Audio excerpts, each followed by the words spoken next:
What's going on, Juco?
Rumble, YouTube family, what's good? What's happening? Ironwork 92,000 in the house. Normally I'm crazy and I'm loud, but I can't do that. I can't do that tonight. I know I got this black hole sun behind me, but I can't do that tonight. You know what I'm saying? I'm over in New York, so I'm gonna have to keep the temperature of my voice down. The altitude of my voice got to be low, low, low, low. So even still, we're gonna have a good time tonight. We're gonna have fun. There are a couple of things I wanted to go over tonight. But first, let me greet the people in the foundry. Let me see who we got in here. Who didn't I say hi to? I said hi to everybody. Tourette 3006. What's happening, family? It's good to see you, man. Tourette 3006 in the house. It's good to see you. All right. Who else? Who else I didn't say hi to? Joyce B. Joyce B. How you doing, sis? It's good to see you, Joyce B. All right. Hey, Erica. Grandma used to say is in the house. Erica, what's happening, Erica? Erica's one of my day ones, like my day one ones. You know what I'm saying? We used to rock on the Ghost of Judah Tribes channel. Welcome, Erica. Erica, everybody say hi to Erica. She's in the house. Erica, hopefully you in here still. Where you at, Erica? Grandma used to say. There she is. Y'all check her out. Grandma used to say. Grandma used to say, Erica's in the house. It's good to see you, sis. It's real good to see you. Stick around. If you could stick around all day, please stick around. Stick around. Okay, yeah. So Nano CBD, go ahead to Sobs. I know a lot of people are on Sobs shows. Sobs started early, and when Sobs on, I be coming in pitching cleanup. So it's all good, man. I ain't even worried about it. But y'all here, y'all joining us tonight. So stick around. I got some stuff for you. Let's see who else we got. Who else we got? Mikey. Mikey Smith is in the house. Welcome, Mikey Smith. It's good to see you. Mikey Smith is here, y'all. So for all of you guys that might be new, that might be getting used to the whole thingamajig as far as the vibe right now with the channel. We're still maintaining true level flat earth, yes, but at the same time we've taken a turn for some different things, and Mikey Smith is a big part of that. He's like one of the main reasons as to why. Like I said, whether you agree with it or not, his approach or the approach, it is what it is, right? We're here for discovery and everything. So again, Mikey Smith is an integral piece to this whole thing. He should be joining us here soon. And yeah, man, let's get this show on the road. You know what I'm saying? So how's everybody in the foundry? Hopefully everybody's had a good weekend. Oh, happy Valentine's Day. Happy Valentine's Day, everybody. You know what I'm saying? So I don't know if people celebrate it. If you do, great. If you don't, that's great too. That's fine. I celebrated, I guess, a little bit. I got little girls, so I sent them a little something, something. Sent my little girl something, something for Valentine's Day. Just to show them that Daddy's the number one man in their life. You know what I'm saying? So that's me. That's what I did for my little girls, and I did the same thing.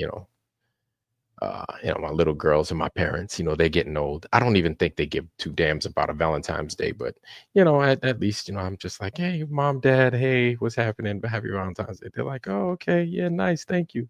My mom likes flowers, so I did that for them. I got them, I think I got them chocolate with it too. I don't know, but I wrote them a bomb ass poem. I like writing poems and stuff. Yeah, y'all know I got them bars, you know what I'm saying? Vlad got them bars, not only the stars, but Vlad also has bars. That rhymes. You understand? So I'm here for it all day. So I hope all you ladies had a good Valentine's Day, man. I hope all y'all had a good, and the guys, we don't enjoy Valentine's Day because we're too busy trying to impress our ladies. So, we're just like, whatever, man. Just as long as I got that thing paid for and it's gotten taken care of, I could get some rest. I could get something to eat. I could probably watch the game, or I could just sit my behind down somewhere and not have to hear no craziness about how I miss Valentine's Day. So it's all good. It's all good. But yeah, man. But if you don't celebrate, that's another thing. That's fine too. I'm all with you. If you don't celebrate because you just don't, it ain't your thing, it ain't your thing. You know what I'm saying? You ain't got to celebrate. But even still, happy Valentine's Day for everybody that celebrates it. But let me stop flapping my gums. Palkis is in the house. Hey, Palkis, how you doing, brother? Okay, Palkis. Okay, you won't be here too long. Okay, I got you. But it's good to still see Palkis is in the house. Okay, Frank Monday. Hey, My man out of China. How you doing, brother? It's good to see you, Frank Monday. Welcome, Frank. Okay. Welcome, brother. Welcome, welcome. So it's good to see. All right. It's good to see everybody in the foundry tonight. So y'all know what it is, man. Our numbers are low tonight. Sob's on. David. Welcome, bro. It's good to see you, man. It's good to see you. Yeah. Yeah, man. Uh so okay. The flat earth debate shows. Okay. All right. So Professor Phil, what's going on? Find the kindness and love. Oh man, I appreciate that, Professor Phil.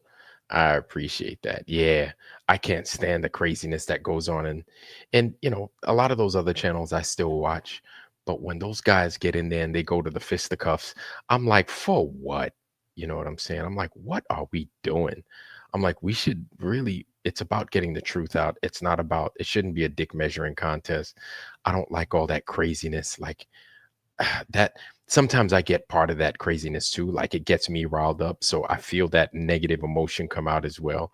I don't like being a part of it. My thing is there's a time for it though. There is a time for to express that anger, right?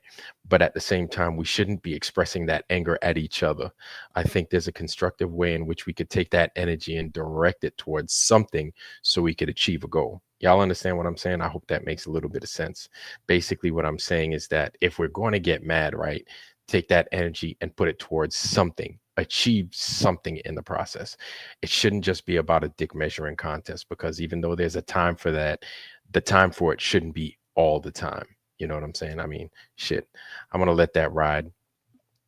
But roses are red, violets are blue. Flat Earth is honest, and globe Earth is through. You like that, don't you, Dr. Bose? Roses are red, violets are blue. Flat Earth is honest, and the globe is through.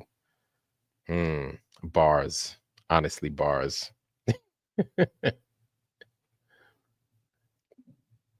Or the globe Earth is a lie, and flat Earth is true. Oh, thank you, Parmigiani. Welcome. Welcome, Parmigiani. Run Boston Bears in the house. Hey, brother, it's good to see you. Stopping it. Okay, Run Boston Bears in the house. Hey, brother. Thank you, man. I appreciate you, man. It's good to see you. Run Boston Bears in the house. This is a person I've never seen in here. I always hear about Run Boston Bear. Never see Run Boston Bear, but welcome. Welcome. Enjoy yourself. Enjoy yourself in the foundry. Run Boston Bear. Serious business. Serious. We've been talking so well about you, Serious, these last few days. And we can thank our brother Mikey Smith, horizontally opposed. He's been exposing much of Serious as of late. And because of his work, like I've been showing it to a lot of people, and people have been scratching their heads because of it. And so shout out to Mikey Smith for helping make this happen. But yeah, so Serious businesses in the house. Run Boston Bears in the house. Dr. Bose, my friend, good to see you, sir. Welcome, Dr. Bose. Dr. Bose knows. Yes, he does. He's in the house as well. And again, I can't thank you enough, Dr. Bose, for getting me on that Facebook group. And then we can share a lot of this craziness that we've been seeing. Craziness indeed, like for real craziness, some of which I'm going to be talking about tonight. Okay, Zach Sullivan, welcome, brother. It's good to see you, man. Zach Sullivan's in the house. God's watching this flat earth. He sure is. Yes, he is indeed. Indeed. He is indeed. Welcome. It's good to see you, man. Russ Gregory, welcome, sir. It's good to see you. It's good to see you. Mikey Smith, anytime, brother. Anytime. You know what it is. So, bang. Hold on now. Chip, choppity, chip, chip, chip, chip, chip, choppity, chip, chip, a chap, chap. All right. All right, squad. So I know you guys, either you know or you don't know, but some of you guys are familiar with the thumbnail that I had up today. So if you're looking at my thumbnail for tonight's show, you'll see it shows, a freaking Shiba Inu cutting through a NASA sign. Boy, I love this channel. I love this channel. One of the things I love most about this channel is some of the stuff we get to expose before it actually happens. So I guess you could say we made a little bit of a prediction, right? And some of that prediction involved what the future of NASA would be if and the thing is we knew Trump was going to get the presidency, right? But if Trump possibly became the president, right? Because he didn't really put that plan out there, but we were kind of, even though some of us don't really believe that the presidency really means much. Excuse me, we think a lot of those guys are full of crap. We think they're totally full of it. Cool, cool, cool. Now, when he came in and he got into office, and he said, okay, I'm going to have Elon Musk. We're going to have a Department of Government Efficiency. And it's going to be DOGE. It's going to be this and that. And I was like, okay. They explained what it was. We saw who was in charge of it. You know what? The first thing I thought was, you know what? I said a few things, good and bad. So the bad, I said, you know, of course, being a flat earther, my first thing was NASA. The first thing, NASA first and foremost. I said, what if he goes after NASA? I wonder if he'll go after NASA.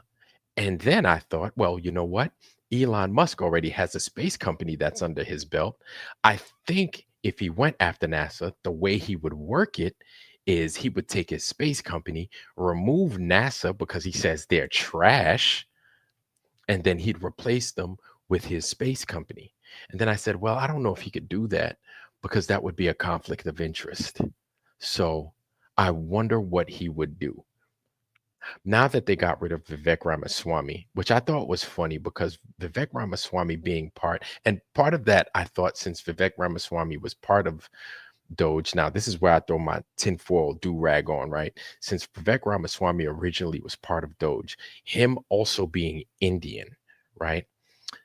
That he had some kind of stake in if they were going to probe NASA, that maybe he'd keep them, maybe he wouldn't, because as an Indian, India, we know recently went to the moon. So do they have some kind of closeness with NASA? I would imagine so. Because now India's got a foothold on the world stage, I feel. Like this is something I'm starting to notice because they put that BS probe on the moon that we know good and damn well is not real. We know that's totally fake. But what that symbolizes is their place in the world stage. They're not just somebody off on the side, that this is somebody that the US is going to be looking to for Lord knows what. So they're going to be involved with those countries like Russia, India, China, a lot of these countries in the EU, Great Britain, and everything else like that. So India is going to be one of those, I guess you could call a power of sort, right? Probably on the verge of becoming a superpower, right? They've got a pretty formidable navy. China had to find out the hard way that India has a pretty formidable ground force as well. So, and they also have an air force too. It's not a joke, right? So these guys are starting to get their feet underneath them, and I guess the cherry on top was for them to make a space force of sorts, like a NASA, right? And basically what they did to be part of the big boy crew, land a probe on the moon, which like I said, we all know it's a lie. We all know it's bull. Still, Vivek Ramaswamy, he had his place in DOGE. I feel Elon Musk kicked him out or had him pushed out some way. And now DOGE is all Elon Musk. He's sending, what's his name? Kash Patel.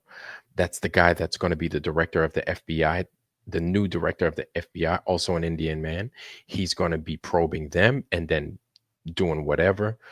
DOGE is going to be running through it, checking the books, checking it twice, and they're going to find out who's naughty, not nice. That rhymes. Not my rhyme, but it rhymes still. Either way. So they're going to find out all of that stuff, and then they're going to make those appropriate changes. Now they've gotten to NASA. And I said it I said, boy, when they get to NASA, as soon as I saw it a few days ago, I laughed my ass off. I was like, okay, here it is. Here it is.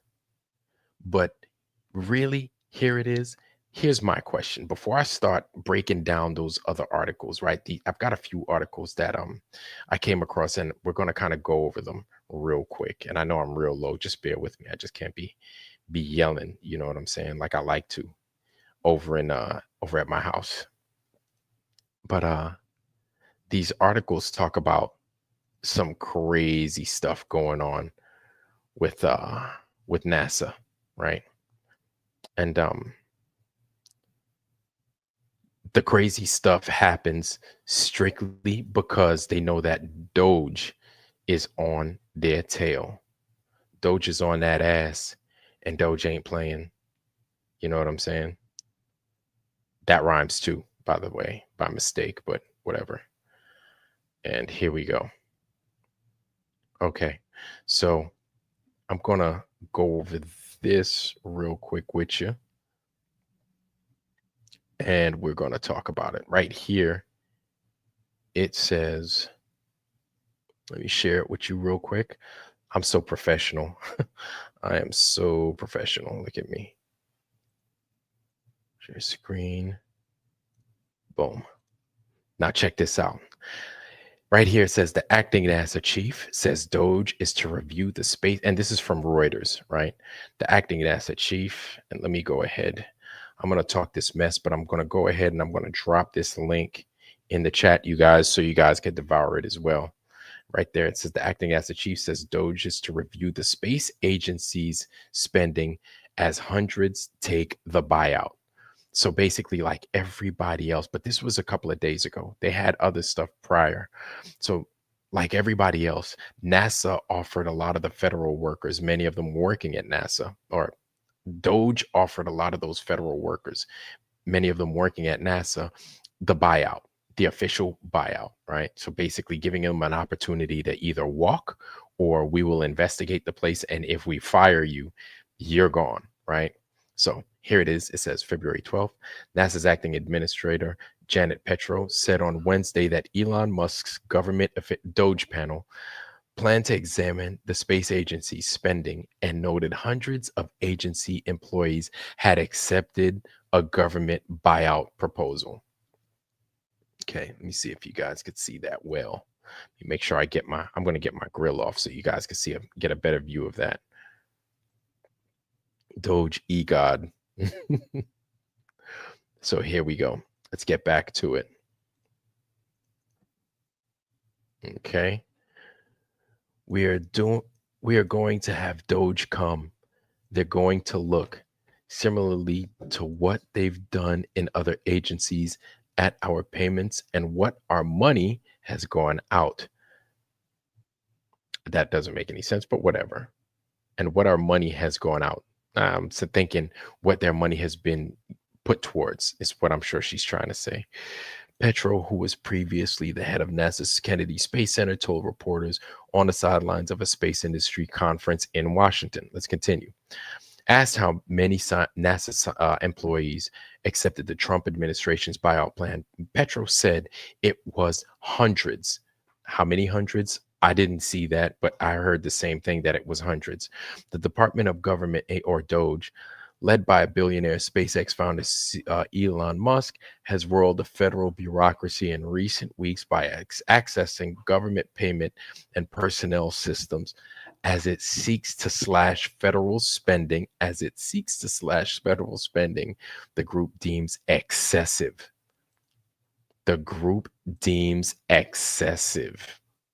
I'll say it again. I'm going to do a Dr. Umar Johnson. As the group deems excessive. SpaceX has roughly $15 billion in contracts with NASA, primarily for sending astronauts to and from the ISS, which is funny because don't we have like 2 astronauts stranded on the ISS right now? Isn't that like the story? Isn't that the going story right now that everybody's giving us? We've got 2 astronauts, that Williams woman and that one dude. I think he's like a Navy pilot that's stuck on the ISS. That's the story that we're given. Christy Lee Dawes, what's going on, sis? How you doing? Nice to see you tonight.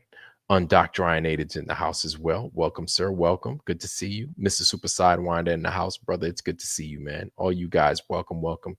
Kick back, relax. We're talking about how NASA's screwed, but it continues. Okay, boom, boom, boom. SpaceX has roughly 15 billion in contracts with NASA, primarily for sending astronauts to and from the ISS and to land humans on the moon using the company's Starship vehicle. Okay? So let's read that part again. Very important. SpaceX has roughly 15 billion in contracts with NASA, primarily for sending astronauts to and from the ISS and to land humans on the moon using the company's Starship vehicle. Let's see. This is the director, I believe, right here of NASA, right? That's her, Petro, whatever. That's her right there. Asked whether Musk's leadership of DOGE presents conflicts of interest at NASA. You see, exactly, here it is. Asked whether Musk's leadership of DOGE presents conflicts of interest at NASA, Petro said, "We have very strict conflict of interest policies," adding the agency's legal office would vet any DOGE employee for such conflicts. But wait a minute, any DOGE employee for such conflicts? That doesn't make any sense. How does that make sense when Elon Musk is like he is basically he is the head of DOGE and he's also in charge of SpaceX. So that doesn't make any sense how they're going to look into it. How are you going to look into it? He's already part of the damn system. That doesn't make no sense. Y'all understand what I'm saying? It don't make not a drop of sense. So I'll read that again. Ask whether Musk's leadership of DOGE, so they already know that he's in charge of this agency, this government agency, DOGE, right? Musk's leadership of DOGE presents a conflict of interest. That's a no-brainer. It does present a conflict of interest. How are you going to work in government and then on the side, as a side business, you got to fucking contract with the government? So basically, Elon Musk is either, unless he's doing this for free, he's double dipping, right? He's double dipping the government, and he's got his little contract business on the side, which really there is no end, because it's like he's double dipping, and that's all they need. That's all there is we need to say about that, right? So he's got his contract with SpaceX, and then he's got that going on, the CEO of DOGE. So then my question is this: is he getting paid, or is he doing this voluntarily? Right? Is he getting paid for this, or is he doing this voluntarily? But I find this interesting that they're spending so much time. There were so many articles on this topic alone of how he's going to be scrutinizing much of NASA right now, him and DOGE. Anyway, so we have very strict conflicts of interest policies, adding the agency's legal office would vet any DOGE employee for such conflicts. Let's continue. A small group of Trump administration officials have already begun to examine NASA's various science and space missions program that make up the agency's roughly 24 billion annual budget, while Petro has tasked, with executing Trump's flurry of executive orders aimed at eliminating government diversity programs. So everybody's hearing about the DEI program and all this other stuff, which, a lot of people think, nah, I'm not even going to get into that because that's not the topic of discussion. I am not going to get into that. Let's see who else is in here so I could greet you guys properly. See who else is in here. Eugene 12, brother, what's going on, family? It's good to see you. Eugene 12 is in the house. Good to see you, brother. Redondo Rocket, how you doing, family? It's good to see you. Redondo Rocket's in the house. John Q Public, welcome, family. Welcome, welcome. Welcome, welcome. It is good to see you. Jim Anus, welcome, fam. It's good to see you. Good to see you, fam. Sarah G, our sister's in the house. How you doing, Sarah G? It's good to see you, dear. It's good to see you. Welcome, welcome. Oh, you guys are amazing. Okay. Good to see you, family. I can't even. T the FG. I'm gonna say that T the FG because I was like trying to say all that at one time and it don't work. You know what I'm saying? It don't work. Me messing your name up, but it's good to see you, family.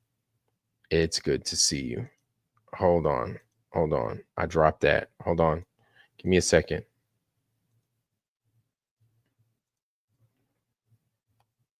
All right, there it is.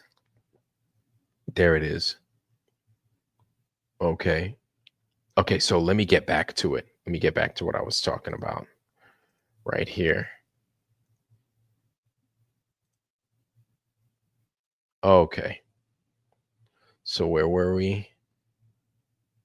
Uh asked whether the leadership, okay, a small group we already spoke about, and we already spoke about she's charged with getting of all the DEI programs, right? And then it continues, all the officials in charge are really trying to wrap our heads around all the executive orders as they're flying at us, Petro said. The future of NASA's flagship space program to land humans on the moon has been thrown into uncertainty as Musk and Trump openly regale potential missions to Mars. Let's continue.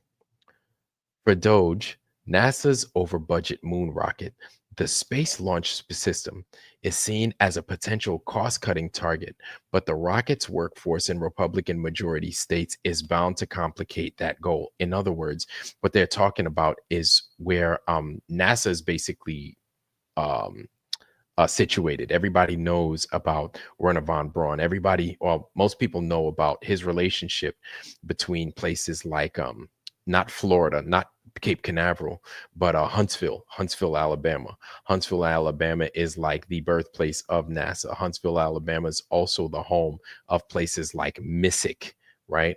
The I think it's the multi-space. No, that's the Missile Space Intelligence Center, right? Missile Space Intelligence Center or Missile.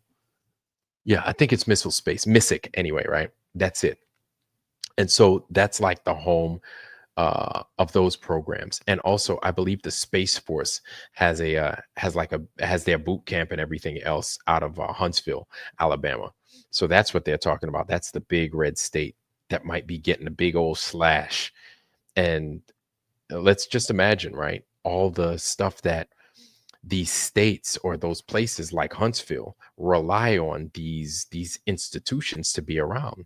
And if those institutions aren't around for long, then these guys could be missing out on funding, annual funding, just to stay afloat. You know what I'm saying? Alabama's already on stilts these days, man. So, oh, look at that. We got a guest, y'all. We got a guest. Can anybody guess who it is? Can anybody guess who our guest is? Anybody. Anybody knows him. He hails from Brooklyn, New York. And he's got that weird view, hair's long as hell. Everybody, welcome. Larry to the stage, y'all. Larry, welcome. Larry got his thing on quiet right now. Look at him. There we go.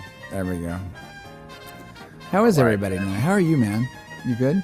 Man, I love this. Like, I want to actually, when you play that music, I want to walk down the lane. I want to walk back from the back of the loft and just be like, oh, check this shit out. I'm about to talk some stuff.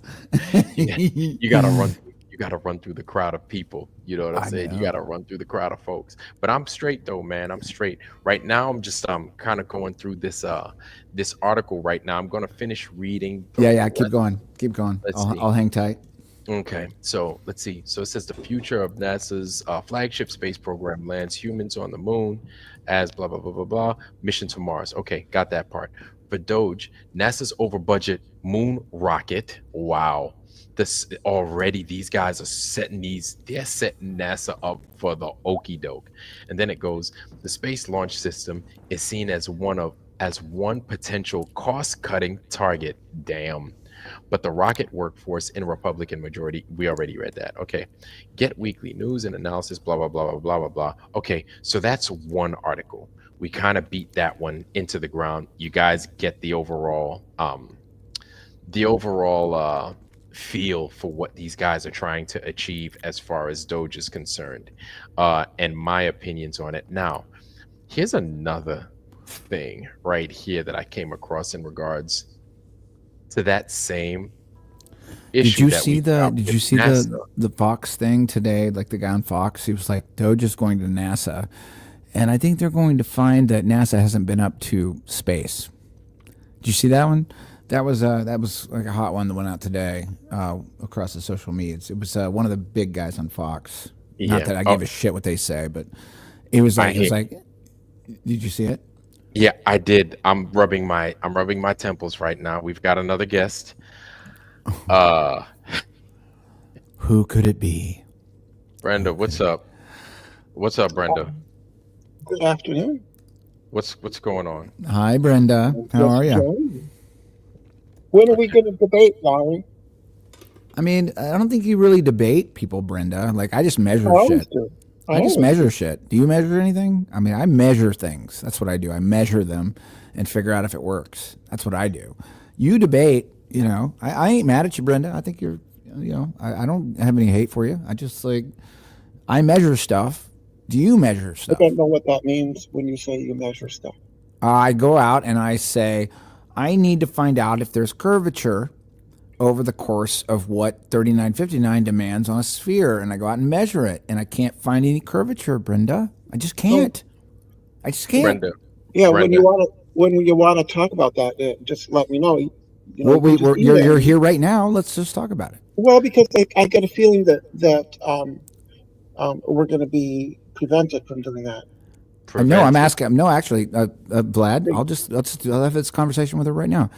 Brenda, Go ahead, because I would like, you got 5 minutes, and at yeah, 53, See, Brenda, yeah, go ahead, Brenda. please. Here's how I do it. I'm like, is the Earth round or flat?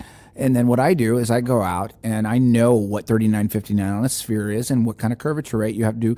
I cannot find any curvature. If you can how find did you some measure it? by my eyes and by my ability to be a human being to walk out and look Yeah, at actually what I'm looking at. yeah, That's what just it is. looking at something isn't measuring it, though, is it? Are you alive, Brenda? You're just looking at something isn't a measurement. That is exactly what it is. You What are need you talking about, Brenda? You're an how do I, if alive I person. know that, let's say I know that this sack has 120 pounds, I just by looking at it, I can't know that. I have Brenda, to you measure got it. like 4 minutes and 30 seconds. I need you to tell me that you're a real live human being Of or not course I a am. comedian or not something else or not some That, sort of crazy person. If you go out, if you see too far, the curvature rate fucks everything. So like I want you to know or tell did me you what you measure got. that? Yes, How I did did. you measure? I've done it like No, multiple you times. haven't. You say you just look at things and you just know things. We have That's it not measuring. recorded. We measured it. We recorded it. There's a No, ton no, of us no, that have done no, this. Yep, go ahead. Hold on, Yep. Yep. Brenda. All right, you don't have much time, okay? See, this So is how why, is it, Brenda? But you Larry, it would like be you have to come with preferable to do it somewhere where I don't get prevented from Brenda. discussing. Prevented Nobody. from what? You can do it yourself. No, I Yeah, You can't don't need because me. Vlad is gonna it's No, gonna end you. it That here. means you walking out to the okay. shore and you see something that's way too far away, and you can explain it in some sort of weird Yeah. shit about if shit fucking comes up over the horizon, I've or you never can just go seen out and do it. anything. You can just go out I've and do never it. I've never seen anything that was too far away. Have you looked? Yeah, I looked. Okay, well, I'd like to see the I proof. measured it. Show Oh, me, no, I please. measured it. We've been asking forever. Please Yeah. show us the curvature. For Oh, 10 okay. years, we've been asking. Please show us the Here- curvature. We would like to Okay. see it. So Brenda's Yes, not going to. I measured it. So Brenda, Larry, I'd like to ask you a question, a legit question, because all right, curvature. We're going to chase this. but I We're going to measured go in it. circles. I Okay. measured it though. I believe you did, and I believe that it is curved. Great, thank you, Brenda. But the question I have for you is, what do you think about NASA being investigated, or rather, like probed by DOGE? What do you think about that? I think that it's unconstitutional, Okay, right? Because they have you know, um, because unconstitutional or a conflict of yes, interest? Like, because it has no, it's unconstitutional because they're not a government agency. Did you just say NASA is not a government agency? No, I which said one? DOGE isn't. Doge. Okay, yeah. I just Doge. because she didn't specify, but she's just said Doge. So that's a new agency that No, it's apparently is not. governmental because apparently. No, because But only Congress has the right under our Constitution to appoint agencies. So what do you? So okay, so you don't agree with it at all? Okay, I I said think that's fair. it's not hard to figure out. Only Congress has the right to create an agency of the government. DOGE was not created by Congress. It was simply appointed by Elon Musk, who is not elected, not a member of the government. All true statements, Everything he's done has been unconstitutional. and then not to mention he's not even from here. Right? He's an immigrant. Yep, big time. so what is the nature of us actually getting up to an organization that is supposedly supposed to keep up with the rest of us people, that takes care of us if we agree to it? People in D.C. At what point in time do we don't agree with it, Brenda? Do we just walk away from what they're doing? Whether it's Trump, whether it's anything, we have to walk away from that if they're not serving our interests in the form of government, right? Would you agree with that? Voting. It's called voting. You vote. Voting doesn't work. Voting is a lie. Of course it does. No, Of it course it doesn't. does. Oh, come Made a on, huge Brenda. difference this year, didn't it? Brenda, you've come got a few You seconds realize left. you Brenda, realize go ahead. You you got a few realize seconds. they're going after you realize they're going after Social Security, right, Lowry? Who cares? Do you depend on that? I don't depend on it, and who cares? Do you know people who do? Yeah, but guess what? They will Guess live what? on just like everyone else will live on. No, All right, Brenda, they you might got not. 20 seconds. They might Brenda, not. you got 20 Why do you seconds. do this, lad? Why do you do this? Are you afraid of me? No, Brenda. Nobody's afraid of you, You can't Brenda. handle it? Nobody's You can't afraid. handle it? We But actually you've got we 20 give you a really good platform for you to do you. We Brenda, do we it got every single 20 week. seconds. But I we got got, you. we got a timer. Again, We got to deal with this. I am glad that Vlad came out and said he's no longer a flat earther. He said that you said Nice try, Brenda. Nice try. no, but you Thank you, said Brenda. you agreed with me that I saw curvature, right? Because I measured Sure. it. Brenda, When you- you're right. There you go. You're not a Oh. flat earther anymore. Brenda, we Brenda, go, guys. here's the thing. When you can show me curvature, I will come back to Narnia. Well, I promise. measured I will it, come back Lowry. to it. Larry, didn't. I measured Brenda? it. I measured it. Brenda, I happy, measured didn't. it, Larry. happy Valentine's Day. So- be safe out there and be warm. So- also, 'cause I'm Be in safe. Minnesota. Be safe, Larry, Brenda. So everybody, that was Brenda. So, So hey, we gave her 5 minutes, and like we again, gave I, her. I like that. I like that. I just want to hear what the other side's saying. And Brenda is Brenda. That's just what she is. Hey, we wanted to be fair. I wanted to be fair. I gave her the thing. So it's cool. It's fine. So Brenda, thank you. Yeah, and Brenda, I will make my call out, and like after all this bullshit that happened over the winter, I'll make my call out. It's like, look, you show me curvature, I will come back to Narnia. They haven't been able to do it. They won't be able to do it. They can't. They won't. They never So will. like, I'm ready to move along into like the super future of like manifesting amazing things for everybody that's awake. That's where I'm at. yes. You know, the rest of it is bullshit. It's stupid bullshit. And it's like you want to drag the people that are NPCs and or people that can't see it up in, and you want to help them, but you can't. So you just like, okay, well, I'm going to help you as much as I can. I'll drag you up and we'll get you going. But like, there's always going to be fighters. There's going to be anti-flat earthers and all that shit. There is. And you want to know something? Before I continue in the articles and stuff, I'm going to go into the next one. But I think I'm over the fighting. I'm so over the fighting. Yeah. This past winter, there's so much fighting, so much bad blood, so many enemies made, right? So many lines drawn in the sand, which I think we needed to see that, but it's still not a good feeling. You know what I'm saying? No, it wasn't good. And it was like everybody was fighting. The Yes. whole early January was like a minefield. I'm Yes. like, oh my God, maybe I should take a break. It was like Avengers Civil War for the flat earth. Yeah. And it's weird. You know what I'm saying? So, I mean, was it necessary? Yeah, sure. It was a little I think bit, it was necessary, but like I'm glad it's fucking behind us because I don't need that shit not a anymore. good feeling, very negative, like, but we did learn a lot. But you know, yeah, Duffy, you know, I'm not even mad at him. Like I said, I think it was something that was necessary. It exposed a lot. And the good thing in that, since it did expose a lot, it let us also put ourselves in check, right? There were a Yeah. lot of mistakes that I made, and I'm not going to sit there and act as if I'm holier than anybody, man. I made just as many mistakes Yeah, as the no, I next get man, you as on the that person one. next to me, right?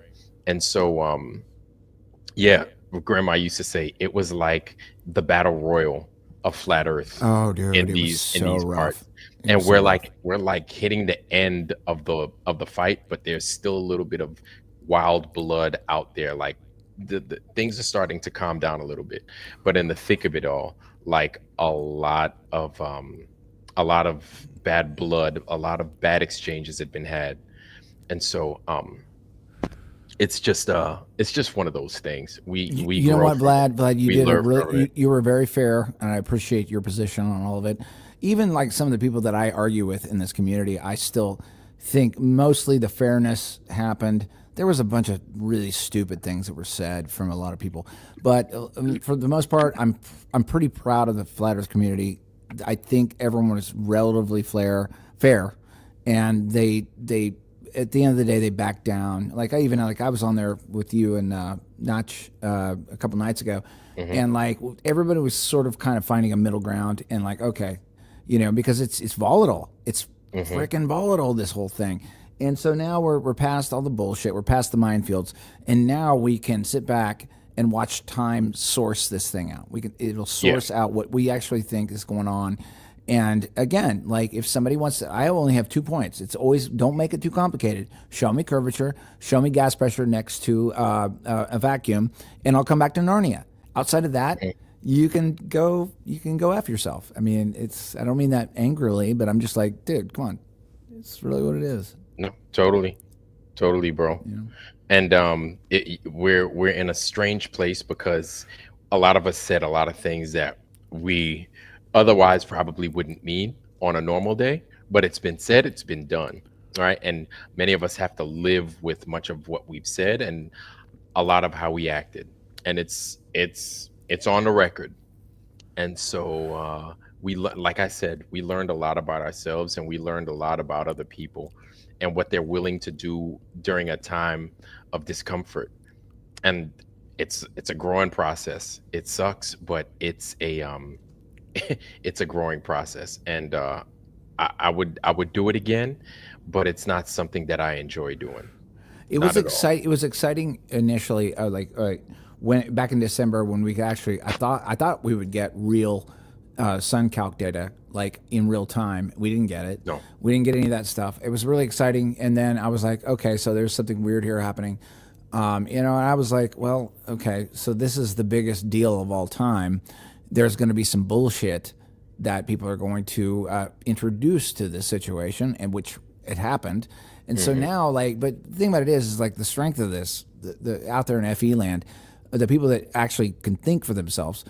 This month will go by, and then February will go by, and then March will go by, and we'll be like, why did we get so fucking worried about any of this shit? Because like it's just measurable. You can go out and check it yourself. You don't need us. You don't need us talking on this little live stream. You don't need any of this shit. You can go out and check it for yourself. Hmm. And I'm like, it's weird to introduce this kind of idea to people when they're like, they're gonna get all pissed off and everything else. Like, look, dude, just get a pair of binoculars. You don't even need a P1000 or a P900. Just go out. The math Well, is really clear. Just go through it and fucking figure it out for yourself. You don't need us. I think the good thing about the binoculars is that one of our folks in here, Mikey Smith, whenever he's ready, right? One of our folks in here, like, found something new, found a way in doing something different with the equipment that we have at our disposal. Yeah, indeed. Um, and I think it's a super big deal because of the method in which he uses is not it's not the normal way. It looks a little bit ghetto, but you want to know something? It's effective. This, and to me, it says a lot about, like, seeing how he does it. It's Yeah. so it's so the simplicity behind it. I'm not trying to minimize his efforts, not at all.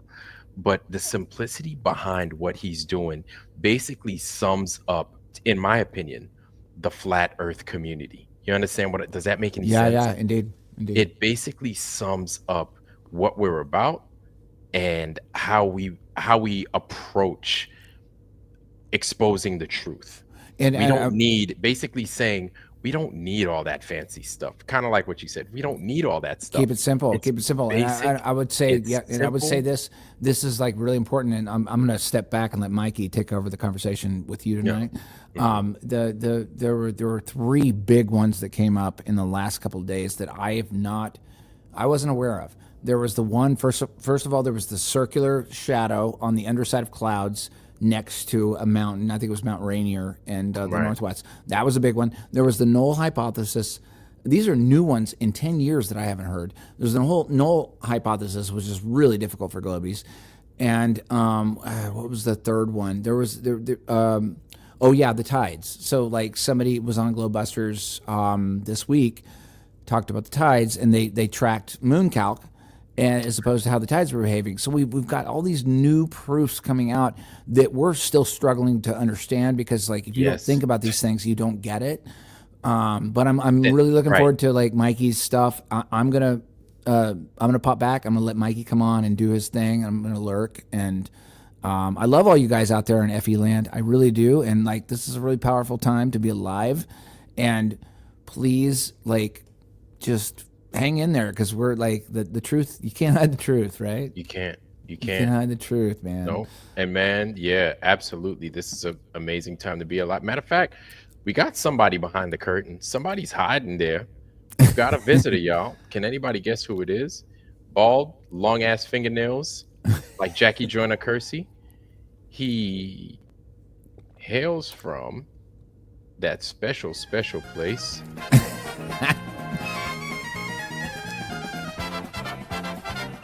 Not to be mistaken for Chewbacca or nothing like that.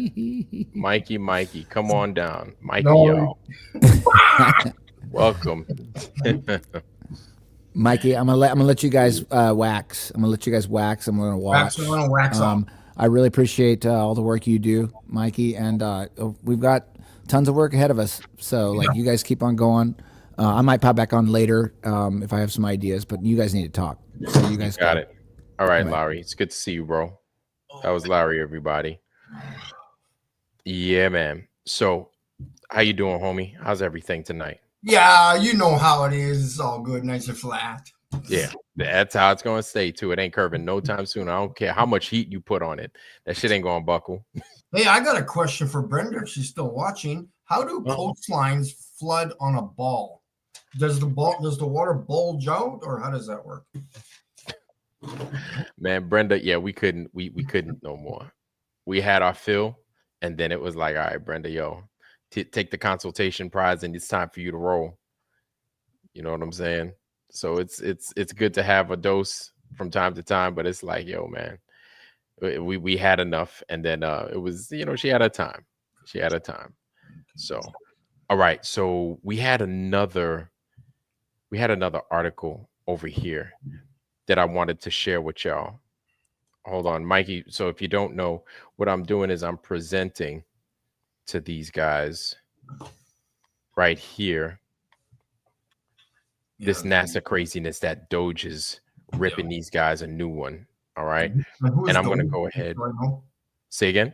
Who's DOGE? So I know. DOGE is Trump's Department of Government Efficiency. So DOGE is that small little conglomerate of nerds that Trump put Elon Musk in charge of.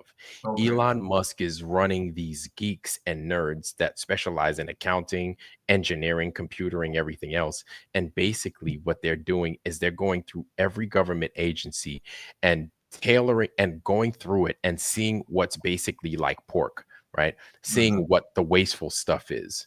And all the stuff that they thought was just waste, right? Just excess. These guys have they made spreadsheets of, and they've been giving it to the public. Like there was one, they went through USAID, and USAID is I guess you could say like a government agency that basically is like a black hole of money. And I thought it was NASA that was the black hole of money. Apparently it's this USAID thing. And this USAID apparently gives these other nations money to promote, like, other like untowards lifestyles, like the whole, certain lifestyles, lifestyles, um, lifestyles. I'm not going to get into any words, but lifestyles, you know, lifestyles, uh, certain pushing agendas on Mhm. other countries, and they pay for that. Right. For example, going into black nations, like in many nations in Africa, which has been totally unsuccessful, but they're pushing for certain nations, for example, like Kenya, to have like gay and lesbian day, gay and lesbian pride and stuff like that in these countries in Africa, that they're like, hell no, don't bring that shit here. The Yeah. US is gonna fund that through US aid to make these programs a thing, to make them happen. Mhm. Another one is they had like Iraqi Sesame Street and stuff like that. Like, it's crazy. Like, Mhm. all the stuff. This is just and then the thing is the government funds these programs, and then they try to put them all over the place, and these kids are finding all this excess, and they're exposing it to the public, right? And so Doge actually it's a coin.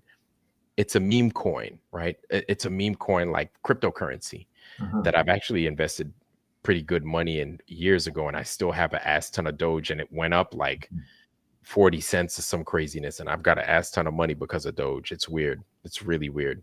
But Doge is a meme coin. It's worth like 30 cents, 25 cents right now.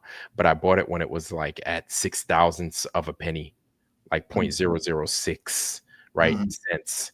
And I bought like a whole bunch of them. Now it's weird. Anyway, so that's that. And Elon Musk bought Dogecoin. And after he bought Dogecoin, which was years ago, right? While the cryptocurrency boom was around, he bought Dogecoin. Or towards the end of the cryptocurrency boom and craze, he bought Dogecoin. He was talking about it, and then its stock kind of went up, and it went up to like 10 cents, 15 cents, nothing crazy.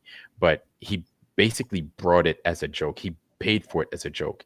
And I guess the joke's on everybody else, because ultimately now we have this Department of Government Efficiency that's around, that Donald Trump basically charged Elon Musk with spearheading this effort.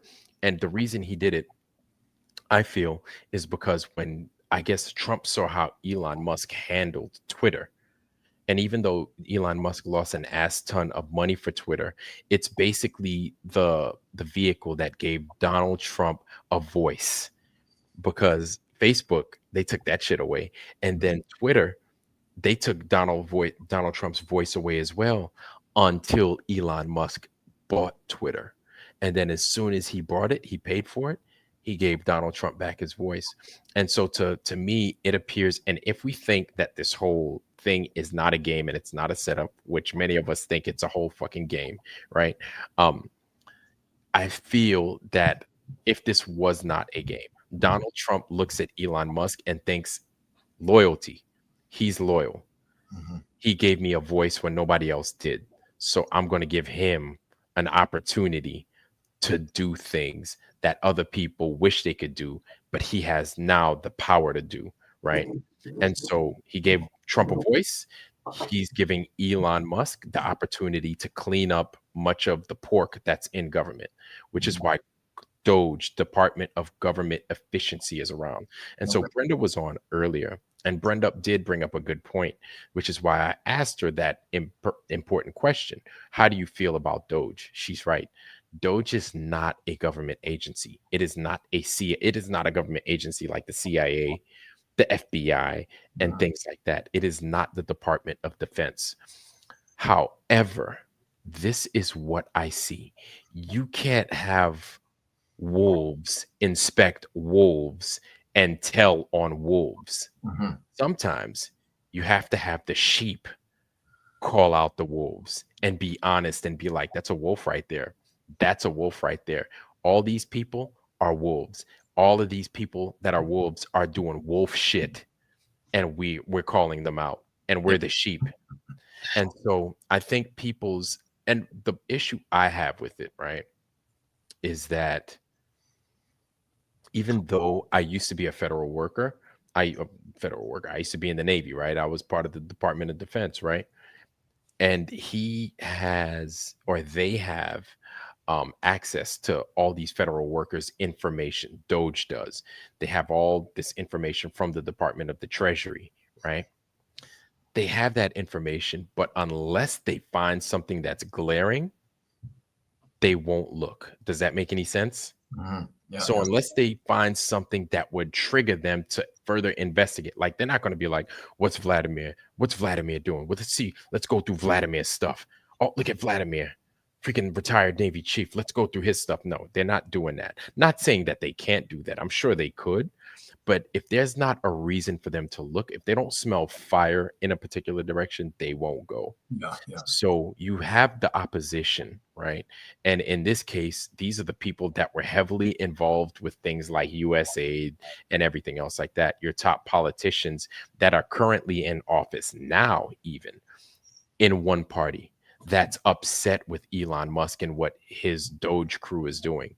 So what they're doing now, I know this sounds like a long drawn out story, but you have to understand the background of it all, right? So what the one party, the Democrats, I guess you could say at large, are doing now is trying to say that Elon Musk is going to steal every federal worker's information and put it out there, which again, he very well could, but that's not his aim because there's no smoke over there. And that's the thing. Exactly, Grandma. Exactly. Don't trust any of them. Exactly. Yes. And in a perfect world, they would be working in our interest. But exactly, I don't trust any of them. But does it play out nicely? And it's good to pretend sometimes? Sure. But at the end of the day, they're both crooked. Because at the end of the day, they're all billionaires and none of them give a damn about any of us. That much I know. But it's important that we kind of talk about it a little bit. Hold on. So let me read this part real quick. Vlad is a POW coin meme, which crypto got in at one, gave it all to my friend. Now he's rich. Hilarious. You can't make this stuff up. Exactly, Nano. I bought some when it was low at a 6,000th of a penny. I bought a lot because it was so cheap. And now I've got a nice bit of loot because of it. I ain't going to say how much, but I'm okay. I'm okay. But yes. So basically saying all that to talk about now, where Doge is now, and something that I made a prediction on, because as soon as I heard, oh, Donald Trump's going to bring Doge around, I was like, oh, okay, he's going to bring Doge. So NASA's part of the government. Why don't they investigate NASA? Motherfucker. Guess what they're fucking doing now? And it's made headlines. So they're investigating NASA. And let me bring back up what I was talking about right here. DOGE to examine NASA payments. So this right here is that lady Petro. That's the director of NASA. Of course, they said that Trump put her in charge to get rid of all these DEI people. So she's getting rid of all the DEI. That's diversity, equity, inclusion. So DEI is a little bit different from affirmative action, both of which, if you're from Canada or you're outside of the United States, these are programs that are basically in place because America is basically woven within the fabric of America is a stark and smelly racism that actually affected foundational Black American folks. And so in order to combat that racism, so other people could have opportunities to do normal shit and live a normal life, we had affirmative action. Now we have other things like DEI, which actually these two programs don't affect Black people at all, believe it or not. Like they don't touch us at all, but they do affect people that actually benefit from those programs, i.e. anybody that's not Black, gay, lesbian community, people with missing limbs that may be disabled, and this one and that one. I mean, you know, you name it. Women, white women mostly, but hardly any Black folks are affected by these programs that are supposed to be originally for Black people. Now, I'm saying all of that so you have a much better, solid understanding as to why some of these programs are here, why some of these programs in. Trump wants to get rid of them. Trump put this lady in charge of NASA to get rid of the DEI program in NASA to better scale it down, it appears, right? And now she's in the way of Elon Musk and DOGE. And DOGE is about to tear through NASA their way.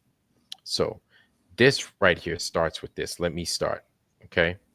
NASA's acting administrator says that the new Department of Government Efficiency, or DOGE organization, will be examining payments at the agency, but that safeguards are in place to prevent any conflicts of interest involving Elon Musk. I have no idea how they're going to do that, because you already know that Elon Musk runs SpaceX. And since this is NASA and Elon Musk runs SpaceX, him also being in charge of DOGE and kind of overseeing this whole thing take place is strange. I don't see how this is not a conflict of interest. Anyway, I'm stupid. Let's continue. In comments to reporters after a speech at the Commercial Space Conference here February 12th, Acting Administrator Janet Petro said NASA has been focused on carrying out various executive orders issued by the Trump administration since taking office January 20th. Let's continue. Quote, "We are all really executing the executive orders. That is what our heads are down and in on doing," she said. Staff at NASA headquarters and the field centers are really trying to wrap our heads around all of the executive orders as they're flying at us. Basically, so DOGE basically caught these guys with their pants down. Let's continue. Those orders have included the creation of DOGE, built upon their earlier U.S. digital service and spearheaded by Elon Musk, with the stated goal of rooting out wasteful spending in the federal government, right? Pork. The implementation of DOGE has generated significant controversy amid reports that personnel affiliated with DOGE sought access to critical payment systems and classified information at various agencies without proper clearances. So now their concern is that them basically going through all this. Oh my God, let me put this back up. So now their concern right now is that these guys are going through so many people's information, right? And they're going through all these programs, but these guys aren't properly vetted to hold security clearance. For example, me, I've got a top secret clearance, right? That I'm not going to get into all the details, but I have one. And so a lot of these kids, actually all of these kids, I'm going to assume do not have any clearance at all. It's not a confidential clearance. It's not a secret clearance, right? And the one more than likely that you should have in order to conduct this business would be a top secret clearance, right? Top secret or secret, depending on what it is. And it would be compartmented based on what it is you're doing. So that means if you're working at NASA, you're going to be compartmented to a special a program in order to know the information you need to know for that program. You understand? Right? That section of NASA, you'd be read in, and then that's what you should know based off of that secret type of clearance that you have. So that's called sensitive compartmented information, or SCI, right? And so these guys have none of that. They have none of that. None of that.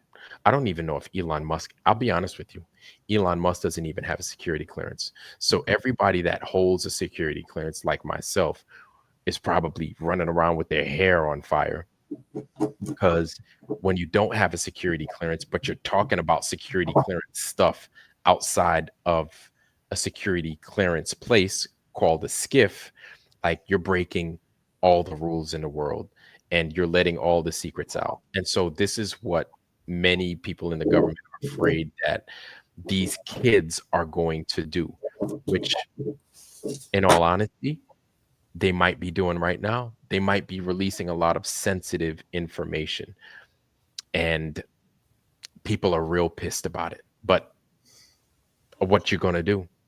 I didn't build NASA. I didn't put it together. And if these guys are lying to me, who gives a fuck? You shouldn't be lying in the first place. Now you're getting caught with your pants down. But let's continue. We are really We are really executing the executive orders. That's what the heads are down doing. She said staff at NASA's headquarters and the field centers are really trying to wrap our heads around all the executive orders that they're flying at us. So, again, caught with their pants down. Those orders have included the creation of DOGE, built upon earlier U.S. digital service, blah, blah, blah. I read that the implementation of DOGE has generated significant controversy and reports that personnel affiliated with DOGE sought access to critical payment systems, sensitive, super sensitive information, and classified information at various agencies without proper clearances. Exactly, which is what we just spoke about. There were reports that personnel affiliated with DOGE were at NASA this week. Petro did not confirm, but said that the organization planned to examine payments there. Uh-oh. We are going to have DOGE come. They're going to look similarly to what they've done at other agencies at our payments and what money has gone out, she said, but did not specify what DOGE would be looking for in those payments. Oh boy, they have their reasons. Musk's role at DOGE, where he has been identified by the White House as a special government employee, has sparked worries about conflicts of interest given the work that SpaceX does for NASA. Reps Zoe Lofgren, Democrat, California, and Valerie Foushee, Democrat, North Carolina, ranking members of the House Science Committee and its Space Subcommittee, sent a letter to Petro February 6, raising their concerns about any access Musk might have to payments or other proprietary data at NASA. So my thing is, make sure you take a look at these names. Representatives Zoe Lofgren, the Democrat out of California, and Valerie Foushee, the Democrat out of North Carolina. Both of these guys Democrats. Both of these guys one party. Both of these guys appear worried because they're wondering why he's getting access to these payment stuff. Anyway, let's continue. Representative Grace Meng, Democrat of New York, ranking member of the House Appropriations Committee, Commerce, Justice and Science Subcommittee, which funds NASA, highlighted similar fears in a February 11 letter to Petro. Quote, I strongly urge you to revoke any access to NASA headquarters from Mr. Musk and his staff. Too late, she wrote. At the very least, I demand that your agency set clear and public ground rules so that you do not expose internal, deliberative, or proprietary information. Petro said safeguards were in place. We have a very strict conflict of interest policies, so any employee or any person who is coming in, we will check out their conflicts of interest and make sure they don't have any conflicts of interest with any of the companies that we work with, she said. Those conflicts of interest would be examined by NASA's legal office, she added. Okay. NASA's workforce, like those of other agencies, also received the so-called fork in the road buyout memo. Okay, so we talked about that as well. These guys that are government federal employees got that paper to say, hey, you can quit by this date, and then if you quit, we'll give you a severance payment. Anyway, let's continue. The memo offered to pay employees through the end of the fiscal year if they agreed to resign by last week. That was February 6th, I believe. That buyout was paused by a federal court, but a federal judge, February 12th, agreed to allow the buyout to continue. Nice. Petro said she did not know how many NASA employees accepted the buyout. Hundreds, she said. The White House has said 65,000 employees across the federal government signed up. Today, as of today, they said it was 75,000. 75,000 in all. Oh, okay, we've got a guest. We've got a guest here. Flat Earth Outlaw, how you doing, brother? It's good to see you. It's Harmon. Hey, Harmon, welcome, bro. Hey, welcome, Harmon. It's good to see you, man. Long time no speak. Yes, I just call and say hello, and that you get off this silly subject. Why is that? It's like when in the prison system, you know, an inmate come up to you and say, hey, this guy, he has a weapon over here. Right. So I hear you, Harmon, but I'm making a point. I'm just building up because I want to show you guys something. I want to show you guys. I'm saying until that inmate tells me where his weapon is, I don't give a shit about him. I don't care where the other weapons are. So when Elon Musk turns it around and says, where did I get all my money from? I don't give a shit what he says. Yep, exactly. No, yeah. And like Erica said, grandma used to say, you can't trust any of them. All of them are liars. They're all liars. They're still all of them are absolute liars. So like, I don't even know what to think of this, but I find it entertaining. But the point I'm going to make, Okay, I you guys, apologize. I didn't know you were leading to a point. no. That's okay. That's okay. I'm showing this because I want to show this. So basically, you guys get this, right? That what I just showed, and I'm going to show this last part and talk about it. Hold on, where are we at? I'm going to show this last part real quick. Artemis uncertainties. If you guys aren't familiar, Artemis is the vehicle that they're going to use, or the program that they're going to use to get to the moon. That was their approach originally. And it says NASA's handling of executive orders comes at the same time there is uncertainty in the space industry around the future of the Artemis lunar exploration campaign. Boeing, the prime contractor for the space launch system, said February 7th it was preparing to lay hundreds of employees working on the SLS, citing revisions to the Artemis program. Don't you find this interesting? Even though neither NASA nor the White House have announced any changes yet. Petro said that, contrary to some reports, she had not been lobbying the White House to at least maintain the Artemis 2 and 3 missions as currently planned. Quote, I am an interim person, unquote, she said. Quote, we are executing on our programs of record, which does include Artemis 2 and 3 beyond. So we are executing on that program as it exists today. So for them, they're claiming it's business as usual. And then it continues. When the new administrator gets confirmed, I am sure he will talk with the White House and get the new direction. If there is a change in direction, she said, that is not my role right now. Okay, so President Trump formally announced January 12th he had nominated Jared. That's right. He nominated that little kid, Jared Isaacman, I think he's part of SpaceX, actually. Administrator Jared Isaacman to be and he's a multi-billionaire, this guy. Administrator after declaring his intent to do so in December. That nomination has yet to be taken up by the Senate Commerce Committee. Senator Ted Cruz, Republican out of Texas, chairman of the Senate committee, said after a speech at the conference earlier in the day that the committee has yet to schedule a confirmation hearing for Isaacman. We're still waiting on the paperwork to be completed, he said. The confirmation can't move forward until the paperwork has been submitted and completed. So that's that for that. Now, this is what I wanted to show you. Harmon, since you're here, I know you have something to say about that. So it's good to see you, by the way, man. It's good to see you. You got a little bit of color in your face. You look at you. You got a college shirt on, bro. Did you come from church or something? No, this is all I always wear. I have like 35 of this style of shirt. That's the only style I ever wear. That's the only style. I get it from Sam's Club. Okay. He's like, I'm gonna get 60 of these motherfuckers. He's like, I got one. He's like, I got one. Yeah, he put them on a hanger. Got one that say Monday, Tuesday, Wednesday, Thursday, Friday. Though he wear a black one, right? Saturday, Sunday. He's like, I got one for Christmas. I got one for Kwanzaa. I got one for damn New Year's. So what were you gonna say about this space stuff? Okay, so I wanted to I wanted to set this up because this is one that I came across today that I thought was basically extremely interesting, and I'd love to see it go our way as flat earthers. And it's this right here. Let me present it to y'all. It's this right here. Present. Hold on. Boom. There it is. This is something.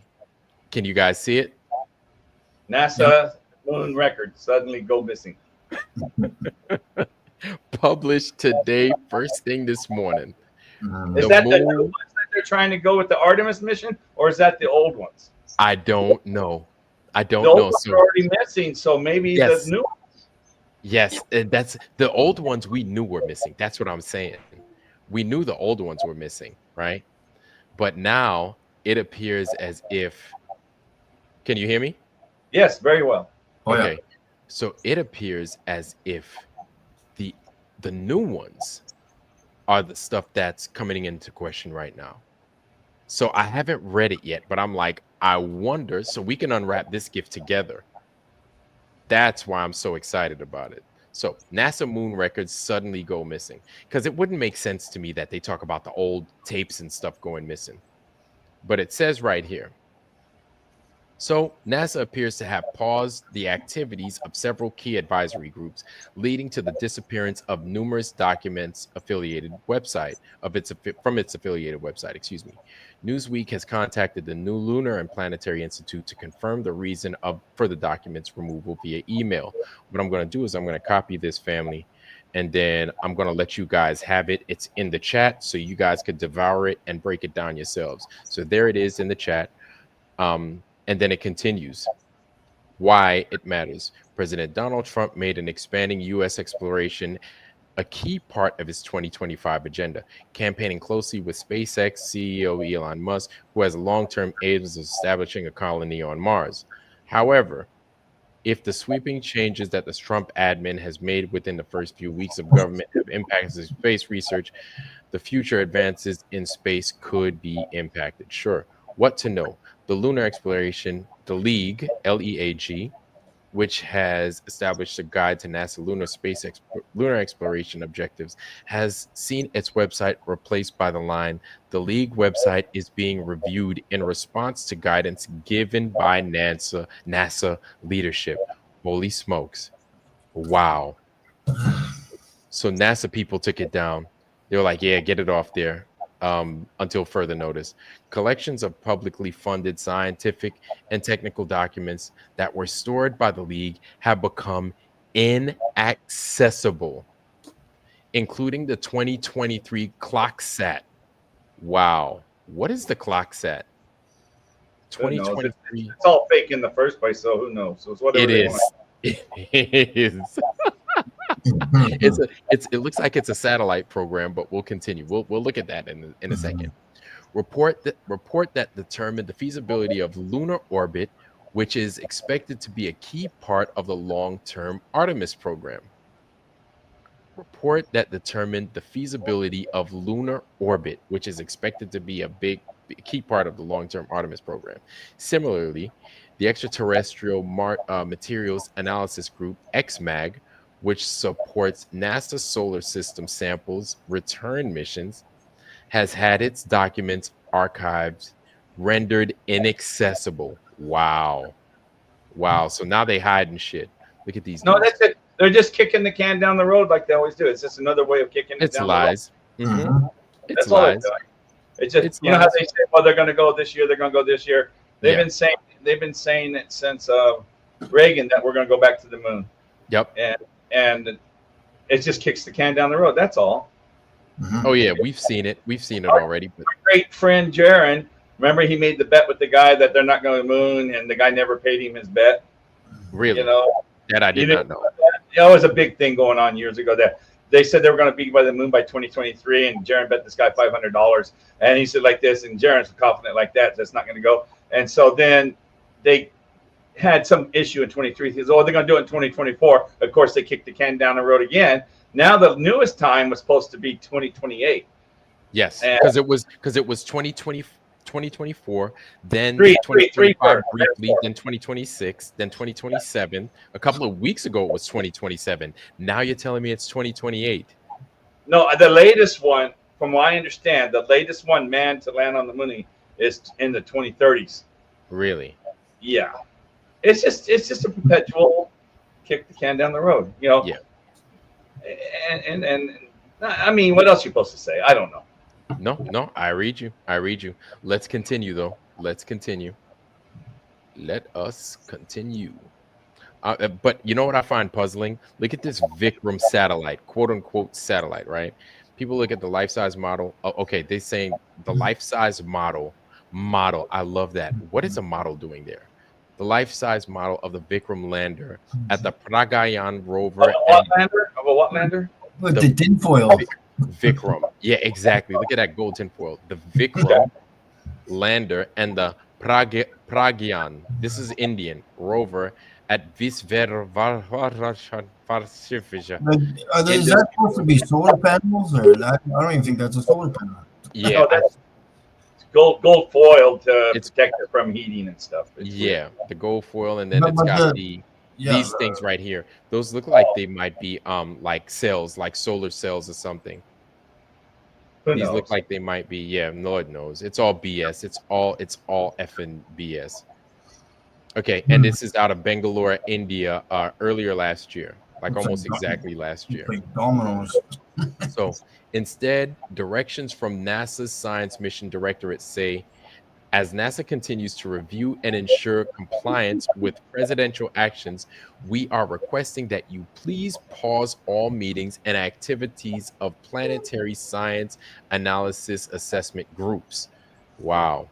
In response, over 500 scientists have written an open letter to NASA leadership and congressional representative calling on authorities to restore access to the documents. Wow. Wow. What are they hiding? Well, we know. It's all bullshit. What people are saying. In the open letter to the NASA leadership, a coalition of scientists said, we write as members of the space science community who are dismayed by the impact of recent events on the taxpayer-funded. I like how they said the taxpayer-funded.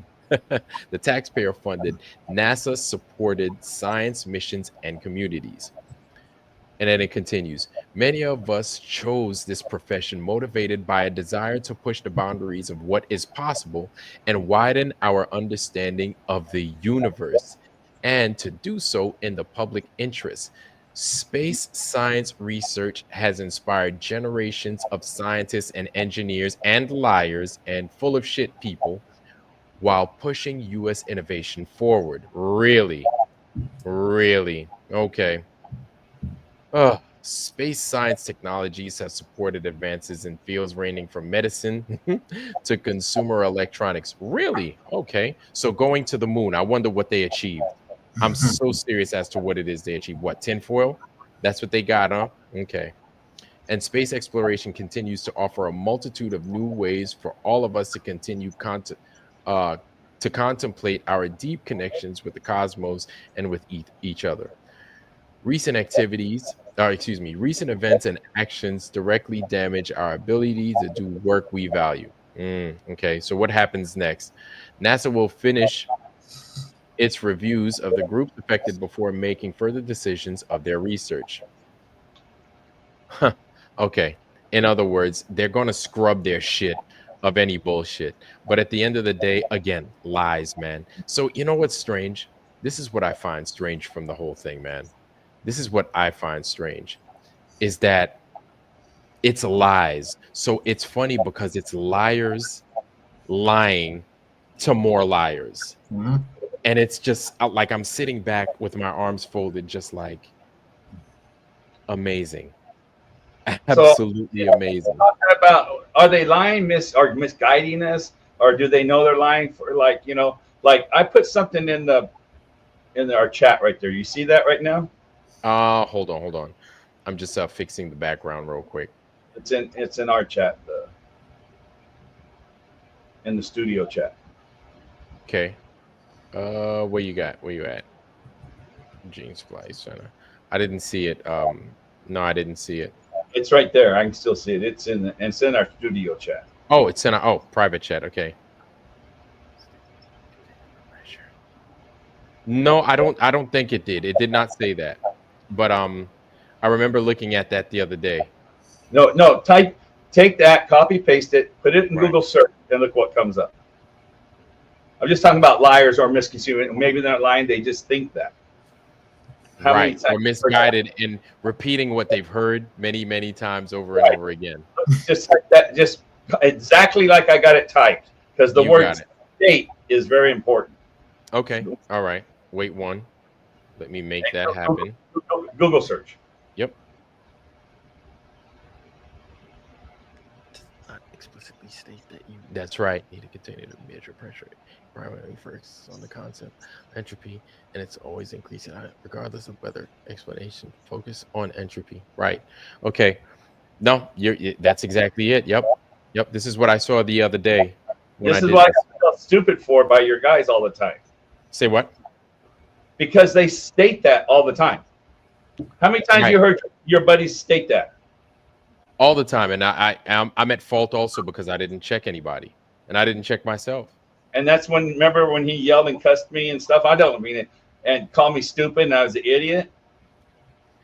Yeah, you know I don't think that. You know I don't No, think that. Come no. on, Harvard. Quit thinking it's you. You're the host. You can't control what your guests say. Yeah. No, I love the way you talk. If I was in the military long enough, if you can't take digging and harassing, you're in a. See, I didn't even get mad. I just think it's a joke. I mean, come on, I had killers in my face 30, 25 years, you know, telling me all kinds, and some of them scared me. You know, but guys like that, yeah, it's funny. But anyway, so that's what I want to point out. And I kept trying to tell you, and you wouldn't, you know, because it's been repeated how many times? Oh, we hear it all the time. That guy in South Africa says it every day, 20 times. The second law, you mean him? But they all say it. No, I got you. Now, it implies it. Yes, and you want to know something? I think that's a good thing that you pointed that out, because I think we might need to do like a symposium of sorts and kind of go over our talking points. And if we're going to say something, we need to properly source it, know what it is we're saying, and say it correctly. You understand what I'm saying? Because words matter at the end of the day. And some people can misconstrue some of what it is we say, and then it throws us off completely, and then we could lose credibility that way. Because I go off, first of all, who wrote the second law of thermodynamics? The people who wrote the heliocentric model. I already suspect. If you read it, they talk about ions, they talk about molecules, they talk about atoms and all this stuff. So I'm really starting to read into atoms. Do you know how they measure molecules? You can't. They see them under. You can't see a molecule, right? They've never really seen it. So as far as I understand, like I remember molecules come from moles, like moles and moles of gas, correct? No, they come from atoms. Well, I mean, I know what but I'm talking about the verbiage. Oh, I don't know that part. I don't know that part at all. Right. So I know just know it's like a clump of different atoms, or different atoms from different elements to make a molecule, right? Okay, so this is how you've seen one. Okay, you can't see them, and even with their electronic microscopes, they can see them. So they have to create a needle that is smaller than is the size of an atom, which is tiny compared to a molecule. Mm-hmm. So to see something you can't see, you have to create something smaller that doesn't exist and you can't see to see something that you can't see. That's a good point. And how they do it, they call it a needle. So it's like a needle, like Braille. It's like Braille. Right. So they have to get the needle small enough that they can run it over a surface that it has bumps, and they can measure the molecules that way. Oh, and they map it down and say they can see it.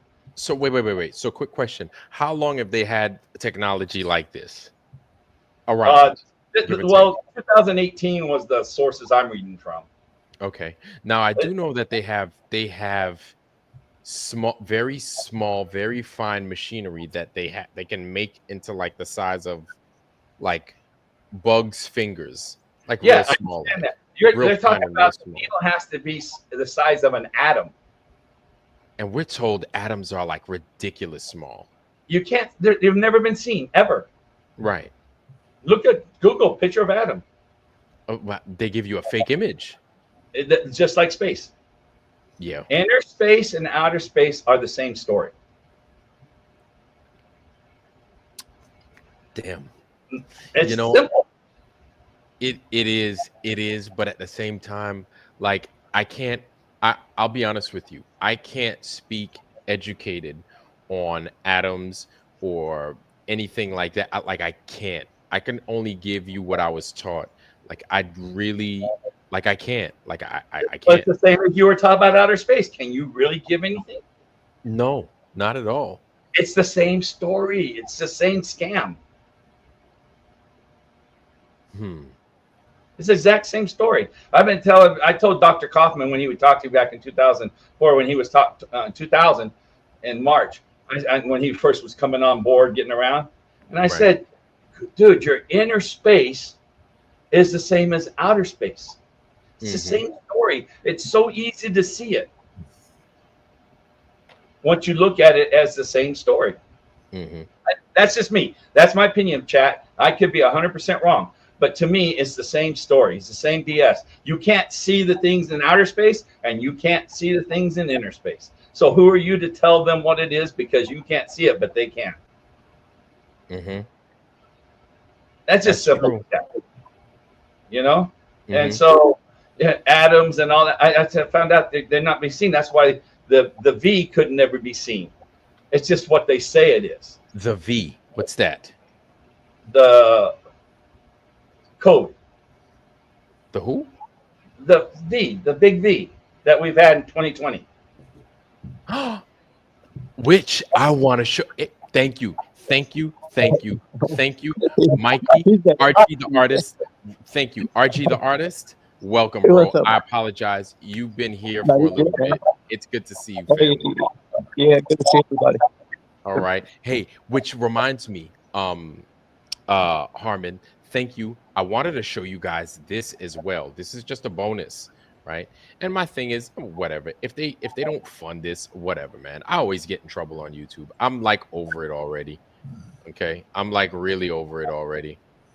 So first, also, when you were saying my face is red, it's the lighting or something. Because the other day you said your face looked yellow. You ought to see your fingernails. Your fingernails look like bright yellow painted.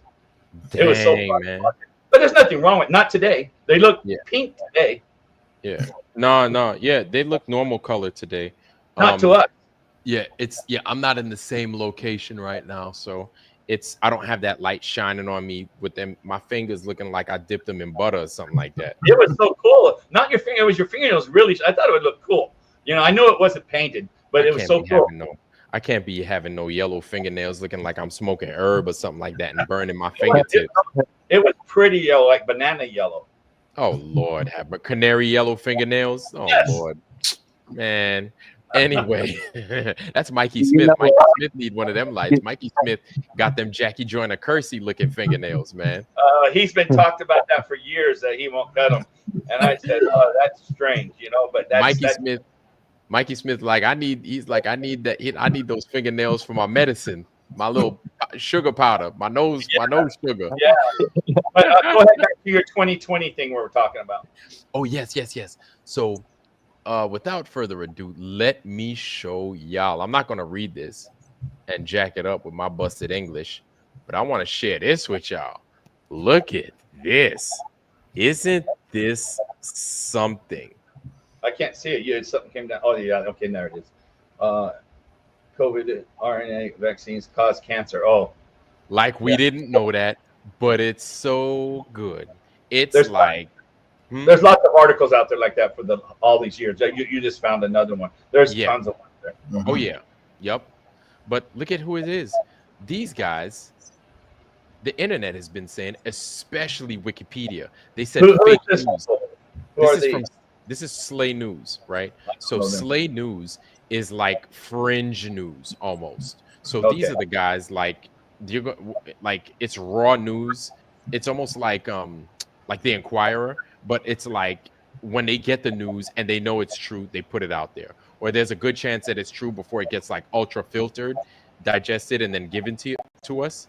This is what it is. So this is Slay News. And then if you look on Wikipedia, if you type in fake news, Wikipedia has like a whole list of them. Slay News is like they're on it. Exactly. Yeah, that means they're better. When they're on that list, I like them. Exactly. It's like, okay, I could sub to them then. This dealing with the ping, is this what it's alluding to? Yes. Okay. It's talking about the cocoa that many folks took. I heard a number, something around like 17 million, something worldwide it had affected, or I don't want to say that's how many died, but yeah. A lot died. They did it on purpose. I think people like Fauci need to be held accountable, and then they need to take care of them. They need, and then my thing is this, man. You want to know something? You know this is all a game because all these people, okay, I thought I lost I thought they kicked me off YouTube or something. You know this is a game because I look at it like this. I wanted to show that to y'all, but if y'all don't have the article, what I'm going to do is I'm going to go ahead and I'm going to put the article in the chat also, y'all. There it is. There it is, family. There goes the article. You guys could have it.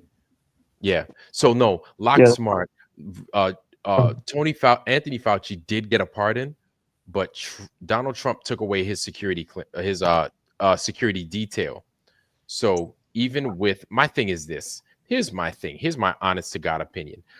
I don't give a damn who gets a pardon. I don't give a damn if the president, all the presidents together get together like the Justice League or the X-Men and give somebody a pardon. It doesn't fucking matter. If they're guilty, they're guilty. That's it. If we see them on the street, they need to be handled accordingly, in my opinion. That's all I'm saying. I'm not saying anything outside of that. I'm saying people need to start using their better judgment because the government is not going to bust the guilty. That's the population of start of all on Capitol Hill. Every one of them guilty. That's you start there. What are you talking about? Rather than the people they just let out for underneath the man's law. Wow. So grandma used to say, this is one of our sisters over here.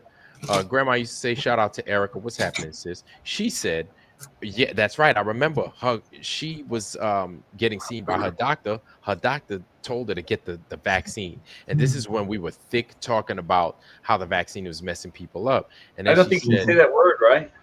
I don't, man. It don't matter, man. I don't want you. Just for you. I'm so, man, look, Harmon, my shit is so, my channel is so tainted. It doesn't matter no more. It's they don't knock you off for that. They just demonetize. Man, I ain't getting funded. I ain't getting none of that. It's like whatever, man. If y'all want to throw some, if y'all want to throw some change my way, I appreciate it. But did you ever get that stuff I sent you from Rumble? I don't know. I didn't. I sent you like $60 for there. Was that what? No. Are you serious? Yeah. Like, a $40 and a $50. Oh my God. Man, I might give me a show. I did not. The big I did not know that. I appreciate it, dude. But that was a long time. That was like a month ago or so. Really? Yeah. I know I've accumulated like $50, man. I thank you for everybody that give me a little. But you recognize? I don't know if you are checking. That's what I'm saying. No, but I shouted you out on Cash App because you sent me on Cash App something. Right, I sent you one on Cash App too. Yeah, I shouted you and golly, Jonathan Johnson, Johnny Johnson. Oh, where's he at? Johnny Johnson.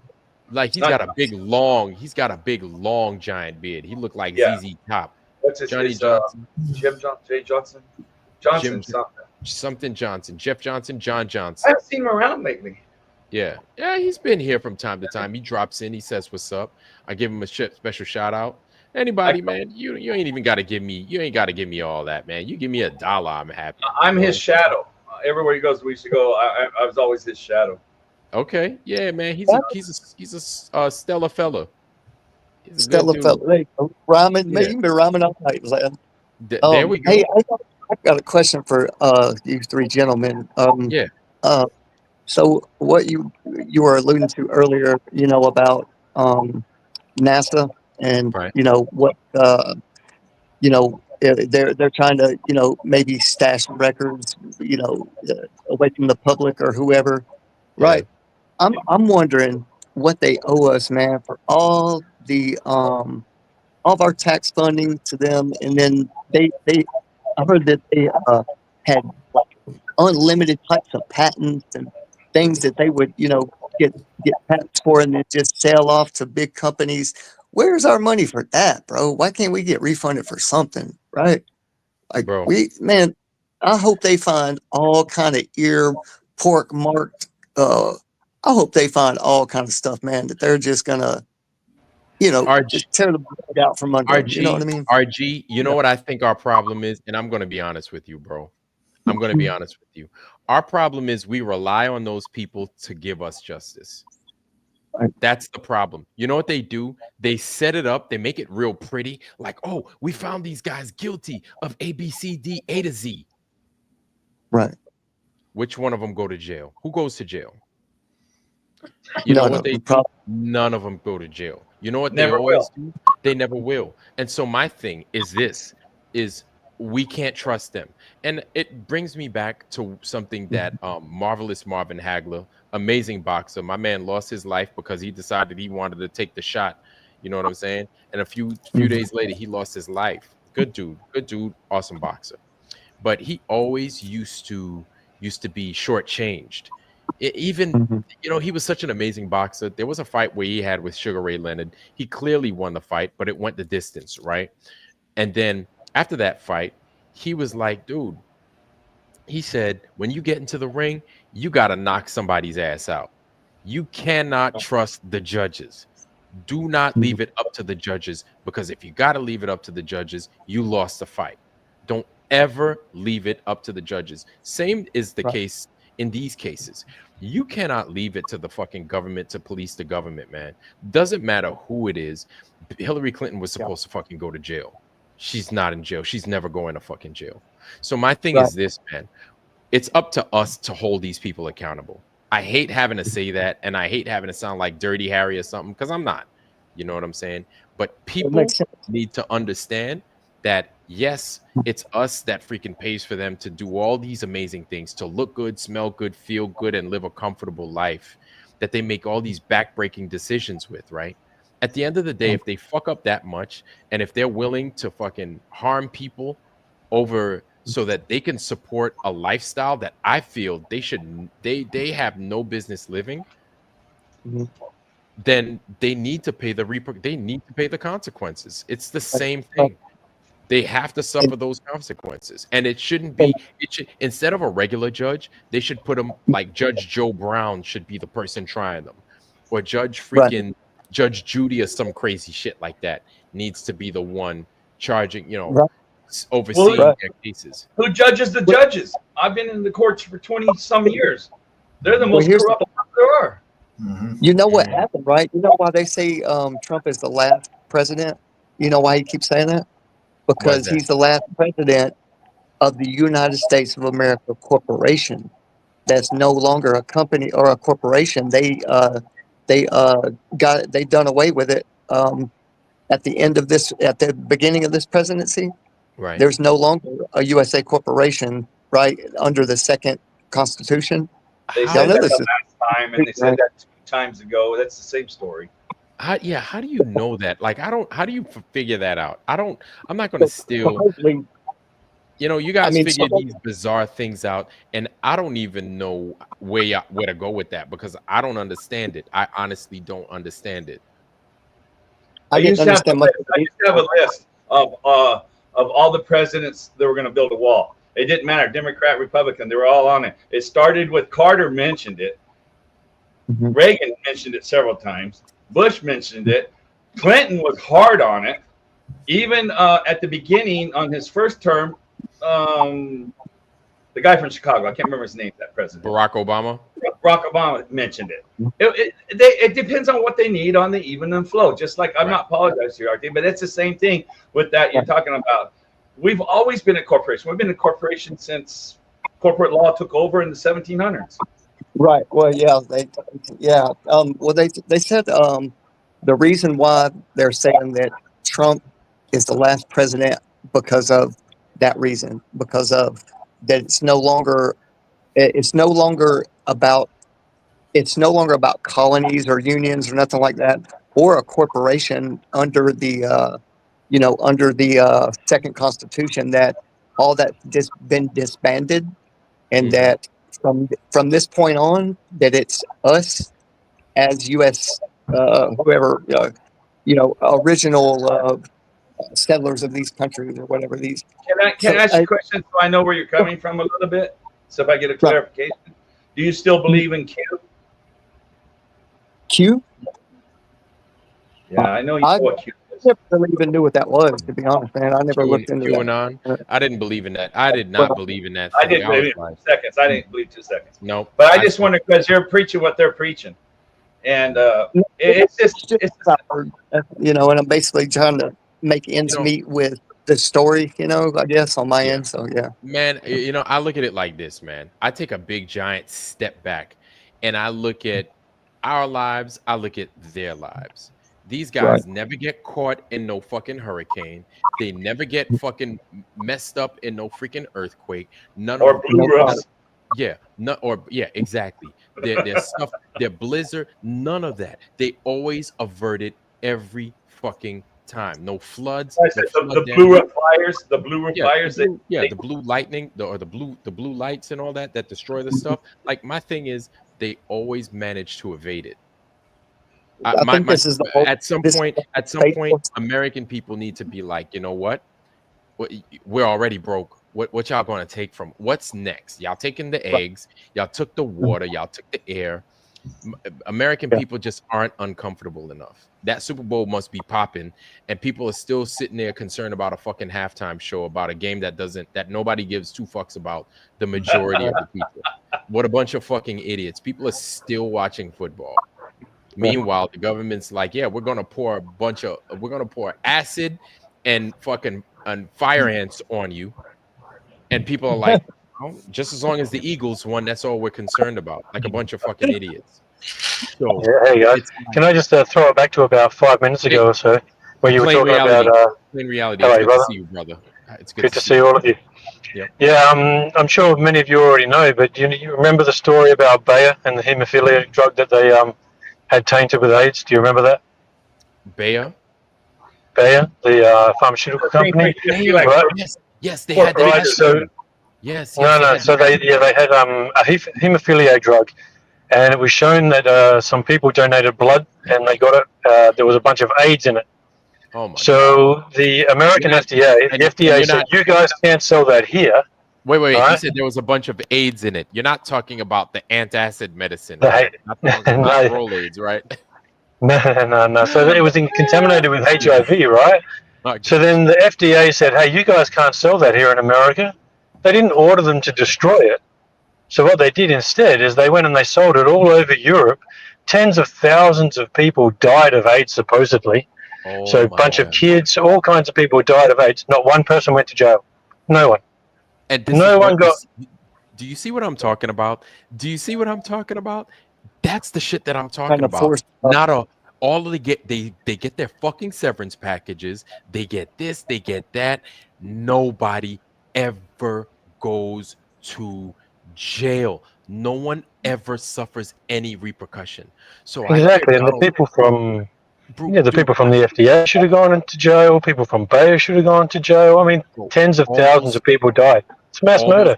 All those people in the White House are liars. Every one of them are liars. So when I see even regular people sitting here talking about, oh, Donald Trump's going to say, I'm like, none of them are going to save you. If Donald Trump wanted to save somebody, those people would have been executed for treason against the nation. That would have been done a long time ago. But you know Hillary would have gone to jail, wouldn't she? You want to know something?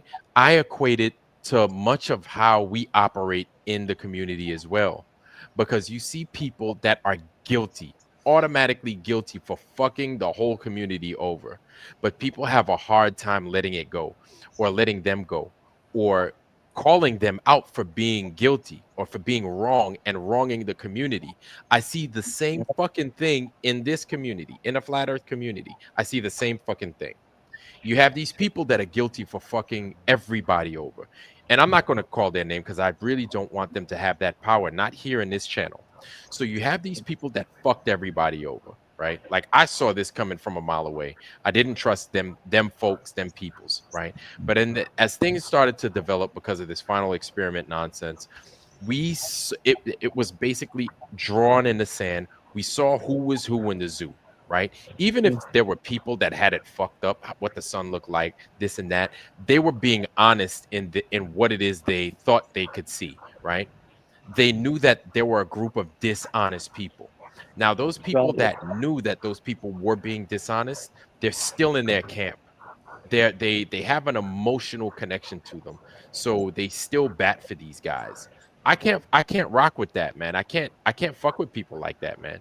Like at But some the thing point, is, Vlad, yeah. is that this person, I mean, the person you're talking about, one of the main ones, clearly he's not compromised, right? Because he said that if he was compromised, that he would start making all the global arguments, and then like maybe he might say the Earth is spinning, and oh shit, hold on, wait a second, he did say that, didn't he? Maybe he is fucking compromised.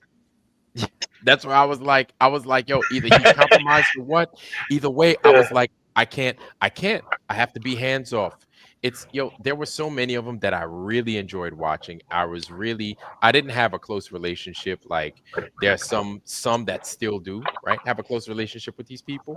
But I was like, it's my thing is I pride my little tiny channel, right, on being as honest and as open. It's like glasnost in here. You know what I'm saying?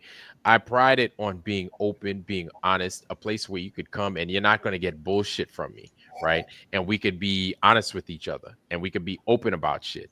Even whether I like it or not, or we like it or not, we can discuss it. You understand? And we can be honest, we can be open with each other.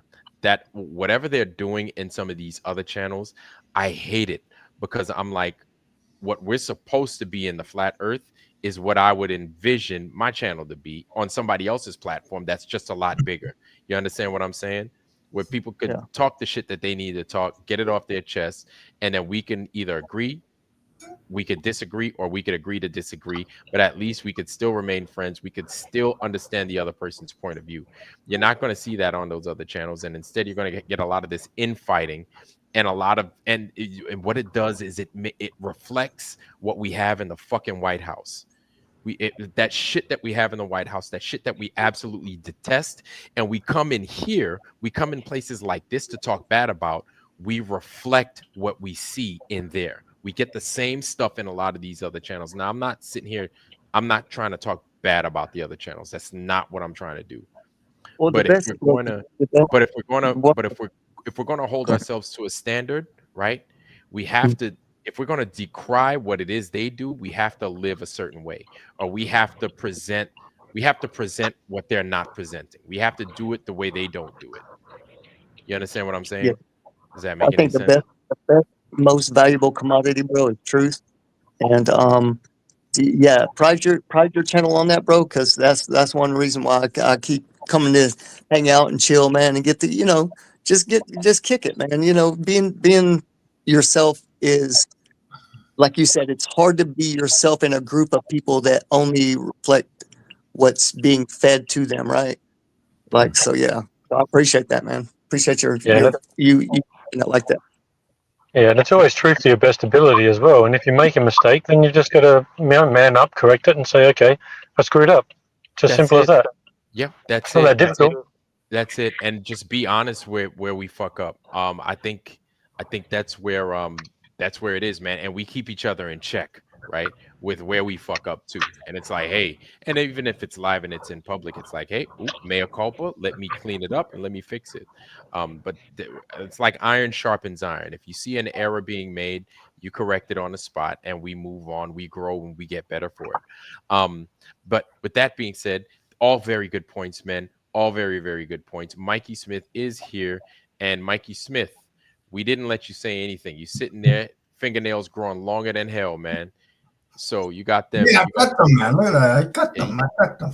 yeah, you got them Freddy Kruegers going. But go ahead, I Mikey. think nails up in his nostril there a minute ago. What's going on there, man? He was probing, boy. He was probing for gold. But Mikey Smith, yeah, man. So go ahead, man. Tell us about some of the latest that you got.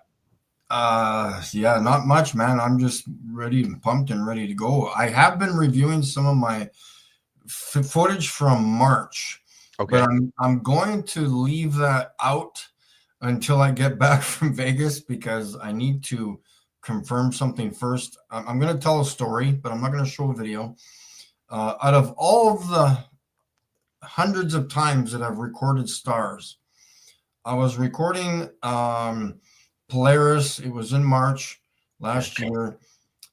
I'm going to claim it as a lens issue whether it was binocular or camera, whatever, Polaris was changing shape in the video. I recorded 3 or 4 videos of it doing that, and that's only happened once. I'm just saying that. I'm not claiming that as 100% evidence of anything. Okay.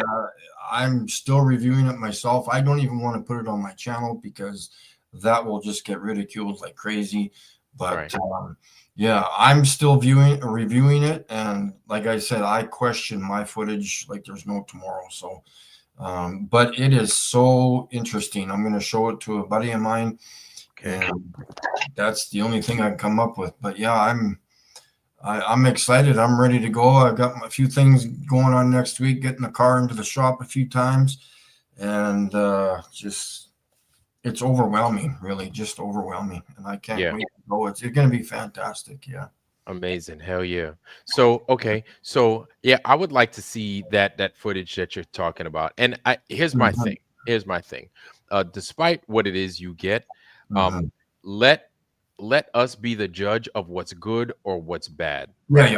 Because we've got a whole community of people. We're not just going to look at that one object in the sky, right? Because there may be other things that other people may be able to glean from from what it is you capture. So it's important to put the details as to what you're looking at, how you're looking at it, the environment, what the environment is, you know, the times and everything else like that.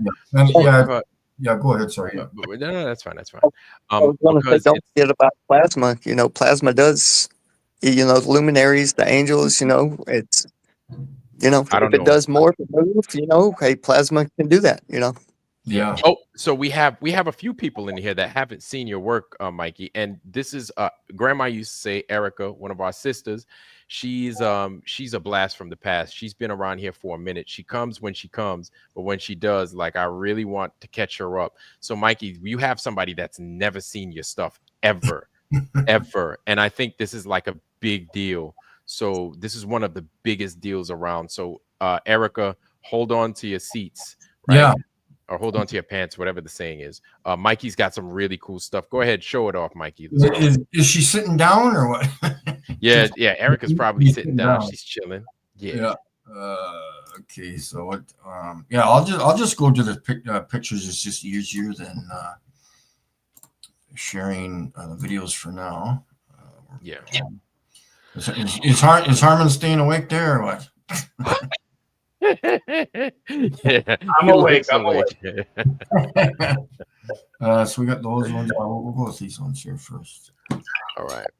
Yeah, so we'll go directly right to. I'll smack her right in the face with this one. So yeah. Wow. Okay. So Erica, that right there is serious.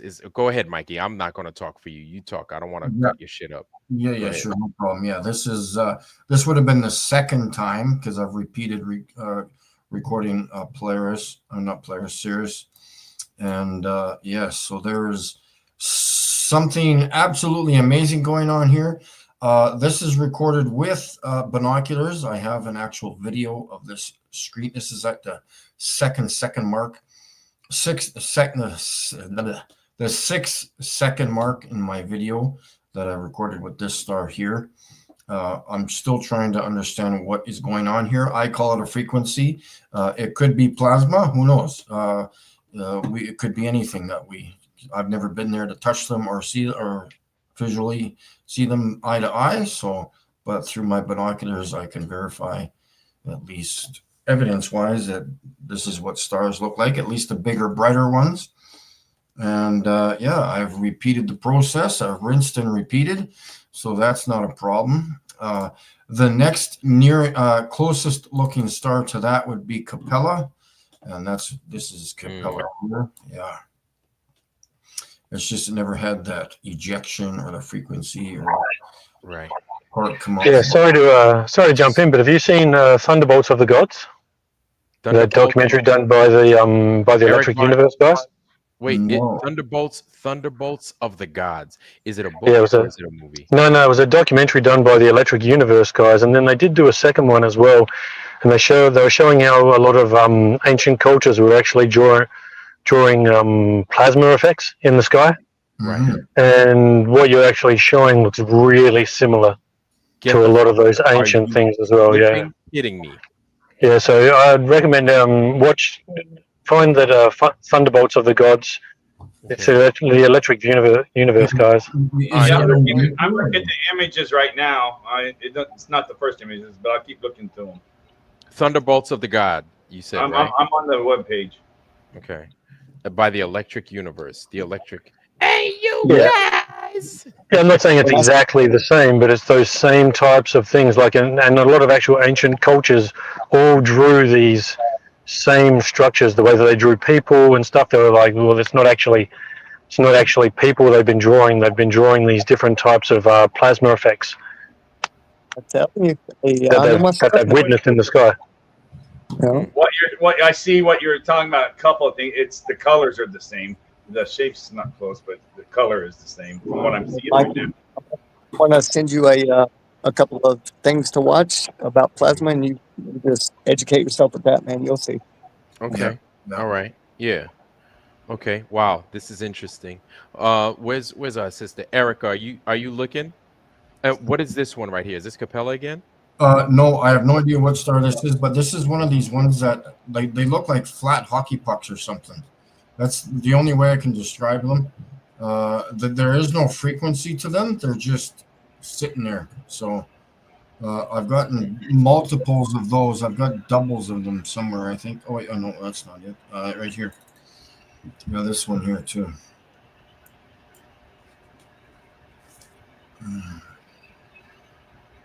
Wow. What is? Wow. Wait. Are those stars that are like close to each other? Are those two or is that one? Yeah, that's two. Yeah. Oh my goodness. And yeah, there's lots of sections in the sky that there's always two right beside each other, or they're side by side, or they're in a close proximity, but it looks like they're there on purpose, side by side.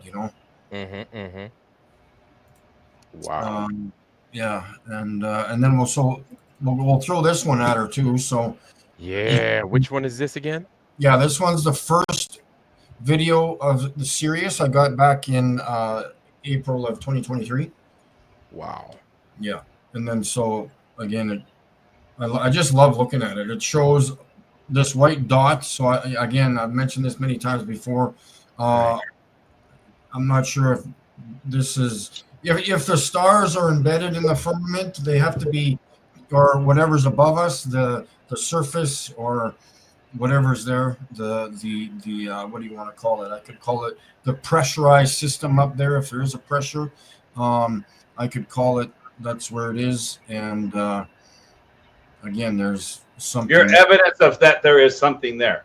Yes, the evidence of something. I there. saw. Yeah. See, I saw Harmon pop up, and I was like, "Oh shit, you just activated Harmon, dude." Well, he's saying it right. He just needs to get the words. Like I said, the words mean something.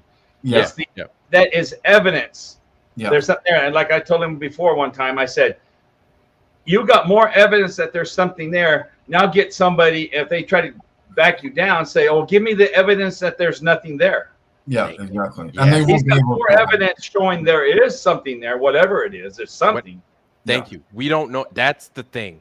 We don't flipping know. Now, exactly. I'm not concerned about if we know what it is. If we don't, we can speculate all day. But just like you said, Harmon, something is there. What's this one? This one, I think, Go ahead. I'm sorry. I think that one's Beetlejuice. Let me get I think I've got a better one. Yeah, this one here. There, this one's Beetlejuice here. Yeah. Wow. Look at that. And then so again, this one is not having a frequency. It's more like that's a good explanation. More of a plasma effect, because it looks like an electrical flowing water type of deal, like an electrical flow. So quick question. When you say a frequency, I think something in my head. What are you describing when you say frequency? Just the energy that's running through it. In what way exactly? I'll be able to help you with that a little bit more, Vlad, if you don't mind. Yeah. So plasma, what it is it's ionized gas, right?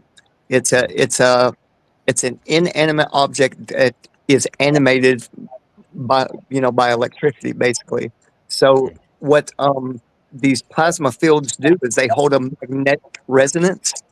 Most of the time, there's a northern polarity and a southern polarity that meet in the middle, and when you tune how much electricity is going to it, it will change colors, it will change shape. So there's videos of this, and anyway, these right here are very special. These are self-organized plasma. I think that's my opinion. Wow. Which means it doesn't need someone to create it. Like not like I'm saying there's no God, but there have been a lot of times in nature that bioplasma can form itself out of other frequencies and resonances and magnetisms and yeah, yeah. There's a lot to it. So my question then is, those gases that you're speaking of, do you think that they're just some of the lighter gases that could be up in and around that area? The lighter gases that would be up there, maybe a helium or a hydrogen, maybe, or something. In those heights, there's really cold temperatures. So yes, the cold plasma is endless, man. It could be a lot of options up there. Yeah. Okay. But again, we're coming with being indoctrinated to assume there's gases up there. Yes, that's what I'm saying. That's what I'm saying. But I'm thinking, since it's up there and it's like the lighter gases just travel up. I've never seen or not that. The reason I'm saying lighter gas is because I know helium tends to go up, or the stuff that we put in balloons goes up, and hydrogens, they go up. So I'm thinking, when I think the lighter gases, like I hear of ether, but I've never seen an ether. I've never dealt with an ether in a bottle. You understand what I'm saying? Probably what's being lit up and what the structure, like kind of firmament like structure, may be the backdrop of itself. Like a lot of people theorize that the blackness of space is dielectricity, diamagnetism, dielectricity, and it just it's like a fabric that's not within our visual spectrum, I guess you would say. But that white right there kind of tells me that this is sentient. And I know I'm reaching maybe, but anyway. See, I'll let him. And this one here, Vlad, I just noticed that this one is really stretched out on top. You see? Yeah. I don't know if it's due to the What is that one? Do you remember? Yeah, I could look it up. I know which one it is. Just give me a second here. I'm gonna find my app. I think it's pronounced Procyon or something. Procyon. I know what you're talking about. No, Proto, Procyon. How you spell it? Procyon.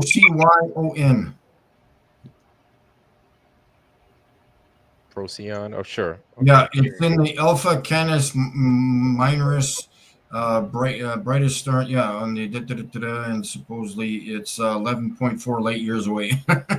Oh, that's far. I don't know how you managed to get it up close. Yeah, hey, I'm powerful, man. I got powerful telescope. I mean, yeah, I wonder how you did it with a pair of binoculars. You must be messed up. Your camera must be jacked up. You're looking at a apparition. You're looking at a camera apparition.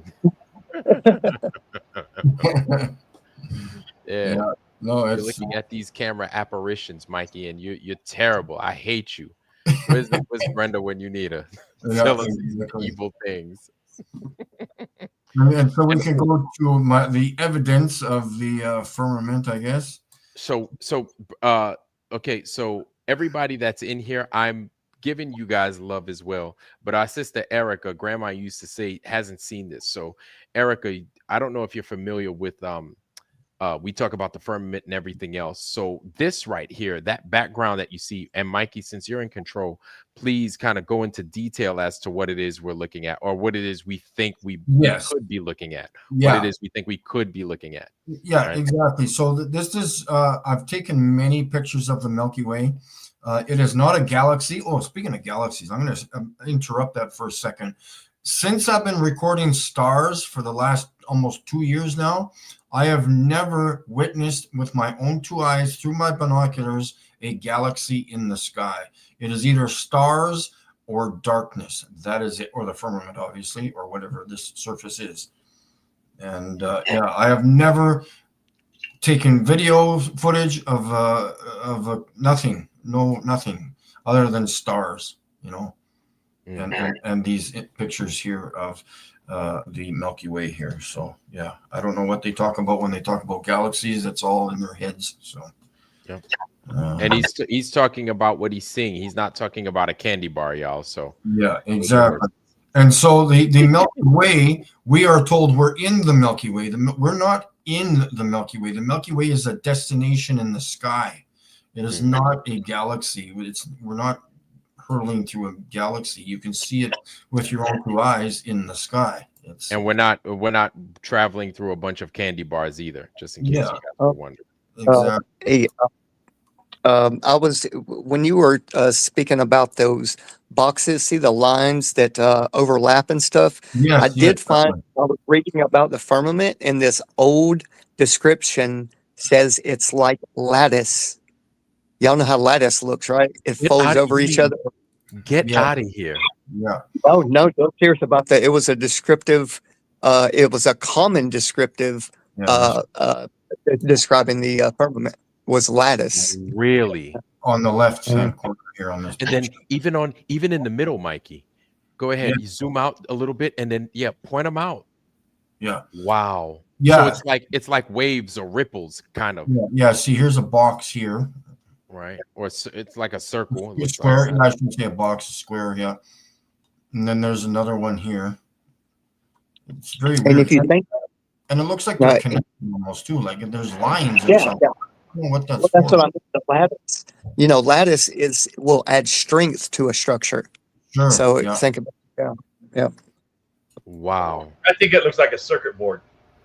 Yeah. It totally looks exactly. And this is not a smudge on the binoculars or the camera. This is part of whatever the Milky Way is. So I'm gonna hopefully get more of this in when I go to Vegas. Yeah. It was a fog warning. A what? A fog warning? Yeah. that was part of Canada right there. Yeah. Wow. So I don't know if you noticed, but the Atlas not asteroid, but the Atlas comet is going to be up in the night sky soon here again. Just letting you know, because I think that would be wonderful to get as well.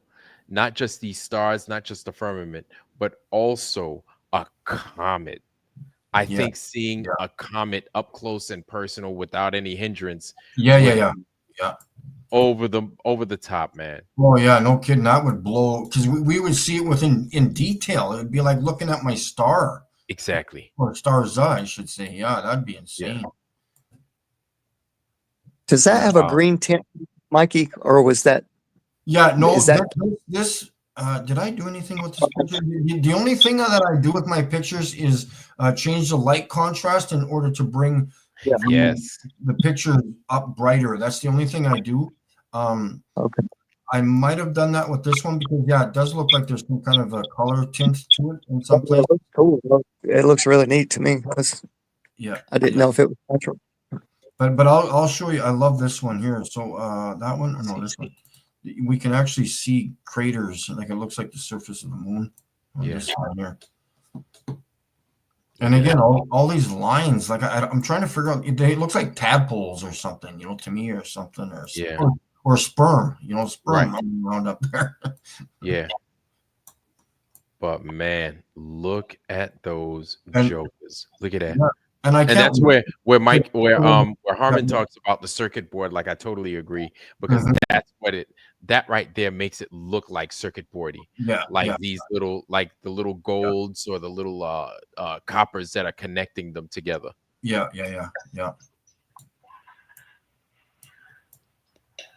And then I love going to the side-by-side comparison. So there's more evidence of it. My only theory I got out of all of my footage that I've taken is that the moon was created from the firmament. That's the only theory I got. I don't deal with theories because I deal with facts, but that's the only theory I'm throwing out there. So, Okay. because this is obviously the same as this over here. Right. Would you look at that? Yeah, it's insane. And it's so, see, and then that was, so I was talking with somebody, and obviously, for those of you who research things, the highest we've ever gone in a balloon, plane, helicopter, whatever you want to call it, is 26 miles. So I'm not saying that whatever's above us is at 26 miles, but whatever's above us is close. And if you take 2 minutes, or it took me a long time, actually, maybe a year or two to figure this out, but just block out all of the outside voices in truth and globies, and think on how to do things naturally. And this is how I figured this out. I want to see the sky or the stars or whatever those lights are flying through there. I want to see it naturally. And the only thing I could come up with is binoculars, because it's not distracted by anything, by electronics or bouncing mirror reflectors or whatever else. You see what you see with your own two eyes, just magnified, so this is how I figured all this out. And now that we have wonderful technology in our phones, you figure out how to work the camera works, and whiz bang boom, you take pictures of whatever's above us, and it's not hard to do. You just got to do it. Mm-hmm. But yeah. Wow. I wonder if theoretically, if you are in the USA, let's say, and you're in Las Vegas, and let's say you look any direction south, do you think it would be you would get a better shot because it may be closer? Or would that be just a dumb idea? Because I'm thinking of the dropping elevation. Why would like you looking? Okay. Why? Okay. Toward the lower part of it. Okay. What made you ask that? And it's not a facetious question. I'm curious. I don't know. I can guess why he said it. I can guess. Go ahead. Because he's thinking farther north, if the firmament is closer or that from the distance of where it touches the ground on the north of the thing. Oh, if it curves downwards towards the earth. Yeah. Okay. He thought it would be higher here. Yeah. Right. It'd be lower here. The farther south you go, the lower it would get. Yes, the lower it would get. So yes. So don't say you didn't know why you said it. Everybody knows why you said it. There's nothing wrong with it. I was trying to think of like the proper way to say it, I guess. Yes. Okay. I just wanted because to the Bible told me so. Yeah. I wanted to hear it being said. So okay, that's a legit question. Yeah, no, and that's a good question. So in relation to that, that's been documented actually in encyclopedias. You know that before 1959, right? That as far south as you go, it's the surface above us is at 13,000 feet, and the further north you go, it's at like 800,000 feet. Yeah. Yes. Because 13,000 feet is like the ceiling. That's what's claimed. Yeah. For the dome. Yeah. Yes. Yeah. At what, 80 degrees south? 85, 80? Yeah, probably that. Yeah. And so in relation to that, most of my video recording of stars and anything else I do is on this side of Polaris. Most of the time, other than the Big Dipper and possibly the Small Dipper, but mostly it's in the south or the east or the west. I never record hardly ever any stars in the north. I just don't want to point that way for some reason. Like I kind of get that vibe when I'm doing that, I'm like, I don't want to point north. I can see more in the south and the east and the west. So that's what I'm mostly doing. Yeah. Well, that'd be awesome if one day, after you do your trip and you're, maybe financially capable, maybe we can help you raise some more money and get you to South America. Like really. Yes. Yeah. So that would be fantastic. I wonder where is dry in South America. That would be a better place to maneuver. Like, you know what I'm saying? I wonder where it's dry down there, or just in the southern regions where it would be dry. Yeah. Because as far as I know, when we think about the South, like I'm like, golly, man, it's wet as hell in like around the dang tropics, around the dang South, Yeah, well, even south of the tropics. I'm trying to think. It would be South America, so it would be like around Argentina. Oh, so this right. is weird. But maybe Yeah, it we would can be get him South. to Australia. You know, that'd be Okay, cool. okay. Yeah. So okay, Australia is full of a bunch of arid places. I wonder if they would, you know, have the environment that's similar to like Nevada and stuff, Yeah, where true. it's I didn't think about where it's dry and elevated. elevated. Yeah, Yeah. or even in the winter when it's a little drier, maybe. Yeah, yeah, perhaps. Yeah, yeah. Yeah, actually that's a really good These are call. awesome pictures. These are awesome. Yeah, Yeah. and so you can see that line there, or the Yes. yeah, Yes. that's interesting. It's like they're connected. Buffer wire that Vlad just said. Yeah, Mm-hmm. yeah. The small little, yeah, yeah. Look at that. My God. Yeah. When you get a moment, Vlad, have a look at the link I dropped in the chat, Okay, I in the see it. StreamYard chat. Is it the same link? Okay, I see it. Oh, that might be. I mean, I don't know if I've dropped it twice. Yeah, I got it. I see it. You know, when Yeah, they say now, there's Yeah, I can, like dual suns, you know, when they say they're connected, like they'll, when they get close enough together, they start sucking each other in toward each other. Maybe, anyway, I'm just spitballing. Point of reference. Hey, I just want to say hello to a couple people. Hello, Maria, cousin, and Angela, Maria. and Sea Lightning. Bob. Very nice to see you guys. All right. Hello. Welcome, family. Oh, I didn't see. I just want to say hey to Harper. Hey, Harper. Yeah, you know. Hey, it's all good. Maria Walker, what's happening, sis? I don't think I said hi to you yet. And who else didn't I say? Awaken Nemesis. I didn't say hi to you. I see you though. What's happening, family? Joyce B. I said hi to you, sis. What's happening, girl? It's good to see you. Grandma used to say, of course. Frank Monday. Hell yeah. Yeah, and the like. Yeah, hell yeah, man. I've been greeting everybody too. And I didn't want to leave anybody out. Ryan S, except for Ryan S. I didn't say what's up to him. What's happening? Here's a Ryan cute S? story about ABC. Yeah. Here's a cute story that happened the other day. Well, I was over there on what's the guy from England that does he's had the show forever. Every morning he's doing it, saying it's the Earth measure flat. I can't remember his name. Leo, Level Earth Observer. No, Nathan Oakley again. Nathan Oakley. Yeah, you help me out. And so she was on there the other day, and then I've been going there for years, off and on. But she was in the chat. She didn't go there much, right? And she goes, "Do they do shout outs on this channel?" Because Angela loves her name being mentioned on chat. It just makes her feel good, which it does a lot of people. And I told her in the chat, not on this channel, they don't do it. Then someone goes, "Well, if you pay them to do it, she'll say he did. They'll do it." I said, "Angela's not going to do that." I said, "But I don't think they ever mentioned your name, did they, Angela?" Anyway, that's all I wanted to say. She was going, "I want my name said." Yeah. If you like send that me about 10p, if you send me 10p, I'll consider it. Yes. You got too much the South African in that. You're not doing very good on Yeah, right. I got a good joke. Good joke. Dylan, what's happening, family? It's good to see you, man. Angela said no. They didn't mention her. If you send me 10p, I'll consider it, of course. No, give up. Y'all hear the joke? Okay. What's the hardest part about vegetables to eat? Say what? What'd you say? What is the hardest part about vegetables to eat? Open your mouth.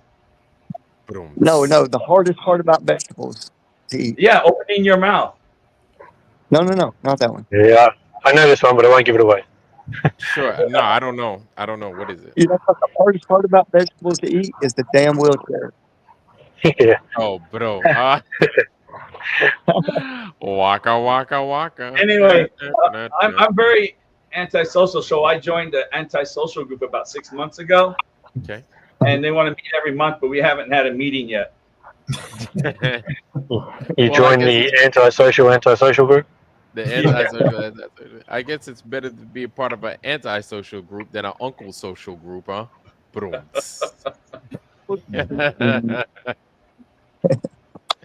So, all right, Mikey. Let's see. So, okay, good. Now that you've gotten those, you also have you have your new I gave you a new watch bill or a watch sheet, right? In order to take your logs and everything. And so Yes. me again, like I know it sounds, you're like, oh boy, administrative stuff, but the administrative stuff is just as important, right? Oh, sure. When you get down there, um, guys, listen, use Mikey, right? Use him when he gets down there and he's going to be conducting business. You're going to want to see um you're going to want to see certain things. So if you hadn't asked, ask him, right? This Mhm. isn't like this isn't like if we're going to use a standard, we will use the final experiment as a standard, and we will go beyond that. And we'll show them how an experiment, I guess you could call it that, but we'll show them how a proper observation is done. You understand? Right? So if we want to criticize something, then we need to replace it with something better. Right? So before he gets out there, we need to make a laundry list of requests. If that all they're possible, we need to make them, and we need to ask him, hey, look at this. If you could look at that, look at that, look at that, look at this, so on and so forth, right? So ask, guys, ask. Don't be coy. Ask the questions. And then we'll have a laundry list of requests for him to go out and to perform, because he'll be out there. He'll have the environment available. He'll have the means available also to make these observations. So ask, ask. Don't just sit there and then be like, well, I wish you would have looked at this. Well, I wish you would have asked. You know what I'm saying? So, First question, Mikey, will you be providing the poll for the ladies? Pardon? RG, we're having a hard time hearing you. You come in and out a little bit. Oh, my bad. No, I was You're saying really first question is, you're roboting. would you? Oh, okay. Would you be providing the poll for the ladies while you're there? A You're still recording of roboting. ladies? Yes, absolutely. A recording of what? I'm sorry, I'm robot. I'm gonna chill out. No. A recording of what? I want to know. Oh no, he got it. Mikey got it. He was. I was joking with him about the poll about the ladies, but yeah. The ladies or the ladies? You're right. Have mercy. Oh, Can't nobody. But for real, when you get in town, find the nearest Western Union. Yep. Oh yes. I can hit you up. Yeah. Okay. Perfect. All right, yeah, man. That's what's up. So let's see. All Chinese architecture is oriented along a north-south axis. Yep, with the top of the building pointing north and main door pointing south. Okay. Hillary says that there's a million cracks in it, like a pane. Okay. Yeah. Yep. She sure does. They're planting these seeds, or they're planting these seeds to make you think that that's what's happening. Yeah. So it's funny how we look at things in a physical sense. We look at everything in a physical sense. And I'm starting to think that maybe we should be considering a lot of what we think should be physical. Maybe it's much of it is spiritual. But then I see these things in the sky. I have no idea what the hell they are. And I wonder, where do they come in? And if they come in, if they make a difference at all. I'm thinking they do, but I'm like, golly, man. Like I get stuck. I don't know where I get stuck. But this is the thing, right? I look at it. I look at these things and I think about how we're given an education. Now, I don't know how you guys feel about that, right? We're given an education, but how were we educated? In what direction are we taking the stuff that we're given to learn, right? And how are we observing our world?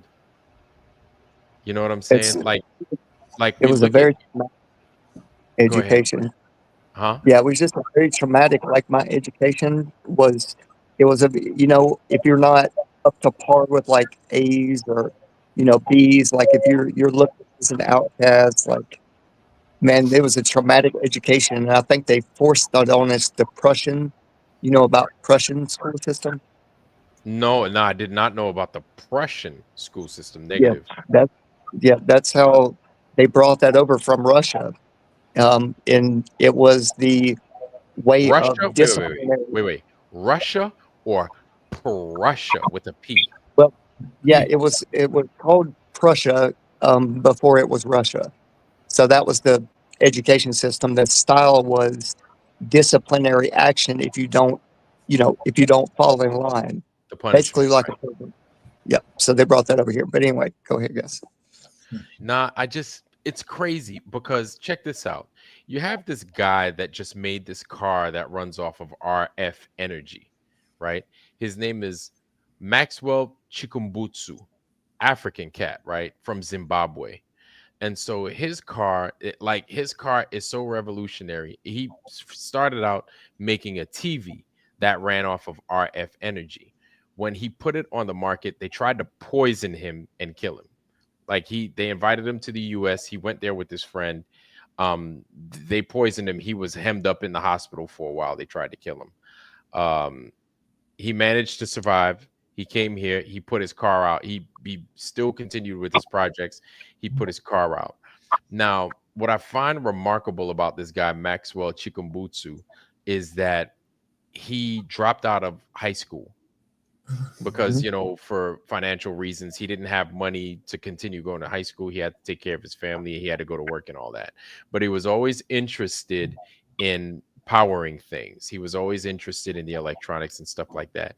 And so I find like a lot of these stories fascinating when I hear about their walk and how they progressed and how they stumbled upon where they currently are at that time when I hear about their story. Now, I'm saying all that and I'm wondering about how we see the world because I'm inspired by people like that, and I'm inspired by stories like that. And it's not because of what they achieve, but it's how they get there, right? It makes me think like, golly, man, I'm sitting here busting my ass to get an A in a subject that's going to take me way off the fucking mark every time. These things it's almost as if they're designed to take you off the mark. You understand what I'm saying? Sure, we need to learn how to communicate with each other. Sure, we need to learn how to properly communicate with each other. But it's like we're scope locked in a way of thinking. We're scope locked in a way of thinking, and we're scope locked in a way of how we need to observe the world. So much so that it affects us that even when you see something, even when you see it right in front of your face, you act as if you're not seeing it. They fooled us. They fooled us so much that we fool ourselves. And so now I'm like, God damn, man, here we are. Many of us almost 50 years old. Some of us already 50 and beyond, right?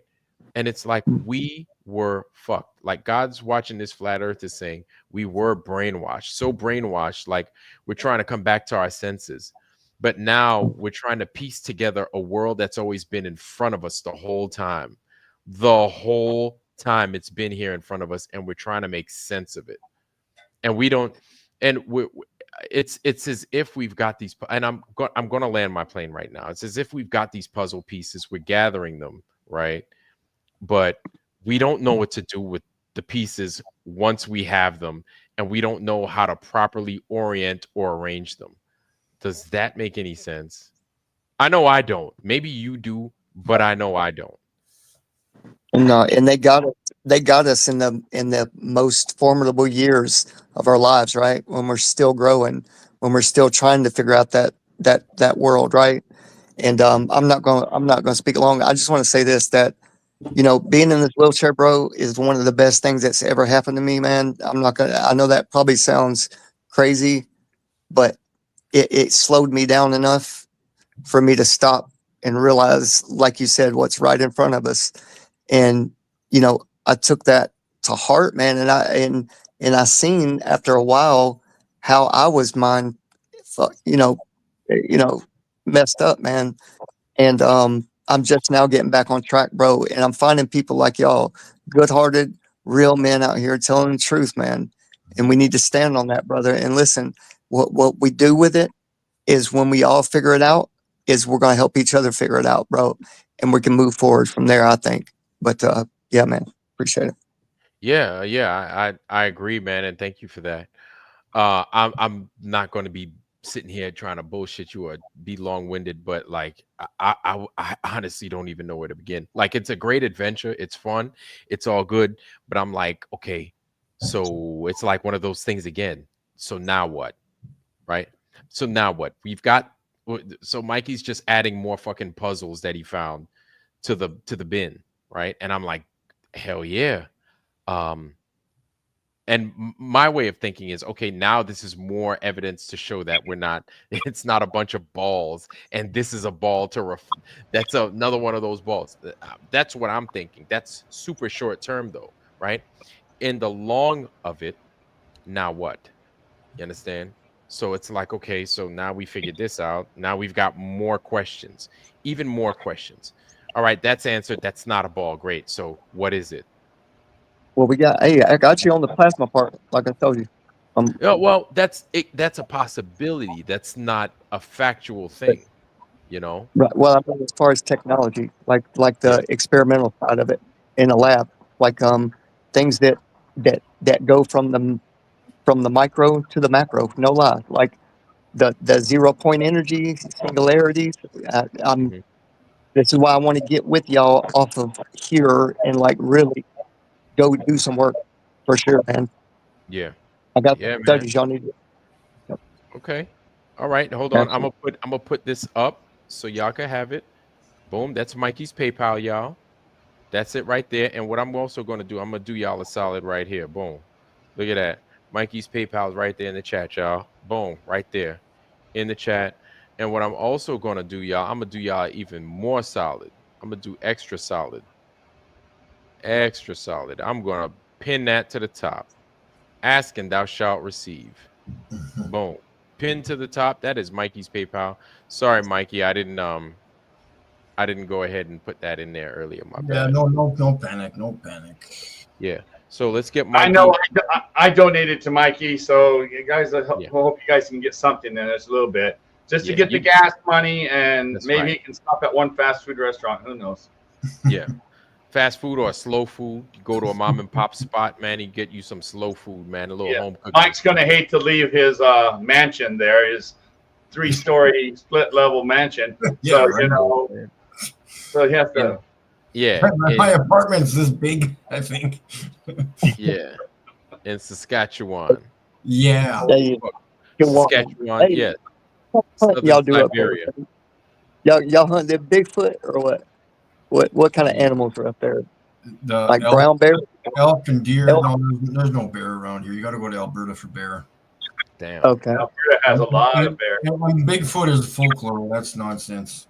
You don't want to go golfing in Alberta. Almost every time my friends have been in Alberta going golfing, there's at least 3 or 4 grizzly bears on the course somewhere. Jesus. There are tons of them, especially by Cold Lake. You know where Cold Lake is? Yeah. Is it adjacent to Warm Lake? Boom. Not in Canada. Isn't that funny? You got a name Cold Lake in Alberta. That's just crazy. What original name? I'd have been like, where's Hot Lake at? Where's Hot Lake, y'all? Because I ain't trying to get in Cold Lake. I ain't trying to fish there. I ain't trying to do nothing there. Have you heard of Cold Lake, Mike? Yeah. Oh, yeah. I never heard of all that. I've heard of Frozen Lake. Can you imagine in Canada, if they call it Cold Lake, you imagine how cold that thing must be? Oh, my God. Exactly. It's like, it's so cold, man. Fish don't even want to be in that bitch. You're like, hell no, I'm not going to Cold Lake, y'all. That's bad for my scales. Do you know the I just dollar? thought that every lake over there was called Cold Lake. Oh my God. Do you know the Dollar Vigilante? What's that? He's the guy who's had to walk and talk for years. That's Jeff Berwick. Yeah, Jeff Bear. Anyway, he's originally born and raised in Edmonton. Oh God. Edmonton. Is that Alberta? Edmonton. Where's Edmonton? Alberta? Yeah, just north of Calgary. Yeah. Yeah, that's the most northern city in Canada, the biggest city. Mm-hmm. That's the farthest from the the United States border. Oh my God! It's cold. It is. It is freaking cold. I was hate listening the to cold, this girl man. from that area and Russia and Siberia. She was born and raised in Siberia, this girl, right? Mhm. And she says, "Oh, we're going to school, and we still want to look pretty. And so your parents make you wear your hats and everything like that, but we want to look pretty for the boys. So as soon as we got around the corner, 40 below zero, and they're taking their hats off and stuff Oh because God. teenagers are still teenagers." And she said, well, "I didn't know any different. That's where I was born and raised, No, I can't do that. I don't like the cold. Like anytime I see people living in the cold, I feel so bad for them. I'm like, man, I don't know why y'all living in this shit, extreme, destructive, terrible hell of a weather. I cannot. I hate the cold so much. Like, like I watch TV and like I do this right here. I'm like, no sir.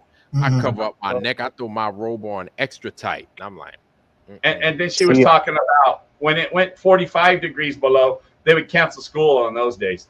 So 40 is okay, but 45 below, they would cancel school on days like that. Man, I tell you, man. Northeast Georgia, bro, and I'm far south, and I don't realize how far south I am, but it's still cold out here, bro. Oh, you're in I still Southeast Georgia. Florida. I used to live in. Yeah, I bought my first house down in Kingsland, Georgia. Yeah. Bought my first house down there. Yeah, I was a Navy diver down at the Trident Refit facility, right there. Is that in Kings Bay? That way? Huh? Is that down like Savannah, Georgia? No, that's south of Savannah. So you know where the Georgia-Florida border's at. The Georgia-Florida border right there at Jacksonville. I was north of there, right? I was right there. My house was right there, exit 1, Kingsland. And I was stationed at the Trident Refit facility in Kings Bay, Georgia. I was a Navy diver over there, diving the Trident submarine. That sounds familiar. When we went to down close to where they launched the shuttles from, right there. Port Canaveral, Pecan. Yeah, Cape Canaveral. Okay, so I was Space Coast. Yeah, we went there 2 years ago. I took my mom and dad and sister and my two boys and shit. We just went and stayed for about a week down there. Man, that was awesome, man. Yeah. And it's funny that you mentioned that. I used to dive down there too. We would bring special subs down there. Not going to talk about it, but we would bring certain subs down there and we would dive those specifically. There was a place called NOTU. The Naval NOTU. I forgot what it stood for, but it was right there in the Space Coast, right? At Pecan, Port Canaveral. We would go down there. We would dive these special boats. It was fun. It was amazing. And we'd also spearfish afterwards. That sounds awesome, man. Hey, look, my dad was on the USS Nimitz at the end of war, the Vietnam War. So yeah, USS Nimitz. Hey, speaking of this, what do y'all think? I hate to change the subject real quick, but I mean, we don't have to go to this or nothing, but we were talking about Birmingham and with NASA. What do you think is going to happen? Do you think you're talking about Huntsville, Alabama, Huntsville? Yeah, Huntsville. Yeah. Right. I was going to tell you right quick, Vlad, Naval Ordnance Test Unit. Yes, that's it. No-2. Naval Ordnance Test Unit. Thank you. The weapons place. Yes. Yep. Yeah. Cool. No-2. I did 9 years in the Air Force. Ah, yeah. That's right. And you wound up staying in damn in and around freaking. Are you closer to Fallon or Nellis? No, I'm not an Air Force guy at all anymore. I have forgot 99% of. I'm not like you where that's all I talk about. No, I'm just giving you a hard time. I was like, that's crazy because I never. That's crazy. I never talk about the Air Force. So the Air Force. No, I spent 5 years in Turkey and 4.5 in England. Oh, Incirlik. That's right. Incirlik you mentioned. Yes, the lick. And then I was raised in a place called Blythe, California, which it's claimed to fame to hold the national record for the most consecutive days of 118 degrees and above. 20 days straight in the 70s. Woo. It was so funny. A lot of people would stop at 2 a.m, driving through, stopping fast food or something, and they would say, "You're your temperature things broke. It was 2 a.m. It was 107 degrees. I said, no, it don't go under 100 for sometimes like 15, 20 days. Oh my gosh. You could fry And eggs. I was raised without air conditioning. Oh, yeah, me too. That's a terrible feeling. Yeah. Oh no, because you don't know. It's like that girl in Siberia. You don't know any different. Yeah. And Yeah. I didn't complain. When we got air conditioning, when I was 16 years old, oh, dude, I would complain if I sweat one little drop. Whew. Yeah, that was yeah. Oh yeah, that's being spoiled. Yeah, my dad used to say, "Open the window if you're hot," something like that. Your air conditioner going down the road is It's called a 260 or 270. You know what a 260 or 70 is? Going 70 miles an hour, rolling your windows down. Oh God. Yeah. That was whatever you were going. That's what your air conditioning was. Yeah, that was the king. Y'all remember sitting in the back seat, just bouncing around, no seat belts, nothing like that? Oh, I refuse to wear seatbelts to this day. I refuse. Oh, dang! I hate being told what to do. Yeah, man. I'm a seatbelt wearing fool, boy. I got so many. I seatbelt. I get out the car. I still got a seatbelt on. That's how seatbelted I'm in. I just don't like these seatbelts. Yeah. Put a seatbelt on all day, boy. Yeah, man. Nah. So, yeah, that's what's up. But Mikey, man, you got anything else, brother? No, I'm good, man. Yeah. Yeah, it's late. My black ass got here, man. It's 2 a.m. now. So I'm gonna go ahead. I'm gonna brush my mouth, man. Where are you at that you have to talk so low? Are you like not at home? Oh no, yeah, I'm not. I am not. Yeah, I'm in New York. I'm around fam now. Oh, you're back there around your family. Yeah. That is awesome. That is so awesome. So yeah. So I'll be driving up here, be bothering the hell out of them. And they love you. I know they do. Yeah. I know. Do you remember the movie Dexter? The TV series Dexter? Never saw it. Oh, you never saw it? Mm-mm. Well, there's this one asshole detective on there. He's asshole there. Is he the black guy that's like surprise motherfucker? Yes. He plays the role so good, right? But he got teamed with this girl and he didn't like it. But his mom kept calling him on the phone that day. He's trying to ignore it. This is he had to melt down, right? And so she says, you come over. You promised to come to dinner tonight. So he has to take her there. And he gives her instructions. Look, we're going to leave before the cheesecake. You can't say this and you can't say that and that. And this girl's a real foul-mouthed, just gutter-mouthed detective. She's worse than a sailor. And so she gets in there and she starts saying stuff. And DOGE gives her that eye when she says bad words and the sisters go, no, we love her. And so then you're supposed to leave before cheesecake. So mom goes, well, I got the cheesecake now. Well, and DOGE says, well, you have to go. We got this going on now. And so she sits back and goes, yeah, cheesecake sounds good. DOGE just blew a fuse. He just had to sit there and shut up because mom would jump his ass if he said something bad. So I'm just thinking you at home, you still got to be under. You're the child. You're still the kid. Yeah, totally. You remind me of that. We all need that sometimes, fellas. Hey, I'm gonna bounce out. Do y'all mind if is there any objection to closing out with a prayer, man? Oh no, go ahead, brother. Go ahead, man. Do your thing. Yeah, everybody. All right, man. I appreciate this. This helps me a lot too. Father in heaven, thank you for bringing us together this evening and the chat as well. And Father, just try to keep us on that narrow track. Keep lighting our way. Keep letting us keep inspiring each other, supporting one another, giving what we can, even when it's not financial, when it's just emotional support or just these kind of things right here that we're doing tonight, Father. And God, just bless each one of these fellows as we go on our separate ways and bless their families. And these things we pray in your Son's name, Jesus Christ. Amen. Amen. Thank you Sounds for like that, brother. Sounds like a Mormon prayer to me. Hey, come on now. You said a Mormon prayer. What's wrong with that? I noticed the format. Oh, okay. He said, I guess I don't know. I don't know if I've ever been around Mormons. I'm not sure. Yeah, they open it in the name of the Father, and they always have to close it in the name of the Son. okay, Oh, all okay. right. Hey, I've been around Mormon. I've been around less men. I've been around all the men's. You know what I'm saying? So, But uh, yeah, hey, I guess I've always prayed like that. I don't know. No one taught me to do that. I guess I want to be humble, when I'm looking for that kind of guidance, man. So yeah.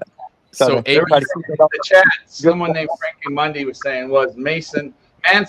Mason? Who's Mason? Thermalite. Who's that? So okay, so ABC's asking about ask Harmon about Charles Manson. Oh, Manson. Oh, was he a Mormon?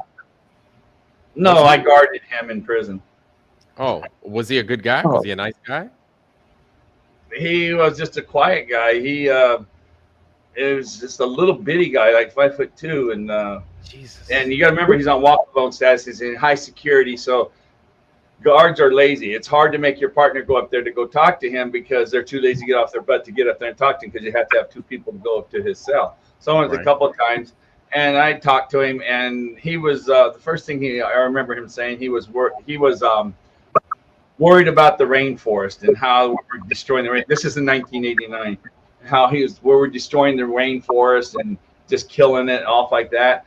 Then I'd have been like, Charles, you helped kill like a whole bunch of. What are you talking about? And then he said,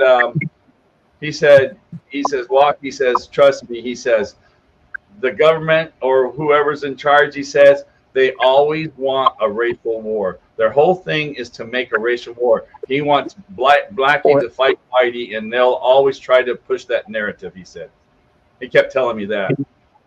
I might have dapped him up. Tell us the truth, boy.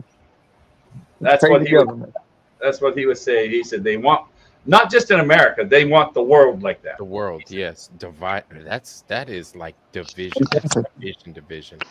They just want us divided with everything, don't they? Yep. There's nothing they don't want us divided with. Man against woman, adult against children, flat against round, Yes, everything. Coke against Pepsi. Who said that? Which where? Just now, who said everybody fighting, everybody against children and stuff like that? Oh, that's plain reality. Who? Plain reality. Oh, plain reality. You know how they do it? I agree with you, but do you know how they did it? I think I figured out one of the main tools they did it with. How they got everybody like that, kids against cat, where the older kids are against the younger kids, male and female. Do you know where they did it? No. I believe it was in the education system because every 4 to 6 years they changed the indoctrination that we're fed. So the people who are even like in 6th grade are being taught something different than the people now coming up in 1st grade, 2nd grade, 3rd grade. So they're fighting with each other. And not only that, now they're taught different than what we were taught. So they're fighting with us that we don't know what we're doing. And then the people in high school graduating were taught different than the people who are in 6th grade. So it just perpetuates through the whole system. I think that gets the wheels turning. That's just my Okay. So there's difference. You get separation from the ground up. Right. From from the beginning in the education system, you're divided. Yes. Wow. That's a real good way to, and you're expecting it. It's like you're expecting it. And if you don't have it, you're going to find a way to implement it in your life, your daily structure. Because that's why you have these people fighting. Well, they didn't teach you that in school. We know better in school. Well, you guys are only like 6 years behind me, but you're taught different, Exactly. And you don't know it. You don't know. You just accept it. You just take it on the chin. You're like, whatever. I'm just learning right now. But Frank Monday says, Manson, Charles Manson, was he a Thelemite? I don't know what that is. Either he means Thelemite or he's a Thermalite. So he's like a pair of long johns. I don't know. I think that has to do with the Vikings or something. I don't know what a Thermalite is. Be like, damn, he was a pair of long johns. Like with the kids, just think like when all kids at home just play with any age. They don't really care when they're at home. But at school, it's like you don't play really with the younger kids. You play with your own age. But you get kids in another environment where they're not at school, or let's just say they're only 5 or 6 before they're at school. they're 5 or 6 playing with 2-year-olds. They don't really give a shit how old the other kids are. They just want to play. Yeah. But once they're in school, they want to play with the kids their age. Yep. So Frank, Monday, Manson was in my building I was in Manson's building because we call it Manson's building. I was in there for maybe 16 months with him. And at that 16 months, because I work graveyard shift and the SEALs are so lazy, I only got to go up to his cell 3 times in that 16 months because my partners are just, well, I ain't moving. I don't have to move. Prison guards, trust me, the movies do them justice. Wow. So does We're Metal not Gear. very good people. So do the video games like Metal Gear. I don't know video games on that. Oh, yeah. Only video game I know is Zelda. I love my Zelda. Hell yeah. Which one? Zelda 1, Zelda 2? Or Zelda. All of them. Oh, damn. Ocarina of Time too? All of them. I got the one right here. I'm still. It's so frustrating because if you go look on their thing, how they do builds now on the Skyfall one or whatever. Yeah. They building things that they're just crazy machines they're putting together. Have you ever seen what they're doing? Bro, listen, Harmon, you've taken it to when you're talking about Skyward Sword and those games, those Zelda games, I'm out of it. Like, because after Ocarina of Time, I was burnt out with Zelda. I think it was Skyfall's the last one. If you haven't seen what it does, it's yeah, Skyward Sword. I know which one. Yeah, I know what you're. Not Skyward Sword. Skyfall, I think. The last one's Skyfall. It came off on the Skyfall? I think it is. I think it's something like that. Hey guys, I'm gonna bounce out. Appreciate you, man. Your hospitality, Vlad. Hey, Mikey, good to see you, my friend. Anytime, RG. Anytime, brother. It's good to see you, man, and it's always a pleasure to have Oh, you. I'm sorry. Tears of the Kingdom. I knew it wasn't Skyfall because you're talking about James Bond. Yeah, they do a lot of that's Skyfall stuff. Speaking of Skyfall and James Bond, did you know he mentioned the ether? Really? Who? I catch it a lot in the movies now. Like on minute 119, right before he's going to get killed and the bombs are going to hit him. He said, well, it's out there in the ether that's meant to be. Yeah. I did remember that? Now that you... I don't remember that. Bosch, I didn't remember. I got a book here. I wrote them all down. Bosch, season 5, episode 3. Her mother just died, and her and her friends are all right, sitting on the diving board. She goes, "Yeah, my mom's out there in the ether now." So the writers are putting it in movies like crazy. I mean, I've heard it 100 times. Really? And yeah, so I thought that's cool. What do you think? I think that is cool, but I'm not hearing about it like that. Well, then again, I really don't watch TV. I don't watch movies. Yeah, I just some reason I pick up when they say the word ether. I'm sure I missed it many times when they say it. How about you, chat? Have you guys heard the ether in movies and TV shows? Well, I have seen ether in cartoons, but then again, that's ether like the liquid, like ether. Right, I know right, they right, use. right. Yeah, that's different. That's not the air, the composition of what's in the air or what's in the atmosphere. I know they use ether to put people under and stuff and do surgery on them. Yeah, They're definitely using ether in video games and stuff now as well. Are they? Really? Yeah, it's definitely all over in Hollywood now. Hollywood's it's a good word for them. They really like it. Huh. You should see. So Serge Gariepi is here talking shit. Welcome, Serge. It's good to see we have people that want to detract us in what it is we're trying to get done, but it's always good. It's always good. It keeps us honest. Hey, Serge, what's happening? Gariepi. Mikey, you don't know how to clean lenses, duh? You should. Frank Monday says he's playing Tears of the Kingdom too. Yeah, it is so frustrating, hard, and exciting at the same time. Yeah, you should see binocular scare video. It would help. It's not like in Canada where you have busted lens. Russia, we don't have busted lens. Canada, it's okay to have busted lens, I guess. Silly Canadians make me upset. Did you see what Joyce B wrote? And then Maria Walker said she loves that. Loves who? The Powerpuff Girls? No, Joyce B. What Joyce B wrote at Maria Walker. Oh, I love Ian Carroll. Ian Carroll. Why does that sound familiar? The book Chaos by Tom O'Neill was addressed to mock MK Ultra. Oh no, not familiar. I don't know. Ian Carroll. Well, Ian, the lady was saying a good one. I saw a thing the other day though, which was pretty bad with Ian Carroll. He was shilling for Trump and taking over Gaza pretty hard. Oh, she Really? gave the link to him there.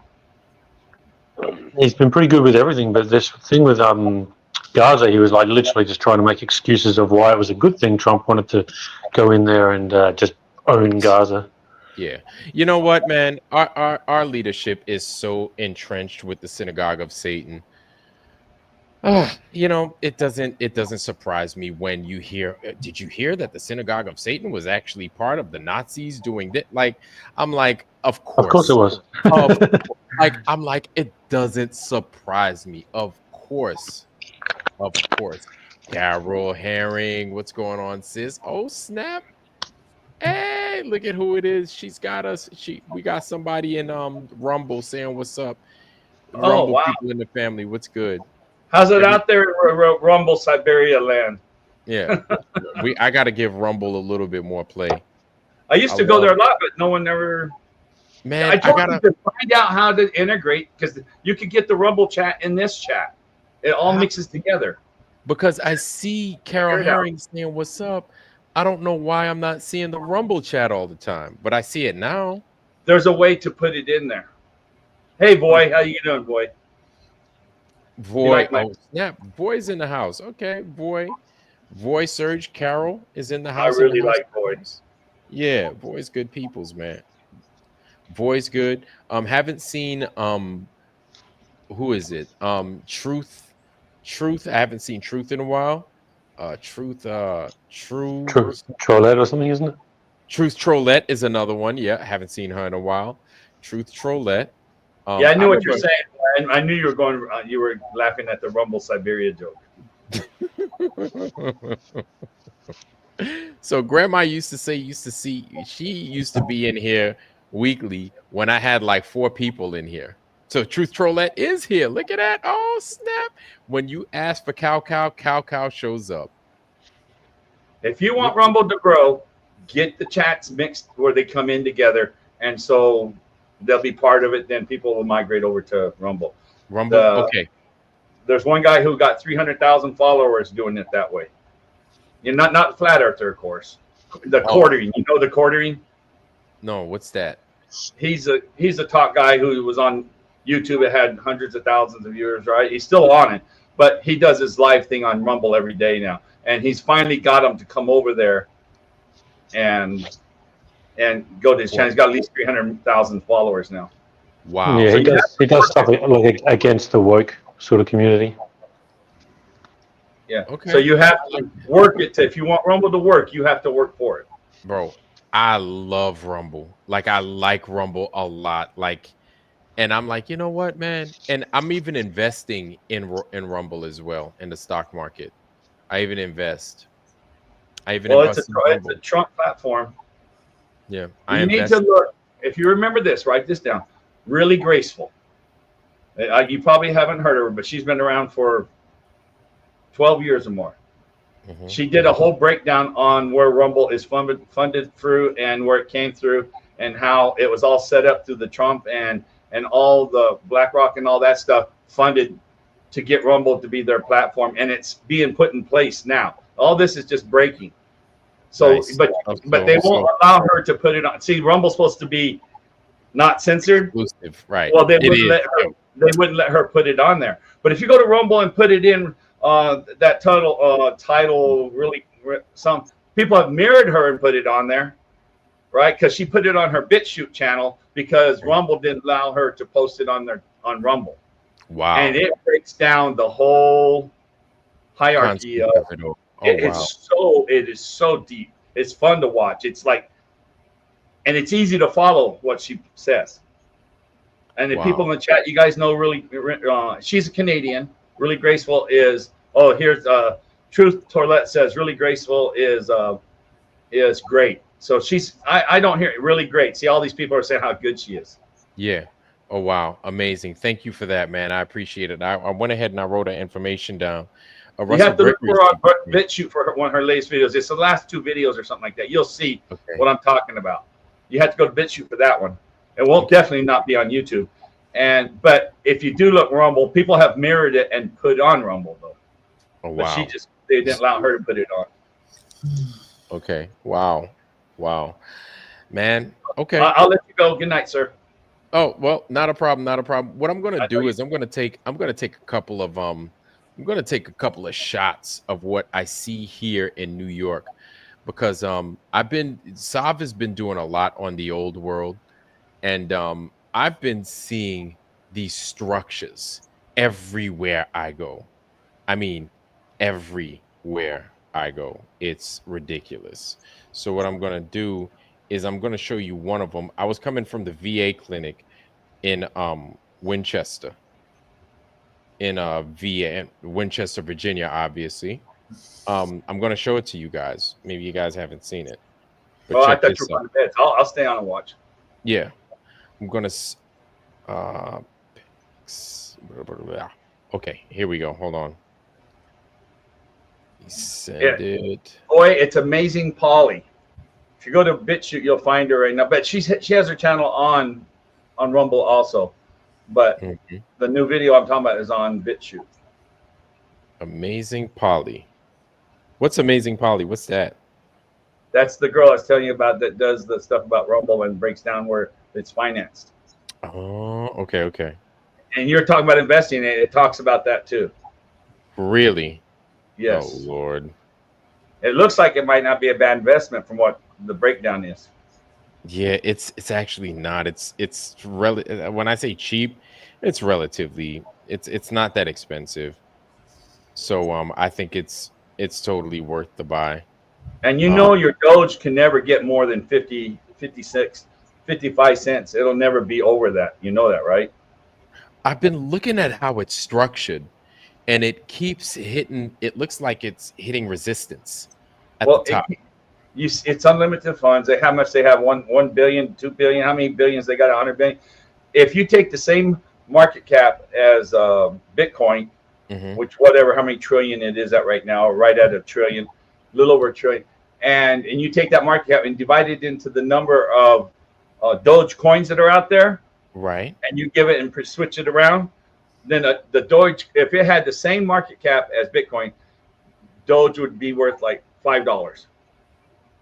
That's tell you how that's as high as it would go in comparisons to Bitcoin at $100,000. So Doge, because they have so many coins, where Bitcoin has a limited amount, they just have 21. It's a finite amount. Where Doge has not a finite amount. How many coins are on Doge? Do you know? No, I have no idea. I have no idea. Well, that's what you always should know when you're looking into it. You got to know that. I mean, it just takes a second to look. Right, to see what it's okay. That makes sense. I'll show you what the market. How many they got on the market? Oh, probably a billion. Oh God. Yeah, I'll look at it right here. Let me see where am I at. I always have it here. Hey, Vlad, I'm gonna jump out. I gotta go soak my feet here. So. Oh, you gotta soak your feet. Some Epsom salt. He's got to soak his fingernails. Don't let him lie to you. Oh yeah. He's got to push his cuticles in. Oh Lord. You guys giving this dude a hard time. You got it. Hold on. I'm about to show y'all this right here. All right. I know circulating supply. Hundreds, thousands, millions. 148 billion Doge coins. Oh my God. And its max supply is infinite. So it will never get. It has no capability of getting. If it went to $1,000, it'd be 10 times over all the money in the world it's worth. Right, so it can never go there. Right. It's not possible. No, it's not possible. So at 50 cents is a great price when it went up to 42 to 46. I mean, if it goes over that, I don't know how. You know, and it's sitting there. Its market cap right now is $40 billion. Yeah, no. But if you had 21 million coins cap, $40 billion, that Dogecoin would be worth like maybe $150 already. So I'm just letting you know on that. It's not one of those things you hold forever and keep making more money on it. You sell it high, whatever you think is high, then wait till it goes down low, you buy it again, then wait till it does this little pump again and sell it again. Because when Elon Musk and all these guys want to talk about it, and it's still a play on words when they did this new government agency following that. They're messing with people's minds with that. So it also, and trust me, all those guys probably have bought it below a penny like you did, sub penny.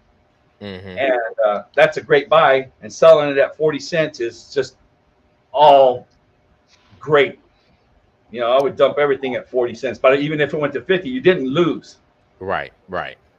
Yeah, but that's being safe almost. That's a safe way out. Is when but it's not a safe. You just know, because if you look at the how many's on the market, look, you got 148 billion coins.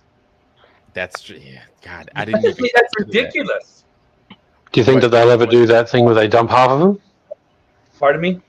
Don't some coins sometimes just dump half and get rid of half of them and then just double everyone's money? Oh no, that's not how the crypto works. No. Kind of like a split. Sounds like almost like a split. Crypto doesn't split. They do a halving, because halving means right now, let's say they're putting out 150 Bitcoin a day, or maybe 100 Bitcoin a day. That's all they put out. And then in 4 years, they do a halving. So they only put out 50 a day. So it's, instead of inflation, it's deflation. That's why it gets so high. It's built in deflation and not inflation. Where Doge is built in inflation.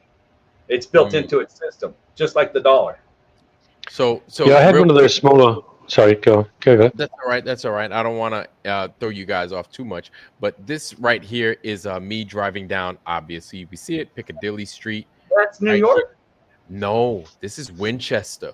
Oh, that's Piccadilly. I lived there 5 years. Winchester, Virginia? No, I thought you said Piccadilly when I say that in England. Oh, no. This is Winchester in Virginia. Oh, okay. Right. So this is it. I'm coming from the VA's office, and I see this gigantic building.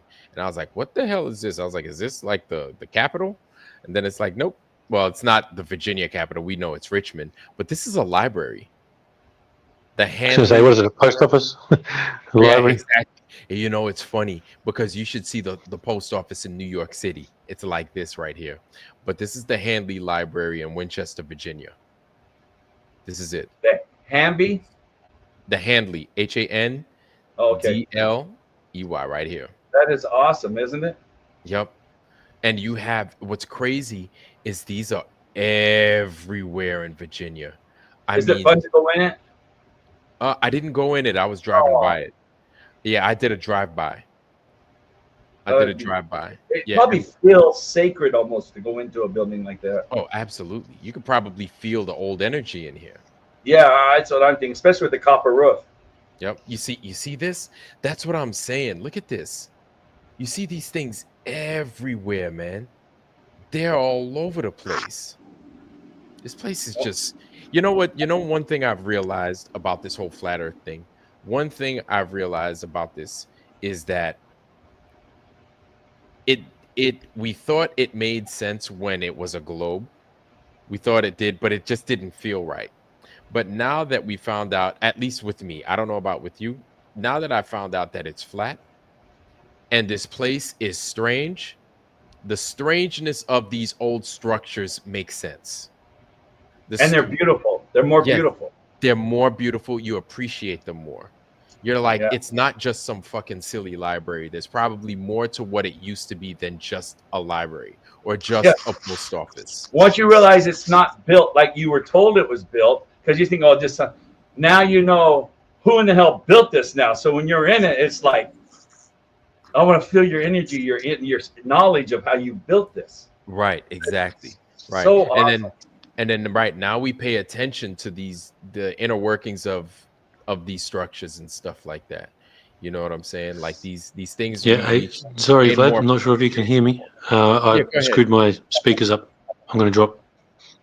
Oh, are you gonna Take go? care. Oh, you out of here? Yeah, I guess he is. His speakers is Oh, messed up. oh, yo. And then there was one. Yep, there's two of us, man. It's all good. But If I I'm gotta here, cut up out of here if anyway. I'm But here and what's you're here, it's our time, Mr. Han. yeah, right? You don't know that reference? Wait, say it again. If you're here and I'm here, isn't it our time?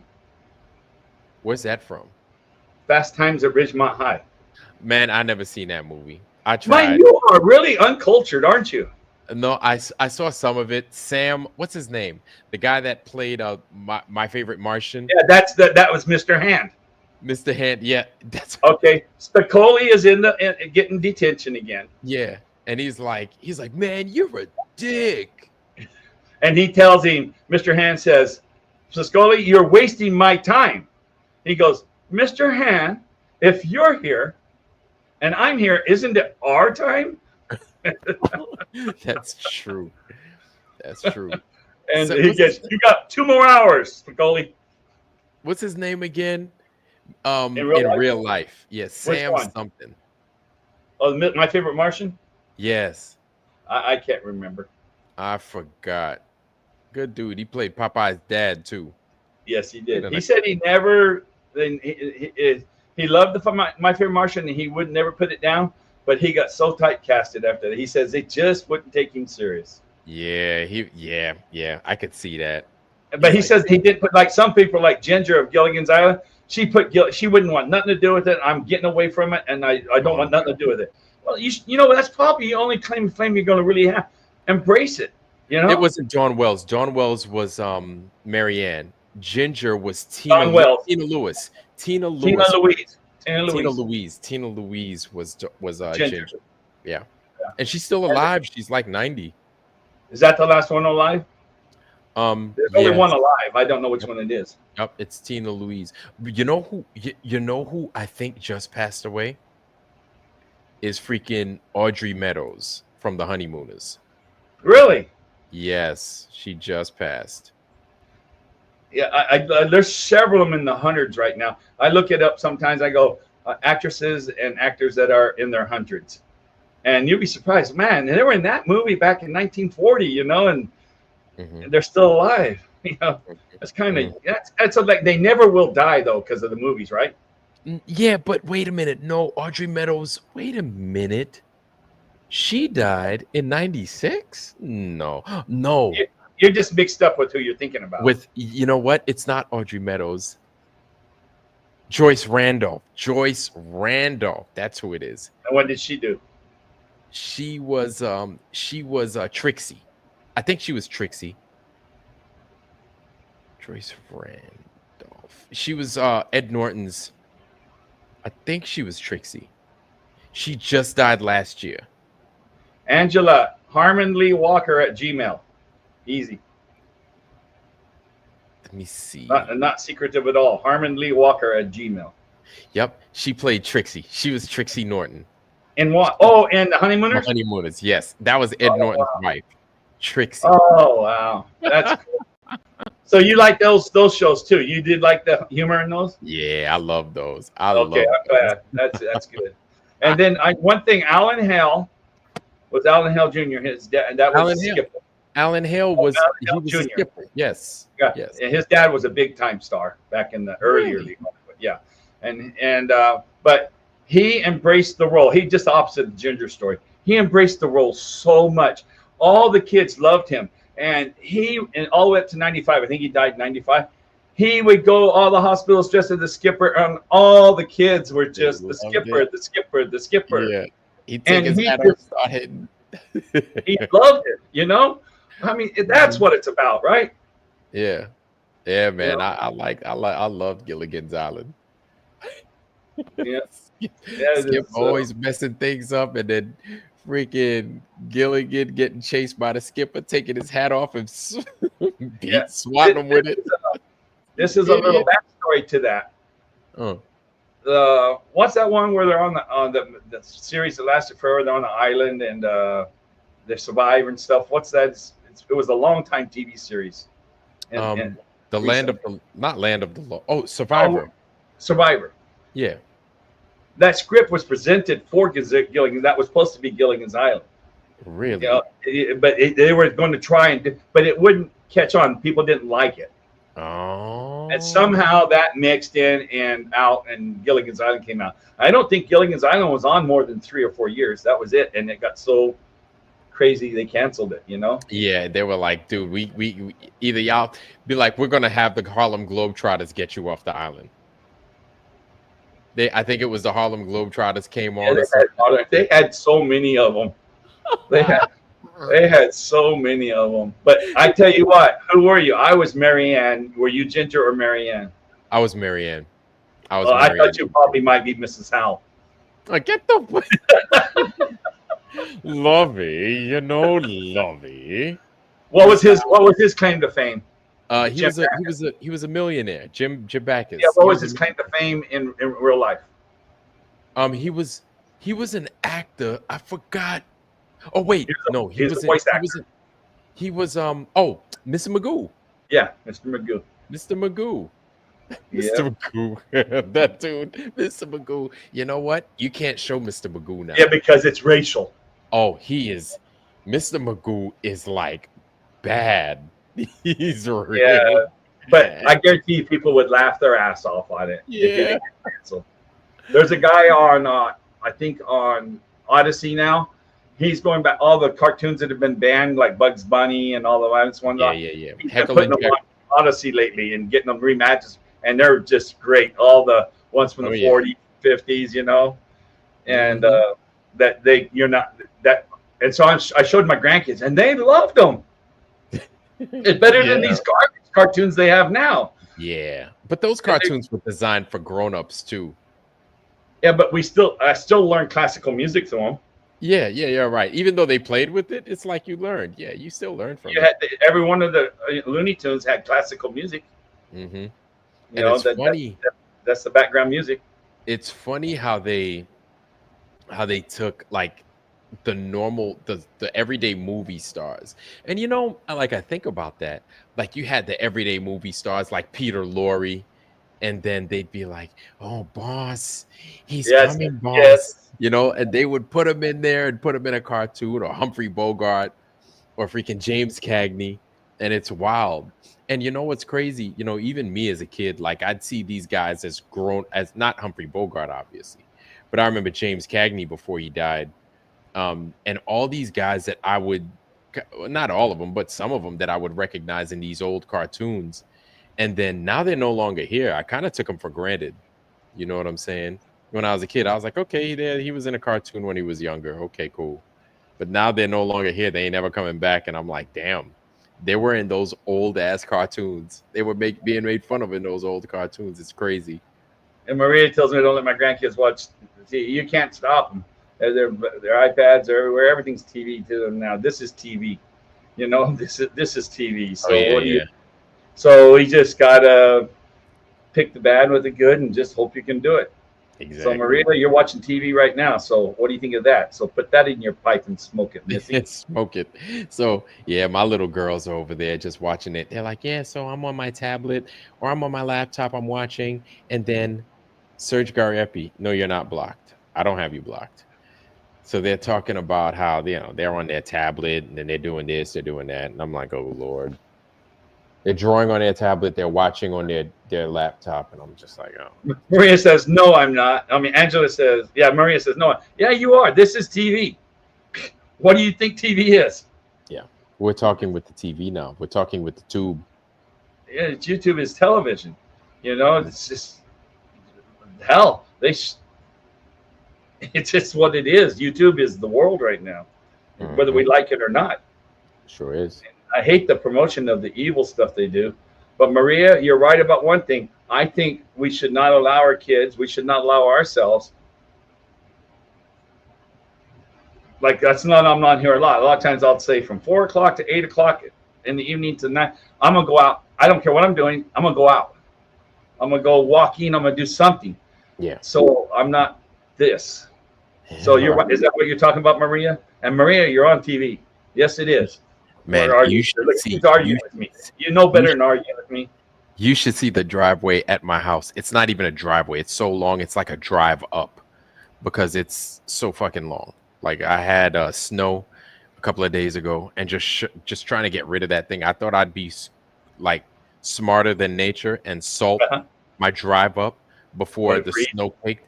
Yeah, man, that snow ignored the hell out of all that salt and covered the hell out of my driveway, my drive up anyway. And so like I had to like skid down the drive up because I drive a 2-wheel drive, not a 4-wheel drive, because I'm a fool. And so yeah, that's Two fun. wheels instead of a 4-wheel. Yeah. Yeah. So Maria's going. She's going. Yeah, but you watch the TV, you got the subliminal message and the stuff like this. Maria, you don't realize in the background I have a flickering rate telling you the Earth is round. You're gonna wake up tomorrow globy, so you better be careful. What? Hold on. Yeah, I got that subliminal message going. You think that's a flat Earth map? Wait till you wake up. Oh Lord. Oh, messing with Maria. So Awakened Nemesis says, sorry, Vlad, not Frank. Google the real names of your old Hollywood idols. Yeah, no, I know. All of them. A lot of them are part of the synagogue of Satan. That's true. Sure they are. We know that. Yep. But you know that. Yep. Yeah, we know. I know. It's true. It's true. Yeah. So yeah, they just. I mean, I went now that I'm learned what we did. I hate saying the word. I just learned now what's going on. I go back and watch the old Humphrey Bogart movies. There's one where back in the 40s, and he's mental problem. So now it's in place now. It's real life now. But this was art, and he killed like 4 or 5 women, and he's an artist, but he couldn't help himself because he was mental. So the whole case was they did put him in jail. They killed him. They let him go because he was mentally diseased and guns were evil. And that was in the 40s. I'm going, we didn't see it though, but we've been programmed that long, just like Maria is saying, you know? So now we're actually living what that movie was saying in the 40s. Right. Because they programmed us into it. Yes, they did. So I like watching those movies to see that stuff, coming. How blatant it was. Yes. And they put it right out there in our faces, man. Let's see. Yeah, it's just and it's so, you see it so much, just like that building. Now you see it. Yes. You see it before, but you see it now. Yes, for what it is or what we think it is. The building. Well, yeah, at least we know it isn't what we're told. There we go. That's you know what? That's how we need to frame it. It's not what we were told what it was. That's how we need to frame it, because anytime we get, and I'm saying all that because like earlier I was talking about the car thing, the guy with the car that runs on RF energy. I was like, can you imagine if we weren't given a fucking fence on how to think, where we would be as far as the things we could discover, the things we would learn, and everything else. So I'm looking at this guy building this car that runs off of RF that probably the only time it'll stop is if either an elephant runs it over because it's in Africa, or freaking it gets its wheel punctured by like, I don't know, an African porcupine that's probably the size of a freaking, Volkswagen Beetle. But like, yeah, I'm just looking. But if it gets too far, they won't let him breathe, just like anybody else. It won't happen. Well, no, Harmon. It's I know you said they tried to kill him. No, if they were going to kill him, he'd be dead. He'd be dead. So Harmon, it's on the street already, Harmon. I understand you told me he brought it to Canada or somewhere or Europe or something. No, it's already in the street in Zimbabwe, right? Oh, in Zimbabwe. And it's being sold. Now I think he made a big mistake because the Swiss came over and they wanted to see his they wanted to see it. They were like, can we buy one? And so he sold a motorcycle that runs off of RF energy. Yeah, thank you. I was like, as soon as you send it to those motherfuckers and you give it to because he was like, I'm also working with the Israelis. I was like, okay, they're not gonna fucking steal it. That's okay. They're not gonna try. Chinese are next. And the Chinese are next. Yeah, exactly. Oh, the Chinese are already involved. I was like, oh, dude. I was like, you can't trust. Oh, that's so funny. And it's like, but like I say, they don't let us get ahead. Like, I don't know if you know, from 2018 to 2022 or 3, 7 Bitcoin billionaires were all killed. The last one that was killed, it was on a Sunday. He had got on Twitter at the time. It was Twitter. And he says, I'm not suicidal. He's like 28 years old. And all these billionaires are between 25 and 35 years old. So they're just, right? So he says, he gets on Twitter. People probably have heard the story. They followed it all.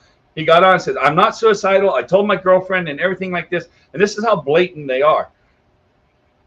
I mean, it was late night Sunday, and they found him Monday morning out. This is from El Salvador area. And they found him out in the ocean, dead. Committed suicide in the ocean. He drowned himself. So I'm thinking now we have these keys to our crypto, and it's unbreakable getting them. But did they make these guys give up their keys so they can get this crypto? Or I mean, they want to control it. You know that. Listen, Harmon, this is what I believe. That's a bullshit. They can decrypt all those things. If they wanted your crypto, they could get it. It's all a ruse. Anytime I hear that, oh, we can't get it, we can't do lies. They can trace it. Can they get? You got a wallet. They can get it. Harmon, you think they can get in your wallet? Absolutely. If they wanted to get it, they could get it. Okay. Harmon, we've got the technology to break these things. We're so blinded I mean, we try to understand how far these people can go. They can go as far as they want to go. If they wanted that, they don't have to take it from us. They can. But they killing. They did. These guys are dead. Yeah. Anyway, no, Angela, I'm not saying. I don't trust Bitcoin, Angela. Yeah. Trust me, I don't trust Bitcoin. Yeah, no. All those electronic. It's very traceable. Man, they could find that thing. They have the keys to it. They have the keys to it. Really, the only way you can escape. They might have been the one that started it. Yes, exactly. The only way you can escape them barely is like your thoughts. So even they're finding ways to freaking read your thoughts, I'm sure, these days. But it's like, that's what I'm trying to think. Let's say I have a bad habit, right? And I'm trying to stop. But something, or it's not, they say it's a habit because, I think something's making us think it. Maybe you see something like Maria says, you see something on the TV or something. It's making you think it. I don't know. I just don't. Like you said, they control us and they can do whatever they want and control our thoughts. Not to say they can. I don't know how far they can make you do your thoughts. I don't know. With medicine and stuff, I don't know. Crypto is BS. Who said that? Yeah, it's Mr. Super Sidewinder. I totally agree. What's happening, Mr. Super Sidewinder? Good to see you. Schneider's in the house. Yeah. They can, man, trust. I'm telling you, man, these guys, they can get whatever they want. They can get it. I'm sorry. No, I got to believe you. I mean, I have always said that. They can get it. It's like people try to say, oh, it's secure. It's like it really isn't. Like you can think that all you want, man. These people could get it, y'all. They can get it. Like it's that false sense of security. They have to leave us with something to make us feel as if, oh, they can't get this. Yeah, they can, man. They really can. Like they can damn get to anything. Angela disagrees. She says nobody can get your code, your keys. And if you got it off and on a cold wallet, I mean, I'm not saying nothing's impossible because those guys have more knowledge than we'll ever think. What I'm saying. They put the stuff together. They're gonna make it seem like that's why like I'd love to think they can't get it. I really would, but I'm being a realist. I'm gonna go with Angela. I'm not saying Bitcoin is completely compromised. Ethereum is completely compromised. There's 54,000 coins out there, and like maybe 100 layer 1, and the rest are all layer 2s and 3s like that. So anything past layer 1 definitely is compromised. Bitcoin's compromised. Ethereum definitely. Monero's. They're all compromised. I'm like, come on, man. To think that these people ain't got access, like, oh, we've got my code, and then it's your vault is empty the next day. You're like, how'd they get it? My thing is, don't even ask how they got it. To just be like, they got it. Well, okay. Yeah. It's listen. If it's electronic and it's anything attached to any of these internets, man, listen.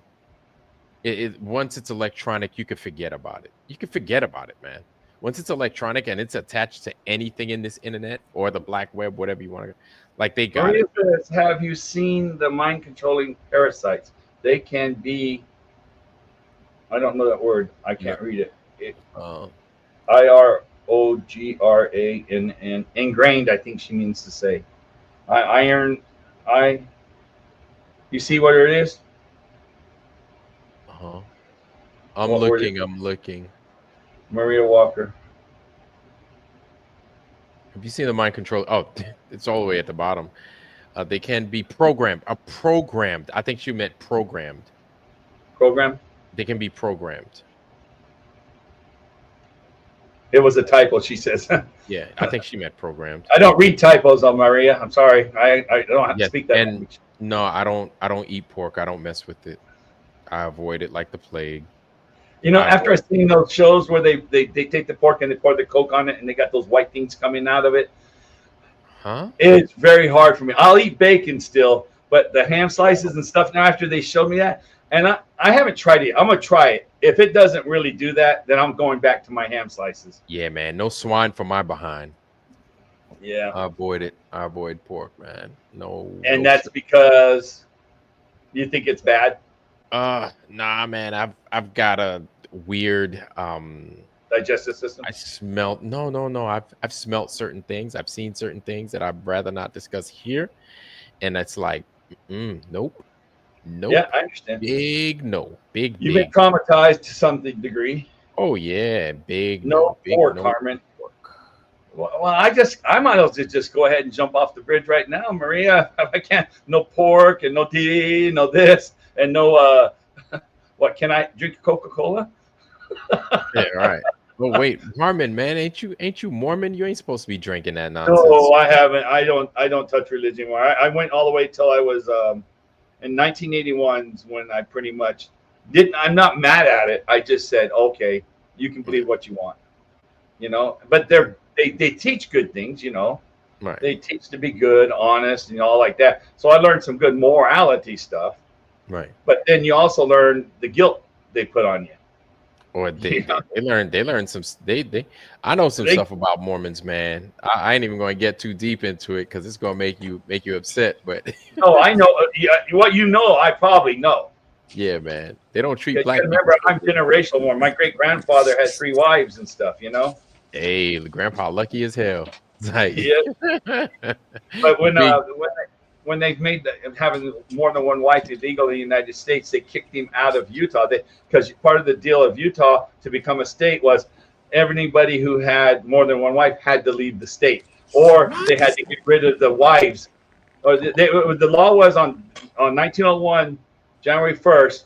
It wasn't done by attrition. It was done that day. You have to if you have 3 wives, 4 wives, you got to get rid of 3 wives and keep 1 and forget all the wives and all the other kids.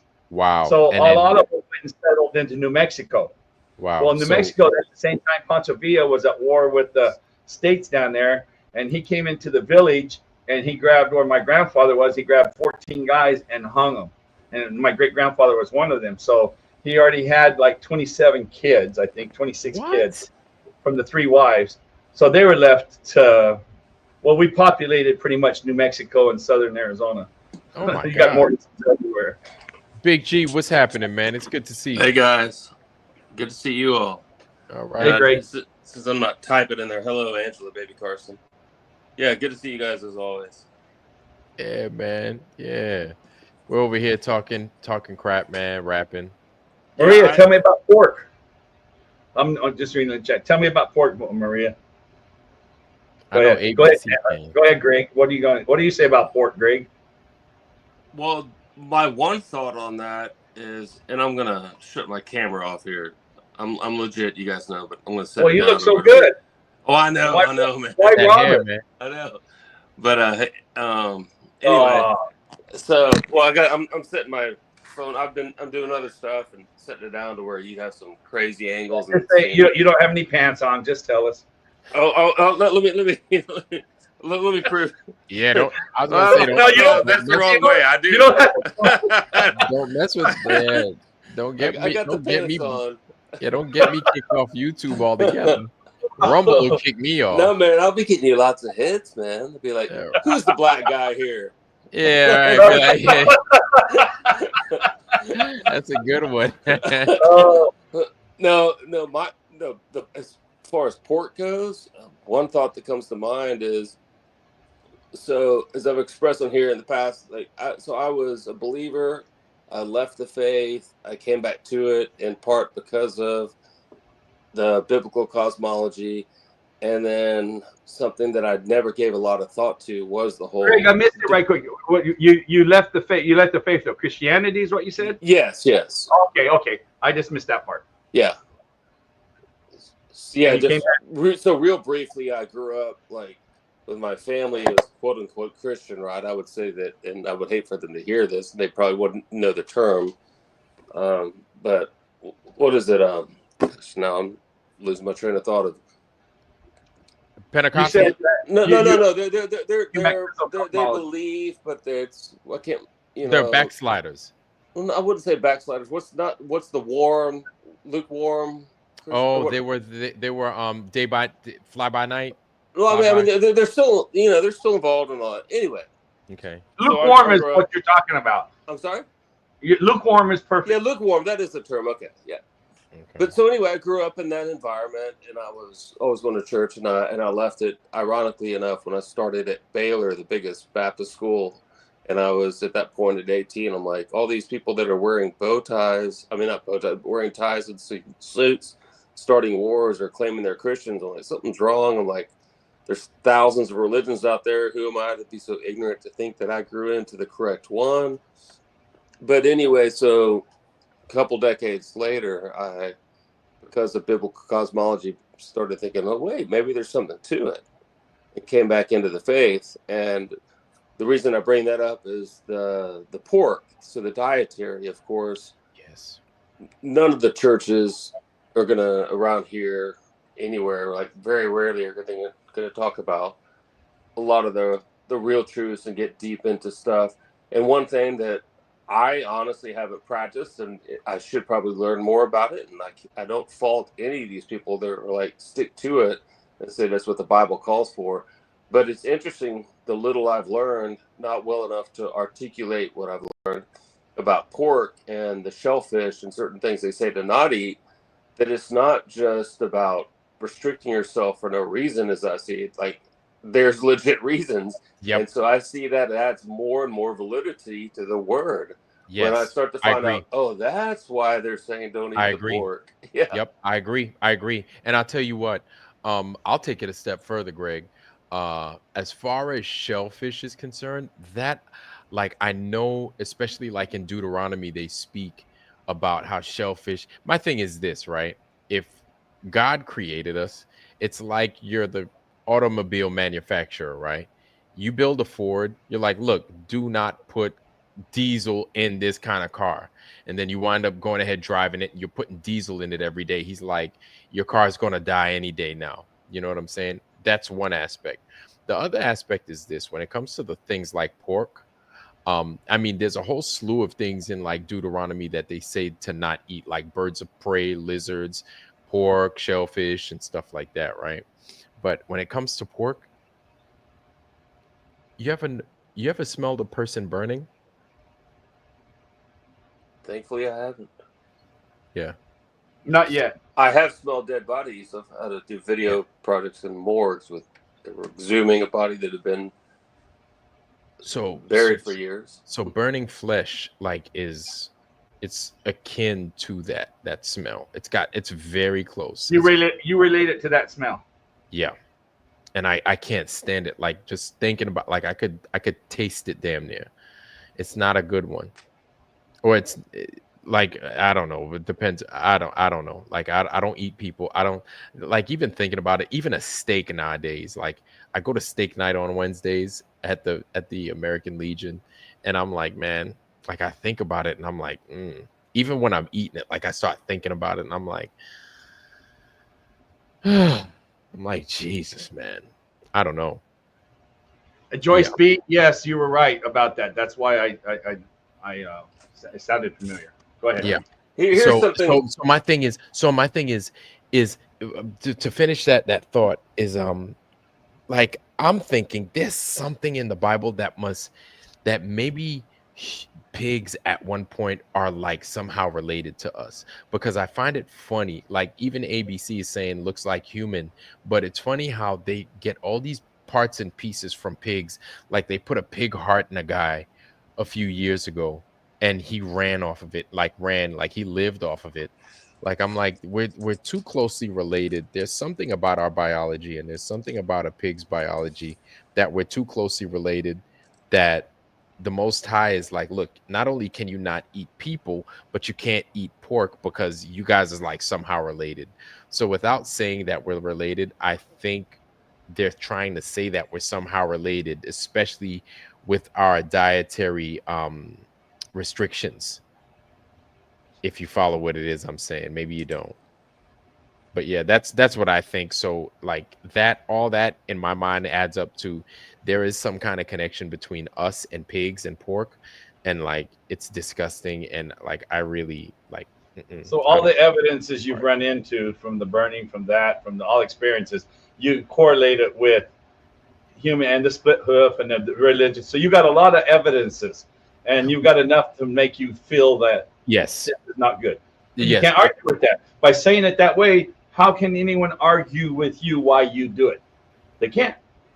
Yeah, because it's like my mind is made up. You know what I'm saying? It's like evidence that you've looked into for you. Right. You know, exactly. I tried to tell Mike, I said, Mikey, you don't have proof. I said, you have evidence. You've got so much more evidence than anybody else that there's something up there.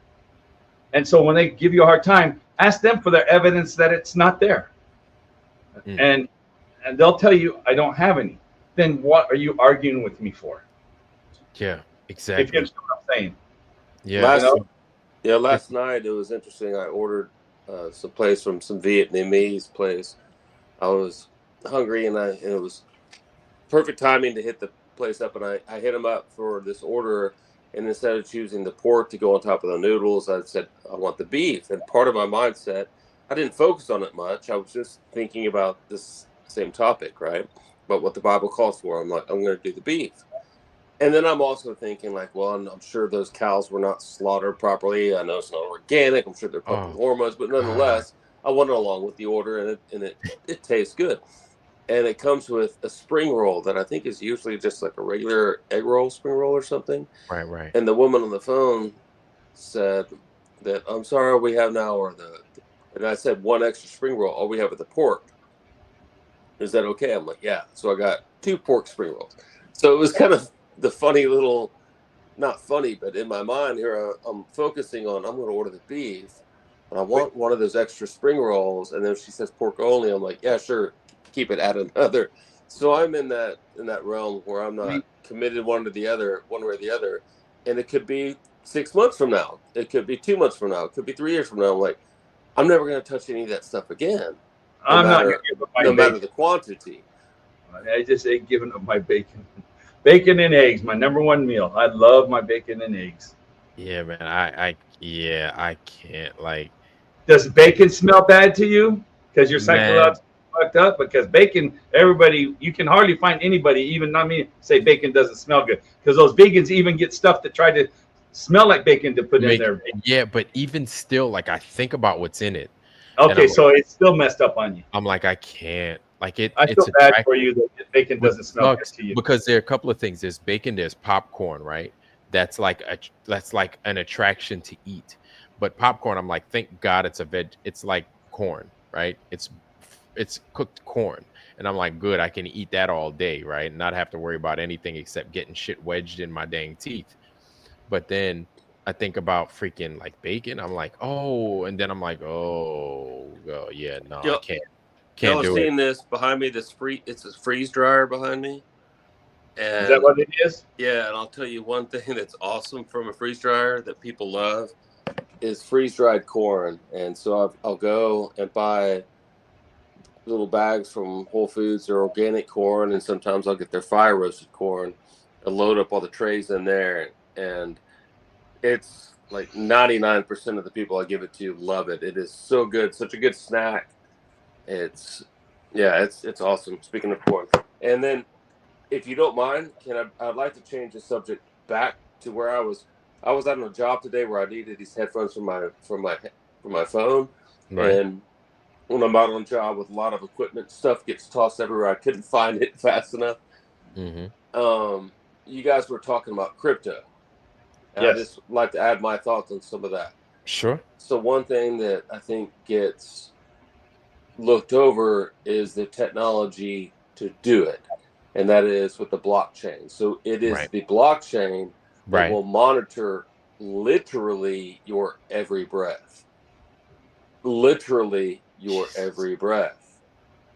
And so besides even the horrors that come with the digital currency, we have what monitors your every breath, which will know where every leaf of lettuce you get comes from and when it was grown, all of that. So I think, and there's one guy I followed, I've recommended here before. I've had my issues with him, and after a couple of years, I've come back to watching him. And though I share the same thoughts, anybody that listens to him might say, "Oh, you're just copying from him." But I agree with him. And it's a guy that used to go by a call for an uprising. And he has to keep this on. is a call for Yeah. an uprising, and yeah, I like him. Yeah, I do. A little bit, like a little I said, bit over the top, but I mean, I listen and I sift. Right. I'd rather have over the top than Yes. way under. Right. Yes, and absolutely. then sit through it. Yeah. I've listening for years. I probably listened to him 2 days ago. I haven't heard from him in a while. I don't know where he is. He does do it for money now, for sure. A lot more than when he began. There's nothing wrong with that. He still has some of the same information, and he stays his hardcore Christian core audience. Yeah. But he has a lot of the movie insights and stuff that gives you a way to look at something different. I do like that. Yeah, and when I saw Owen Benjamin making fun of him, I was done with Owen Benjamin at that point. I was like, ugh, Jesus Christ. Like, no. I said, come on, man. I had been done with Owen Benjamin for quite a while, and about 2 months ago, he did an interview on a bigger channel, on maybe mainstream. You ought to hear his. He's been humbled. Something's happened. He's been humbled, really big time. I don't remember. It was just a couple months ago. It wasn't on his channel. It might have been. A lot of times on Odyssey, you can still get some of his free stuff there on Odyssey. It was one of the best interviews I've ever seen. He's lost 60 pounds. He's gotten shape. He's done so much now. And like I said, I quit listening to him for about 3 years. When he had that fight with whoever he had a big fight with on his followers, and now he has his own channel and he goes on talk shows and stuff. Anyway, but give him a shot at what he did on his latest interview, one of his latest interviews. You'll see the title probably. I think you'll be surprised. Really? It looks like he's really been humbled to me. Really? Yeah. That's interesting. You remember how he was, Yeah, I didn't really appreciate him too much. I'm not going to talk crap about the guy, but he did his racial jokes and says did that offend you? Well, it was a mix of that. I'm tired of shit like that from motherfuckers like that.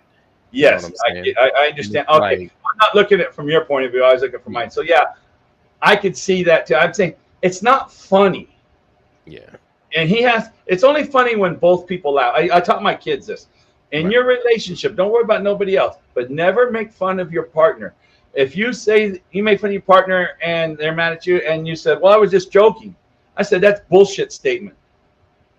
It's not funny if both people don't laugh. And if you're picking on your partner, the one you want to be with, then you're in the wrong. Don't do it.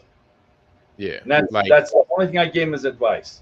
Like I sensed something. I sensed like an anger in him. It was more like an anger. He would say it's jokes, but I It's was like, that ain't jokes, bro. yeah, I it was is. like, I know the difference. And I was like, that ain't jokes. You grew up a certain way, you lived a certain way. And I think the only thing that kind of kept me listening to him was that he was honest about his upbringing, right? He was like shockingly honest about his upbringing. So But that doesn't make it right.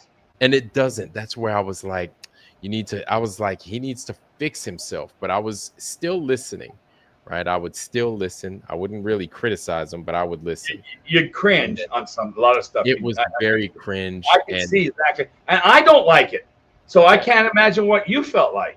Yeah, but he and thinks it's okay because I do it to everybody. I do it to Chinese. I do it to Jews. I do it. Yeah, Shut up, dude. It's not right. I don't care how many people you do it. It's not right.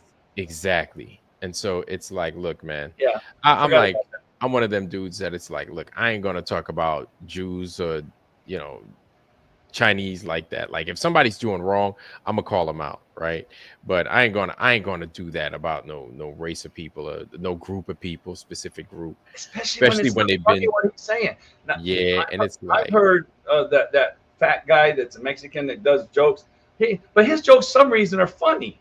Oh, you're talking about Iglesias? Is it yes, that fat guy? Like Angel, I forget, Gabriel Iglesias or something. Yeah, yes. Yeah.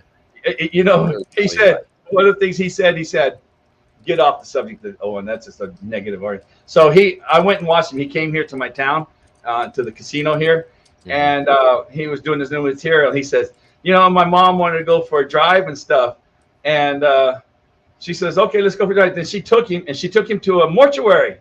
He goes, well, what are you doing now? She says, I'm looking at coffins I'm shopping for coffins. And the way he made the story, you meant, well, what are you shopping for coffins for? She goes, well, I'm gonna show you what I want. She's healthy, she's not dying. Yeah. But that was her taking him out for the day to go shop for coffins. Oh my God. Can you imagine him making the story out of that? Well, what do you want? Rolls Royce? What do you? I mean, it just went on from there. It was so funny. Oh my God. You can picture how it would go, right? Yeah, it's kind of dark, but so I want to add back to the whole crypto thing. Greg's like, all right, man, let's talk about what's up with the crypto. Talk about Bitcoin real quick, dog. Think about this though. What government that does the censorship and control that they do would ever let any one of those coins ever go anywhere without arresting the people and locking them down? Because that would be no different than printing a fiat currency out of your bedroom. So there's not a chance in the world it Greg, wasn't part of their plan. Greg, listen. Isn't.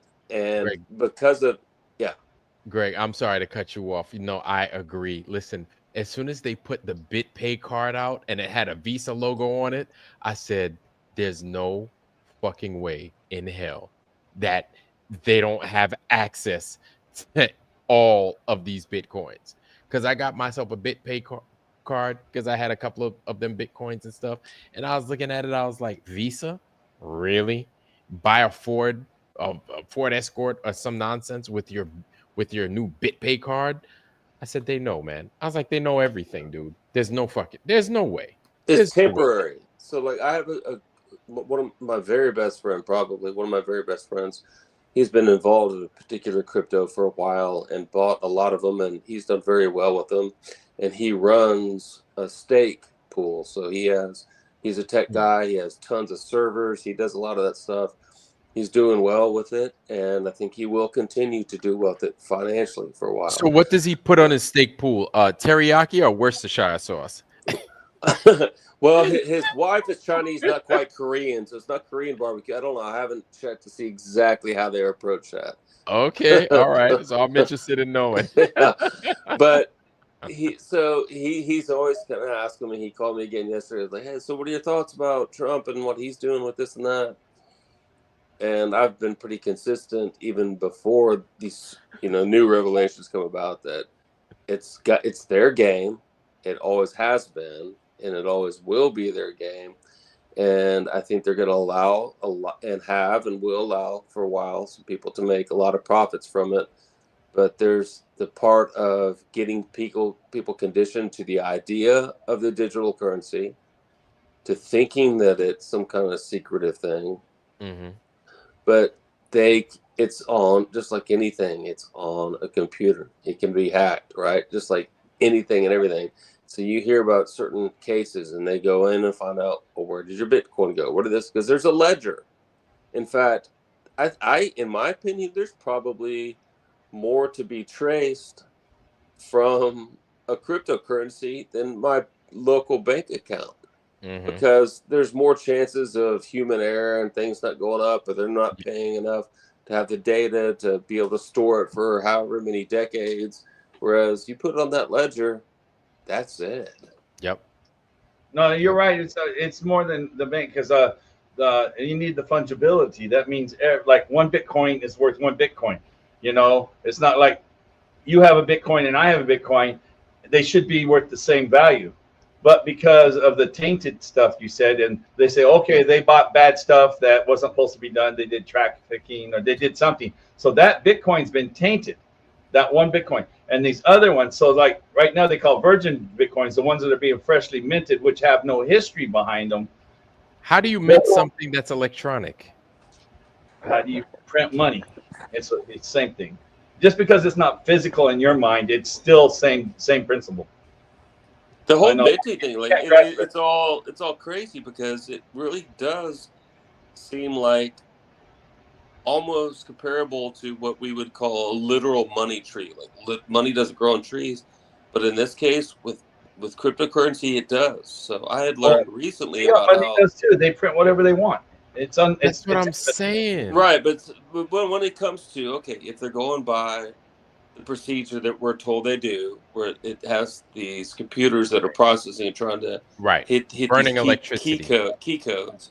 Mm-hmm. So there are now people, I said I just heard of this a number of months ago, but this one guy in particular that somebody knows, who has basically just a trailer home set up in the middle of this field where there's a gas line.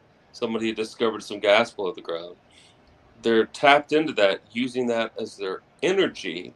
Yeah. And they're sitting there with all these computers in this trailer home doing their mining. Right. And they're getting like tons and tons. I say tons and tons, I think comparable to what you might expect, and then what you might think would take some data center and some other. Not Bitcoin, but other crypto coins, right? Because you can't do that with Bitcoin. Maybe it's not. Yeah, no, I'm not sure which one it is, but yeah, it could be Ethereum. Some of the other ones be mining it.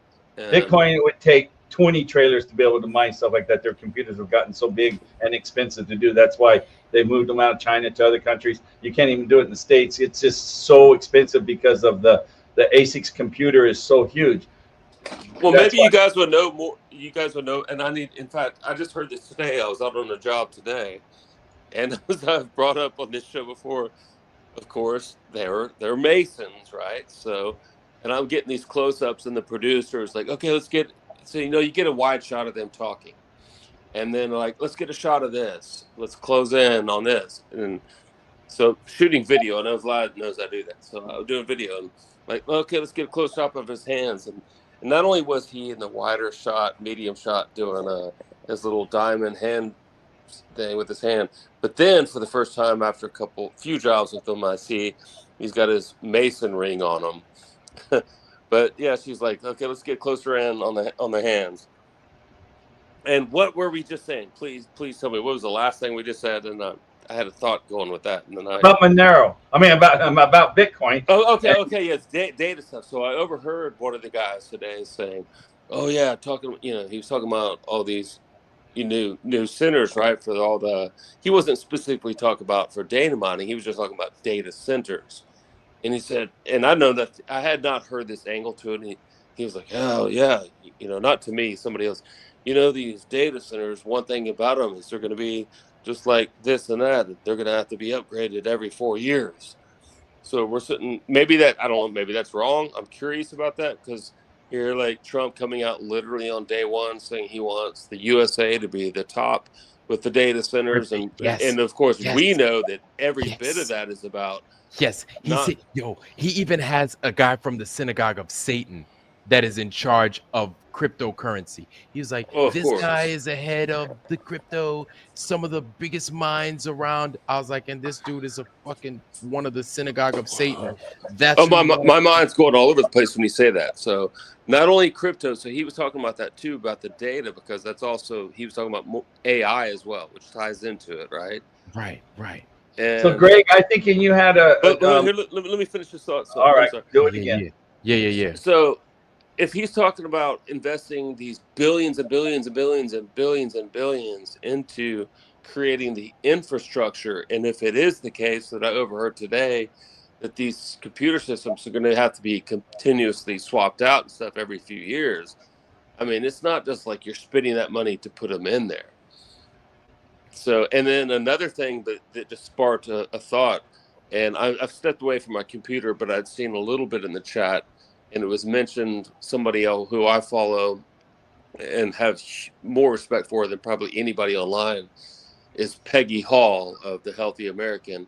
And she had done some little video where I love that couple years back, she got into, like, I was like, oh, wait, you're reaching the level of like looking into reality like I am. I didn't go that far.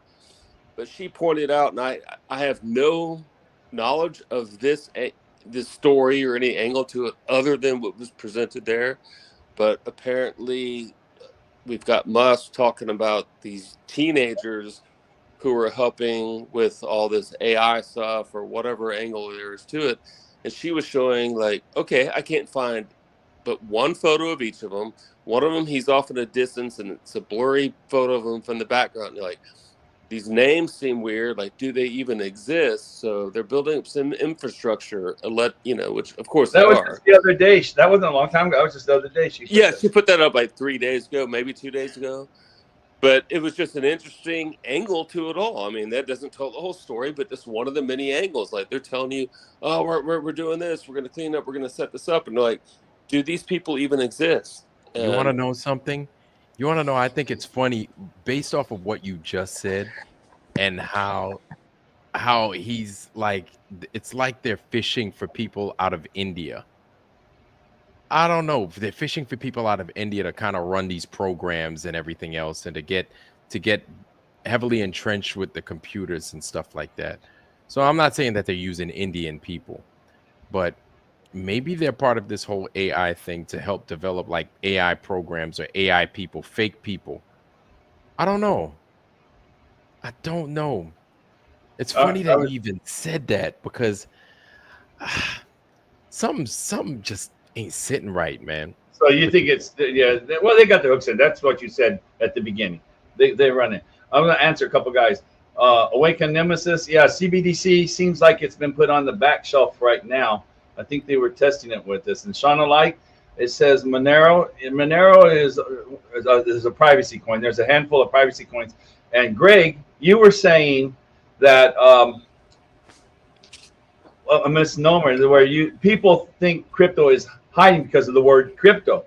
Crypto isn't private at all. It's not private. Now you got some private coins that try to be private, but crypto isn't. Crypto, I guess it's a mind game, and because I don't think that crypto is supposed to be secretive. It's just, it's coded. It's crypts. It's cryptonography. Encrypted, yeah. And then Shauna Light can say on Monero, their blockchain is slowing down the transaction. See, what you need a cryptocurrency. They're trying to go it down where it's fungibility. Like when you take your Visa card or your bank card and you put it in the thing, and ding ding, within a second and a half, your transition is complete.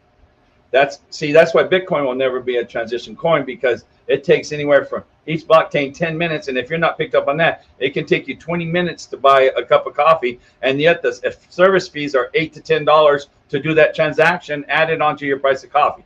So it's not fungible in that sense. So there's a couple of coins out there, the privacy, and there's nothing wrong with privacy. It's privacy by default. If you're not built and say you're a privacy coin, then the governments don't like that. They ban you from the main changes. But if you're a coin that is a coin, but its transaction is private by default, not by design, if you know what I'm saying. There's a difference. A private coin designed and a private coin that is private by default, that the transaction is such a small exchange that when you put that coin in your card at the store, it should be able to do a transaction. It won't be never as fast as Visa. It'll never be as fast as MasterCard. It's amazing how fast that transactions happen now. If you remember 6 years ago, it used to take 30 seconds sometimes for your card to go through at the grocery store. You guys know what I'm saying? You know what I'm saying? Well, now they had to get it down to where, if you got to think how fast that transaction happens now, boom. And so there's only a couple of cryptos that are down to 10 seconds now, or 15 seconds. Out of all the 50-some thousand cryptos, there's only 2 right now that I know of that they're trying to break it down to where they can get it under 5 seconds. And the transaction fee is a penny or less. That's the 2 keys. Cheap. So it's not feasible. Monero's a big one. Ethereum. Do you know about Ethereum? Ethereum, on their transaction fees, when it was done at Boom, sometimes it was $1,000 to do a transaction fee. Oh my God! If you're trying to move $4,000 or $5,000, you get taxed $1,000. That's why Ethereum had such a big problem on that. Bitcoin, at the same time, they went up to $50 or $60. If you got up at 1 o'clock in the morning, you could get it. Maybe you could get $10. So those fees for transaction aren't feasible for people like you and me. Well, just imagine. So that's what's going on. So if you need they're moving everything, and now they're talking straight up, saying even the words about under your skin when it comes to all this. Like, we're not going to have phones. We're not going to have phones any longer. We're not going to. Everything will be. You'll be part of it. Oh God! Well, I don't. You're so right, Greg. I don't imagine. So right. I know for quite a while, on the rare occasions I go into Whole Foods, they've already had the little scanner thing for your palm for quite a while. Have they really? Obviously, a lot of people are using, or else they wouldn't still have it in there. And the palm. What are you talking about? It's something where it's a little scanner when you check out at Whole Foods, and I don't know how it works, but I know it has something to do with holding your hand up over it for a scan of it. So it's not a retinal thing, but it's a palm. They put the RFID inside your hand, huh? Oh yeah, no. This isn't this. It's the same. It's the same principle of a thumbprint or a retinal scanner, but it has to do, I think it's with your palm, because your palm has it's identified as well. But it's basically the same. I mean, same argument as saying put your thumb down, but it's not that. And they've had that for at least a couple of years. But just imagine all these different coins when it comes down to it, like we saw a few years ago, where they kicked out all the small businesses and they made it like the only ones that can stay alive are the ones that are part of their game for the most part.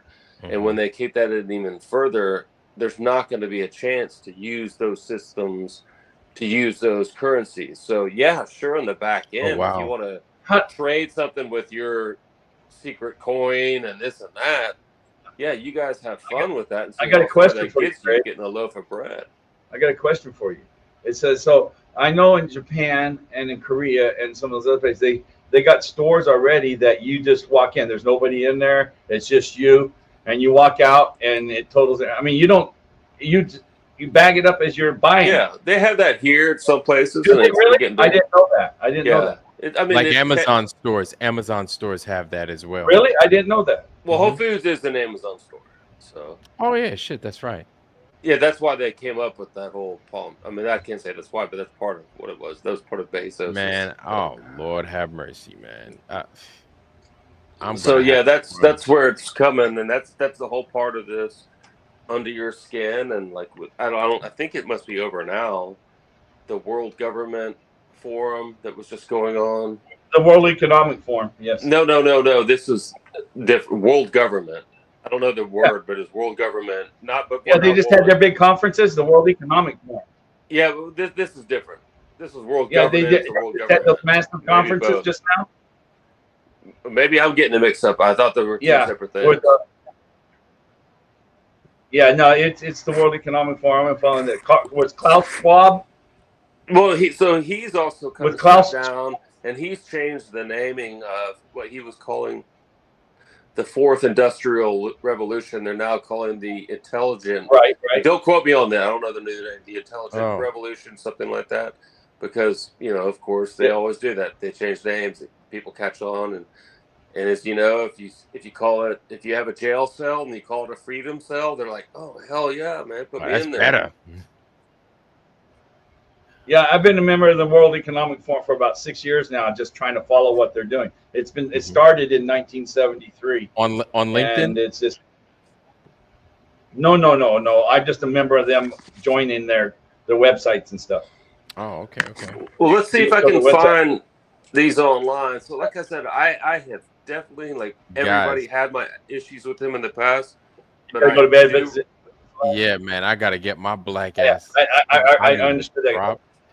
Hey, Greg, thank you. Good night, guys. A Negro need a drop of sleep. Real talk. It's like a witching hour, like a mug. Big Greg. Dang, it's 2:30 here, man. 3:30 for you, isn't it? Yes, 3:30. Ooh. It's 3:30 like a mug, man. I gotta take my black ass to bed. Good night, brother. Hey, Greg, man, I appreciate you for having us, man.